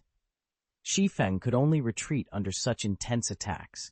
He did not have any chance to retaliate. He also needed to dodge the incoming rubble the size of fists. If they hit him, it would cause quite an amount of damage. A man and a beast exchanged moves at high speeds. If it were an average man, he most likely would not be able to make a single move. He would be halved by the giant axe, becoming very much dead. Blackie, hurry and attack it. I can't hold on for much longer. Shi Feng had been dodging for a whole 7 or 8 seconds now. When he saw Blackie, having yet to attack, he shouted loudly. They were currently facing a chieftain boss, not a little elite. The attack patterns of a chieftain boss were not as monotonous as an elite's. It had a variety of attacks. The chieftain boss was a monster that possessed intelligence. It would even change its attack pattern for specific players. Couple that with a strength that was 2 to 3 times that of a normal elite. The chieftain boss was stronger than an elite by at least 4 times. Although Shi Feng had only exchanged blows with the kobold chieftain for 7 or 8 seconds, it felt like several minutes had gone by. Just from blocking attacks and the occasional counterattack had already taken over 100 HP from Shi Feng. If this situation continued, it wouldn't be long before his HP reached 0. With the famed sword, Abyssal Blade, Shi Feng's attributes were greatly increased. It allowed 3 hidden basic skills that were most important to a melee player to be activated. With these skills, Shi Feng was able to exhibit extraordinary attacks and dodges continuously. If he did not possess the Abyssal Blade, Shi Feng would have died long ago. Ah, I'll come help you, Brother Feng. Blackie realized his mistake as he finally reacted. He hurriedly waved his staff, his mouth chanting a curse. After aiming at the kobold chieftain, he shot a dark arrow. The dark arrow landed on the kobold chieftain's body, only dealing 17 points of damage. Blackie's mouth became wide open after seeing this damage. He couldn't help becoming astonished by a chieftain monster's defense. Blackie could cause over 50 damage if he attacked a level 5 monster. However, it was only a third of that amount now. It could be seen how shocking a chieftain monster's defense was. On the other hand, Shi Feng could deal over 100 damage in a hit. What kind of attack power was that? Shi Feng abruptly slashed the Abyssal Blade in mid-battle. Chop! A black light dug itself through a gap in the kobold chieftain's attack. Peng! Shi Feng took 3 steps backward before stabilizing his body, over 30 damage appearing above his head. On the other hand, only the kobold chieftain's giant axe was pushed back, pausing slightly in midair. It worked. It seems like my strength is just barely enough. Shi Feng was very satisfied with the attack this time. During battles within God's domain, not only could players defend and dodge, but they could also interrupt a monster's attack. This would cause the monster's attack to stop briefly, ending the monster's offensive. It was a high-leveled battle technique. Such techniques only started becoming popular half a year after God's domain's opening, especially in boss battles. If the MT, main tank, did not learn such techniques, the end result would be a party wipe. This was because there were no players capable of blocking a boss's crazed and continuous attacks. The kobold chieftain's momenta, wry pause had caused it to reveal a weak point. Shi Feng rushed in without hesitation. Gathering all his strength into his hand, Shi Feng gripped the Abyssal Blade tightly and continuously struck the kobold chieftain. 4 streaks of swordlight hit the unarmored parts of the kobold chieftain. With the damage amplification effect, Shi Feng's attack instantly took to 300 HP away from the kobold chieftain. Adding in Blackie's attack, the kobold chieftain only had little over 900 HP remaining. Ow! Ow! The kobold chieftain started going into a frenzy. It threw its giant axe to a side, pulling out 2 machetes from its waist. The change in weapons caused the kobold chieftain's attack patterns to change. If the kobold chieftain was a berserker when he held the giant axe, then after wielding the pair of blades, the kobold chieftain was a dual-wielding swordsman. The kobold chieftain now combined strength with agility, no longer just using violence to oppress its opponent. The attack pattern of the pair of blades was no longer monotonous. The kobold chieftain's attack speed had a large increase as well. Just after Shi Feng dodged one of the blades, the other came following behind. Shi Feng hurriedly used the Abyssal Blade to block it. Dazzling sparks were created when the blade and sword intersected with each other. Shi Feng's entire person was sent flying away. When Shi Feng was still in midair, he saw the kobold chieftain leaping with all its might, its machete raised high for a frontal assault. Is it going all out? Shi Feng was shocked, hurriedly using parry, Hong. The abyssal blade blocked the machete. However, Shi Feng was like a meteorite as he fell heavily to the ground. Shi Feng had thought the kobold chieftain's attack to be over. However, as it fell from the sky, its twin blades plunged downwards as well, with Shi Feng's chest as their target. Shi Feng was unable to move to dodge the attack. Phantom kill! Instantly, a doppelganger of Shi Feng appeared 3 yards away from him. With lightning speed, Shi Feng swapped places with his doppelganger. When the kobold chieftain landed, both its blades stabbed into the doppelganger's chest.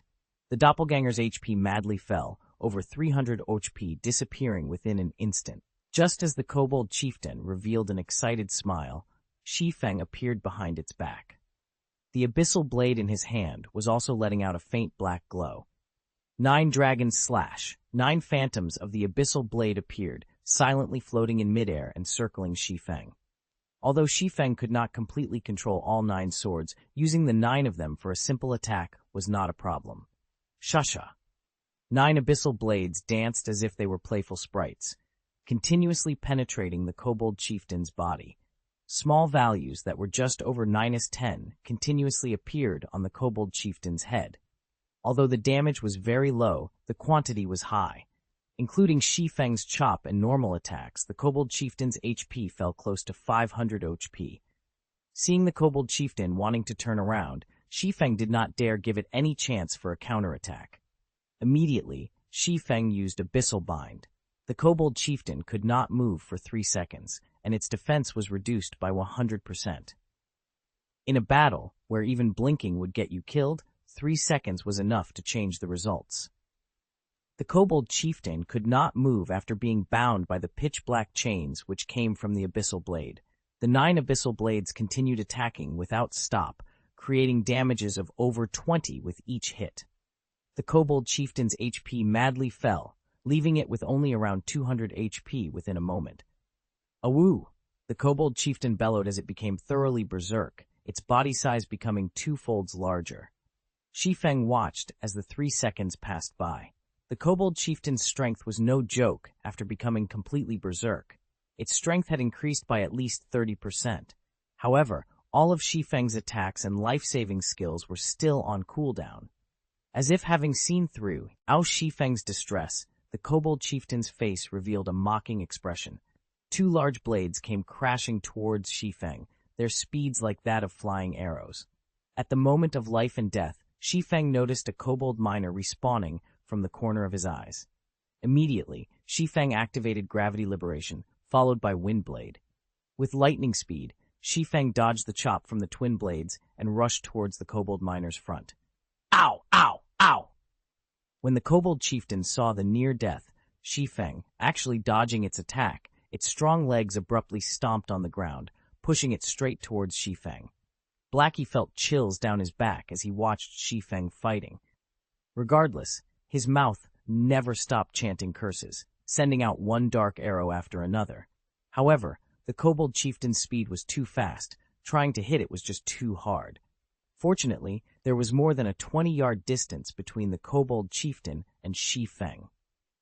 The kobold chieftain would still need some time to catch up to Shi Feng. Within this period, Shi Feng might even be able to kill off the kobold chieftain with the 9 phantoms of the abyssal blade. However, both Shi Feng and Blackie had underestimated the kobold chieftain's explosive strength. Not only were its strength and defense greatly increased, even its agility had a great increase. It only took 2 seconds for the kobold chieftain to reach over 20 yards. The kobold chieftain lifted its twin blades, strongly slashing it down. The kobold miner in front of Shi Feng was split into 2, and a rain of blood fell 5 yards around it. This slash had closely brushed past Shi Feng's cheek, nearly taking his life away. Seeing the kobold chieftain preparing to slash down its other blade, Shi Feng strongly raised the abyssal blade in his hand. 3 streaks of thunder penetrated the kobold chieftain's body, taking away its last remaining 130 HP. Seeing the kobold chieftain finally fall, Shi Feng let loose a breath of relief. The chieftain monster is truly too strong. Even if Shi Feng came here at level 5 fully equipped with bronze equipment, he would still be a goner. He could only kill it due to luck. Compared to a level 2 Thundering Flash, the level 4 Thundering Flash only had a cooldown of 24 seconds. The cooldown had finished just in time, allowing Shi Feng to escape death. System: Level 5 Kobold Chieftain killed. Level difference of 5. EXP obtained increased by 500%. Obtained 2350 EXP. Shi Feng immediately rose to 76% of level 1. System: Congratulations for becoming the first player to kill a chieftain monster. Kobold Chieftain's item drop increased by 200%. Reputation in Star Moon Kingdom increased by 10 points. Suddenly, the Kobold Chieftain's body started expanding. Its size continued increasing until its body exploded with a boom, scattering a pile of items all over the floor. Chapter 19. Evil Whip. When the Kobold Chieftain exploded, items scattered all over the floor. Copper coins paved the floor as well in a copper glow, shining through the entire mine as if celebrating Shi Feng's success. At the moment, Blackie sat paralyzed on the ground, cold sweat pervading his entire body. It was as if all of his strength was sapped out from his body. He could not care less about the drops on the ground. This battle was truly difficult. There was no time to even take a breath. Every minute and every second were a soul-shocking moment that stimulated the eyes. Every moment of the battle just toyed with Blackie's heart. He would not be able to take it at all if he did not have a strong heart. As for Shi Feng, who could battle against the Kobold Chieftain head-on, what kind of heart did he possess? "This is too great. We won, Brother Feng. You really are my idol," Blackie loudly shouted in extreme excitement. Seeing Shi Feng's calm face, Blackie was filled with respect for him. Although Shi Feng's former strength was quite good, surpassing many average players, he was still just an average professional player. Shi Feng's skill had never been out of reach for Blackie. Shi Feng had been previously quick to get excited. He would even get into an endless conflict over a piece of common equipment as if he was an unsheathed blade. However, the current Shi Feng was hugely different than before. It was as if he became a different person. The present Shi Feng was extremely calm and did things without hesitation. He gave off a certain serenity that resembled that of a dormant dragon. He did not do anything outstanding normally, yet when he did, it would shock the world. "Blackie, wasn't your idol Gentle Snow?" Shi Feng slightly smiled as he said so. "Of course, Gentle Snow is my idol. However, you're awesome as well, Brother Feng. Usually, you keep quiet without revealing anything, but now that you've shown it, even such a powerful Kobold Chieftain was done in by you. Not even a true professional gamer could compare to you, so how could I not admire you? As they said, the shade is better under a large tree. Brother Feng, you should teach me how to play a Cursemancer. Even in my dreams, I've dreamt of becoming a professional gamer." In Blackie's eyes, Shi Feng was just like a mountain of gold. He was glad for the choice he had previously made. If he had gone to Shadow Workshop, he would probably still be a nameless gold farming member. He wouldn't even have the chance to meet an expert. Forget about becoming a real expert.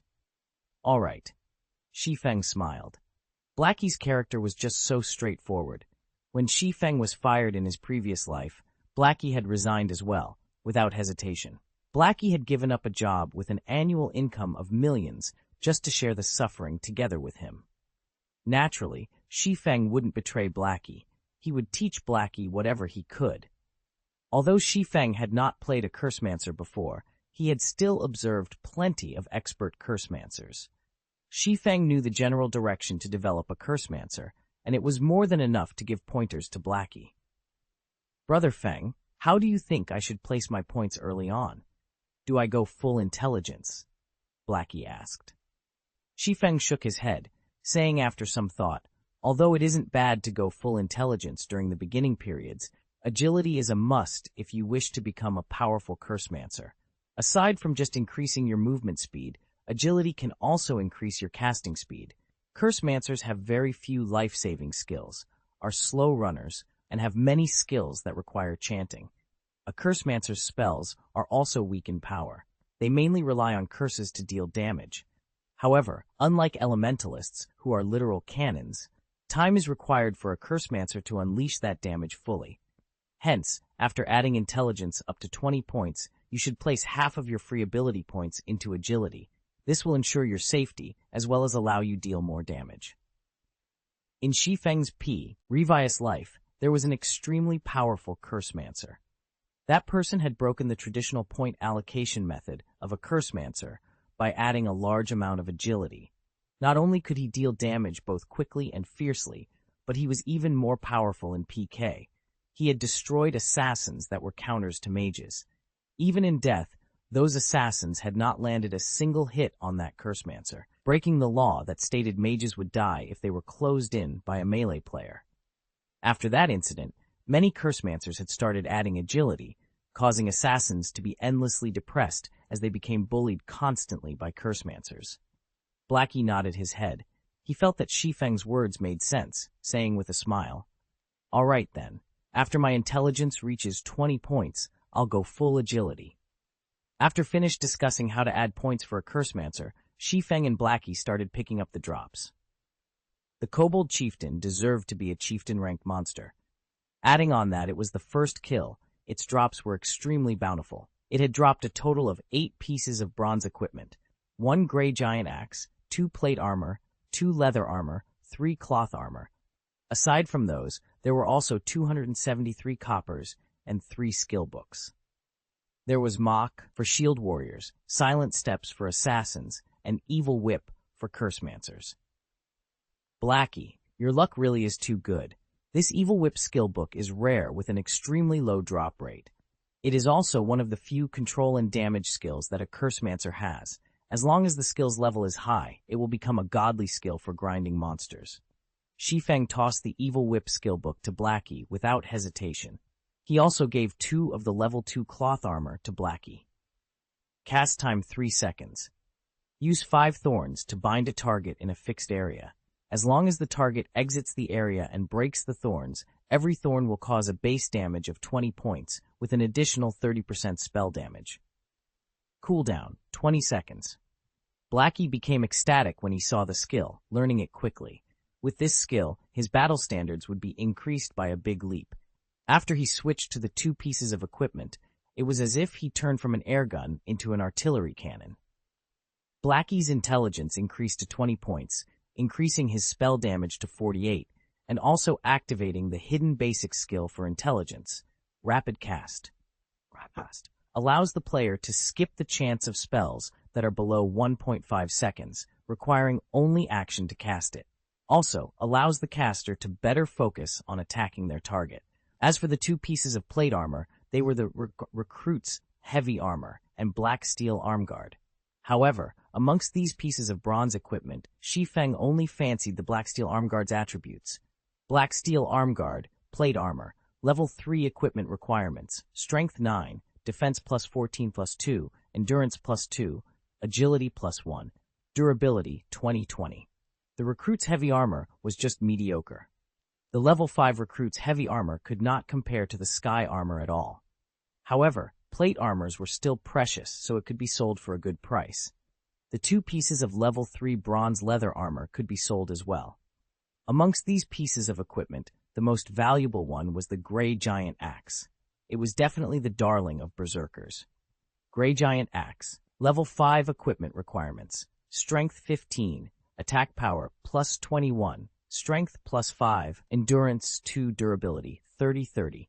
It was the absolute weapon for violence. If a berserker got a hold of this weapon, their damage would become extremely violent and horrifying. If I could create a hype over this gray giant axe, it would definitely be worth a lot of money. Shi Feng slightly smiled. He had a plan in his heart to make a load of money using the gray giant axe. Afterward, Shi Feng and Blackie returned to the smithy. "Master Jack, I've killed the Kobold Chieftain. This is its skull," Shi Feng said respectfully as he took out a kobold skull. Master Jack, who was currently hammering away on steel, glanced at the kobold skull. After he confirmed that Shi Feng had done it, he satisfyingly said, "Not bad, young man. It seems you do have the right to inherit my forging skills." System: Hidden Quest Road of Forging completed. Player has learned forging. Player has become a basic forging apprentice. Player has obtained the forging talent, Forging Genius. rewarding 10 pieces of 100 refinement steel, forging genius. After a successful forging, there is a fixed chance to increase 2 proficiency points. 2 proficiency points were not to be looked down on. It should be known that a basic forging apprentice making a piece of common equipment only had a 20% success rate. After successfully making the equipment, there was a 40% chance to obtain 1 proficiency point. Now, however, Shi Feng had a chance to obtain 2 proficiency points as long as his forging was successful, increasing his efficiency for promotion to the next rank by several folds.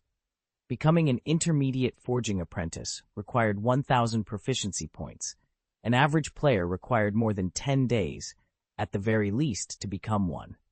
Their supply of materials must also be continuous, as the horrifying rate of failure would waste large amounts of materials. With the forging talent, Shi Feng could now save a lot of materials, saving him quite the amount of money. On the other hand, 100 refinement steel was a good support material for making bronze equipment. It could increase the success rate of making a bronze equipment by 10%. With the forging talent and book of forging, Shi Feng couldn't help but wish to start forging equipment immediately. However, he needed materials if he wanted to forge equipment, and in a large amount as well. If he were to collect the materials himself, it would waste too much time. He could only purchase them in bulk. However, that required a lot of money. Not only that, making common equipment would not earn him any money, but instead cause him to lose it. Only bronze equipment could be sold for a good price, but that required forging designs that Shi Feng did not have. Deathly Forest is a must-go. Shi Feng thought about the bronze equipment forging design that could be obtained from within the Deathly Forest. The equipment that could be forged using the forging design was both cheap to make and had very good attributes. In his previous life, there were quite a few forgers who became rich because of that design.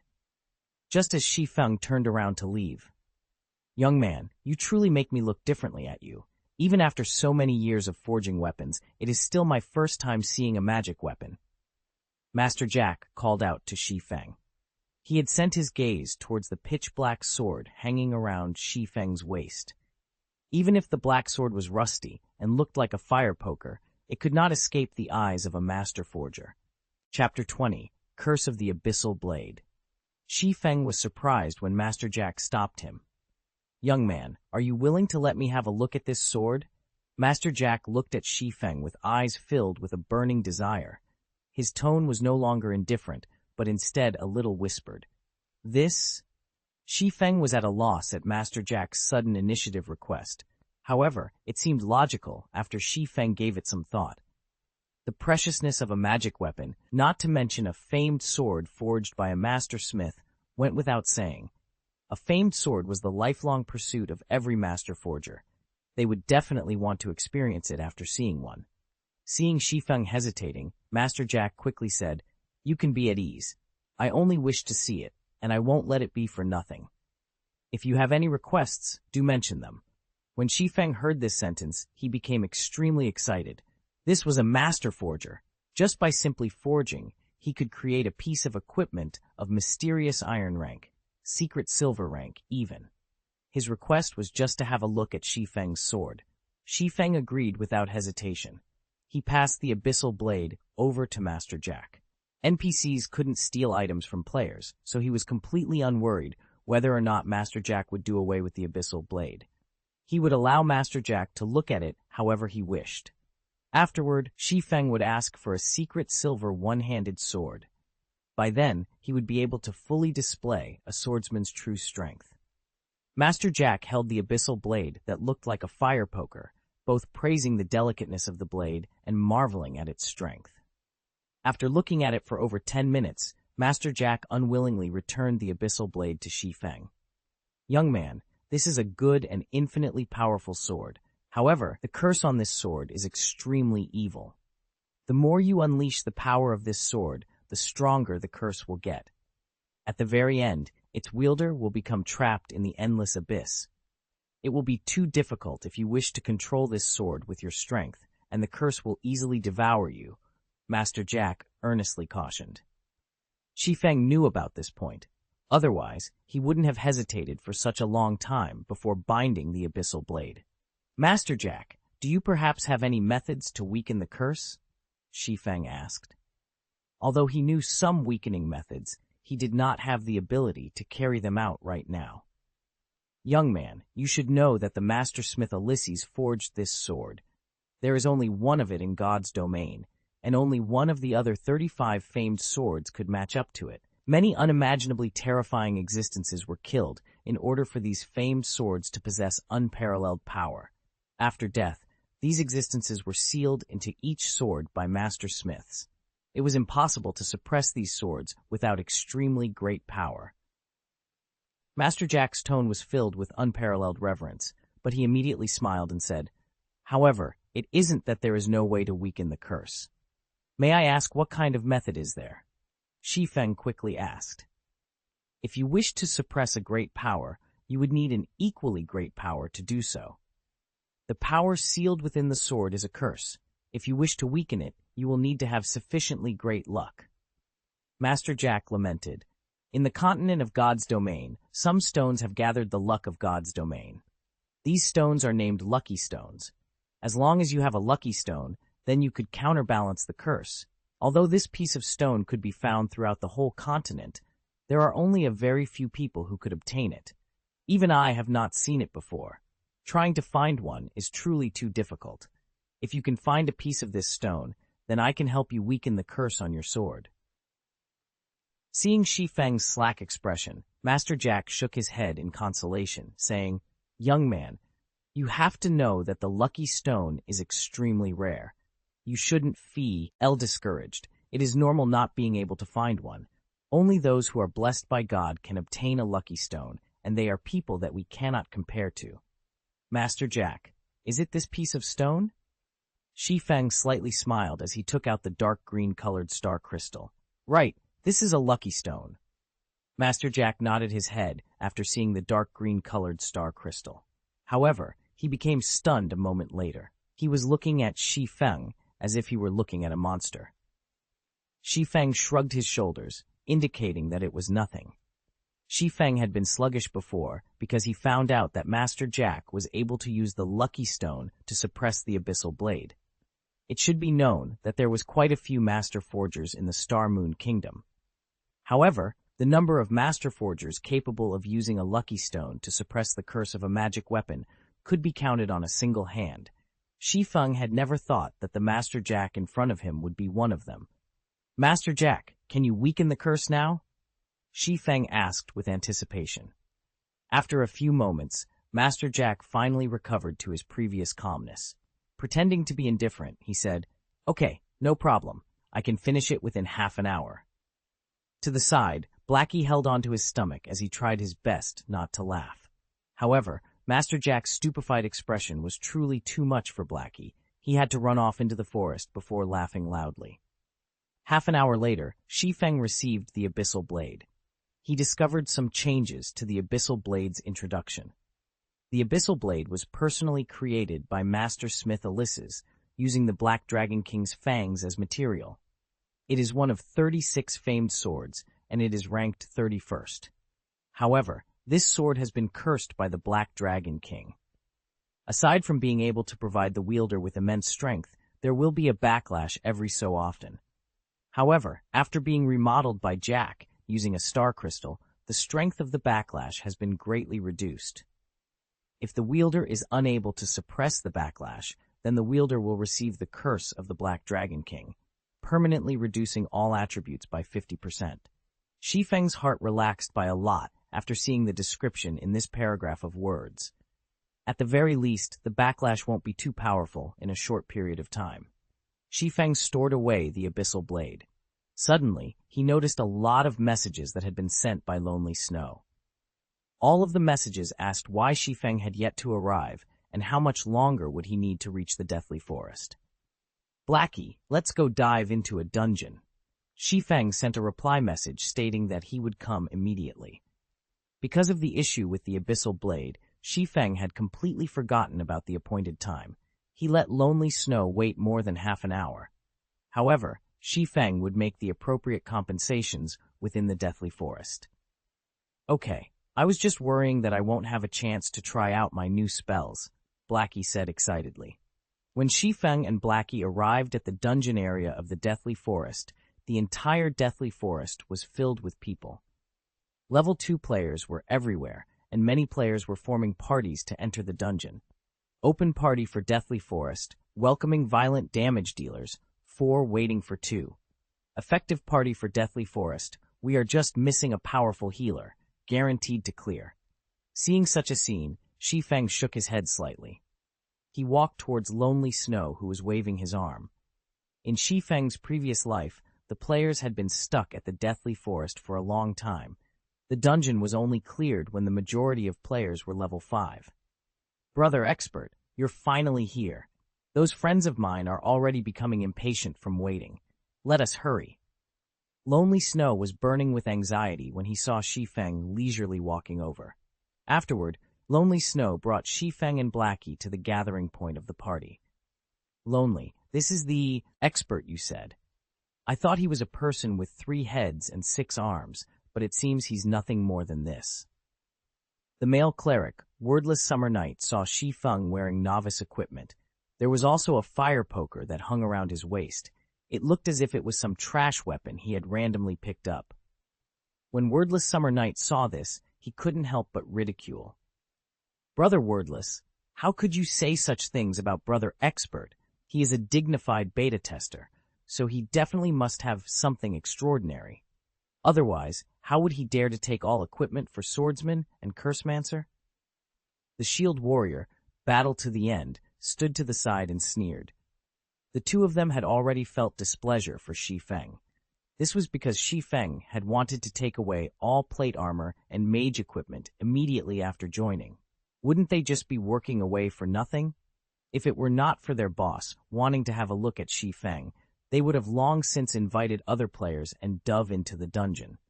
Now that they saw Shi Feng in such poor equipment, they could criticize him and force him to leave. Lonely Snow wanted to retort, as Shi Feng was someone he had personally invited. However, Shi Feng's equipment did not give Lonely Snow any chance to do so. He could only stare in silence. All right, let's party up. A lot of people have already entered the Deathly Forest. If we don't dive in, we won't have a chance at competing for the first kill. As the party's leader, the handsome male ranger, waving slowly but surely, interrupted as he said. Blackie wanted to argue back, but Shi Feng stopped him. Shi Feng thought nothing of the two people's ridicule. No matter what he said, he and Blackie had left them waiting for more than half an hour, so couldn't he just let them speak a few more sentences?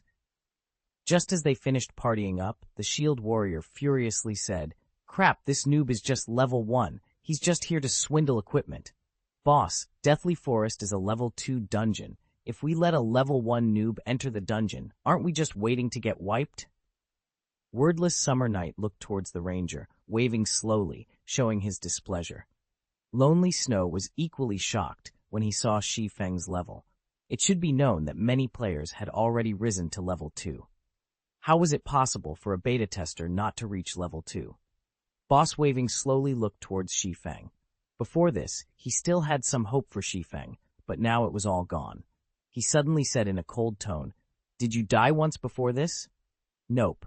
Shi Feng shook his head, honestly saying, "However, entering Deathly Forest at level 1 is enough. Then you can go now. We don't need such an expert like you here. We hope you can understand."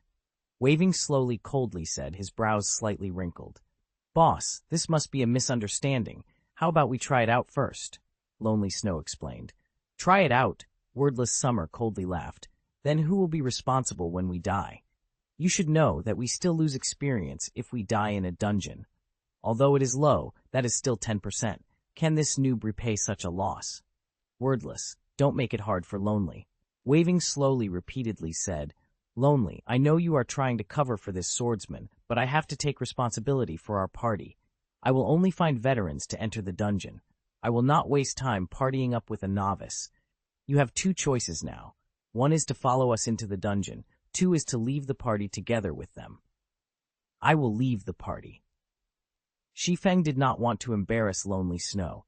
He immediately left the party, turning to leave. Blackie, we'll party up with other people and enter the dungeon.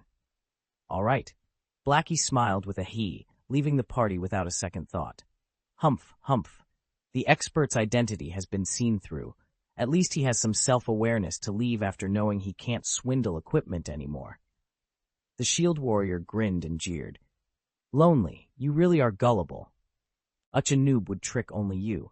You need to learn properly from boss waving slowly in the future. Lonely Snow's face turned livid after hearing this. However, he did not feel that he was mistaken. Shi Feng was definitely an expert. Boss waving slowly, sorry for this. Lonely Snow chose to leave the party. He was prepared to join Shi Feng in order to determine whether or not his judgment was correct. You, waving slowly, was immediately stunned. He never thought Lonely Snow would be so decisive. It was simply a foolish decision. He would have long since chased Lonely Snow away if it wasn't because he had good techniques. Wordless Summer Night looked towards Lonely Snow, saying with a cold smile, "Lonely, you better not regret the choice you made. You'll regret when we clear the Deathly Forest and obtain great equipment. You'll regret it for 10 years, 20 years that you didn't follow Boss waving slowly."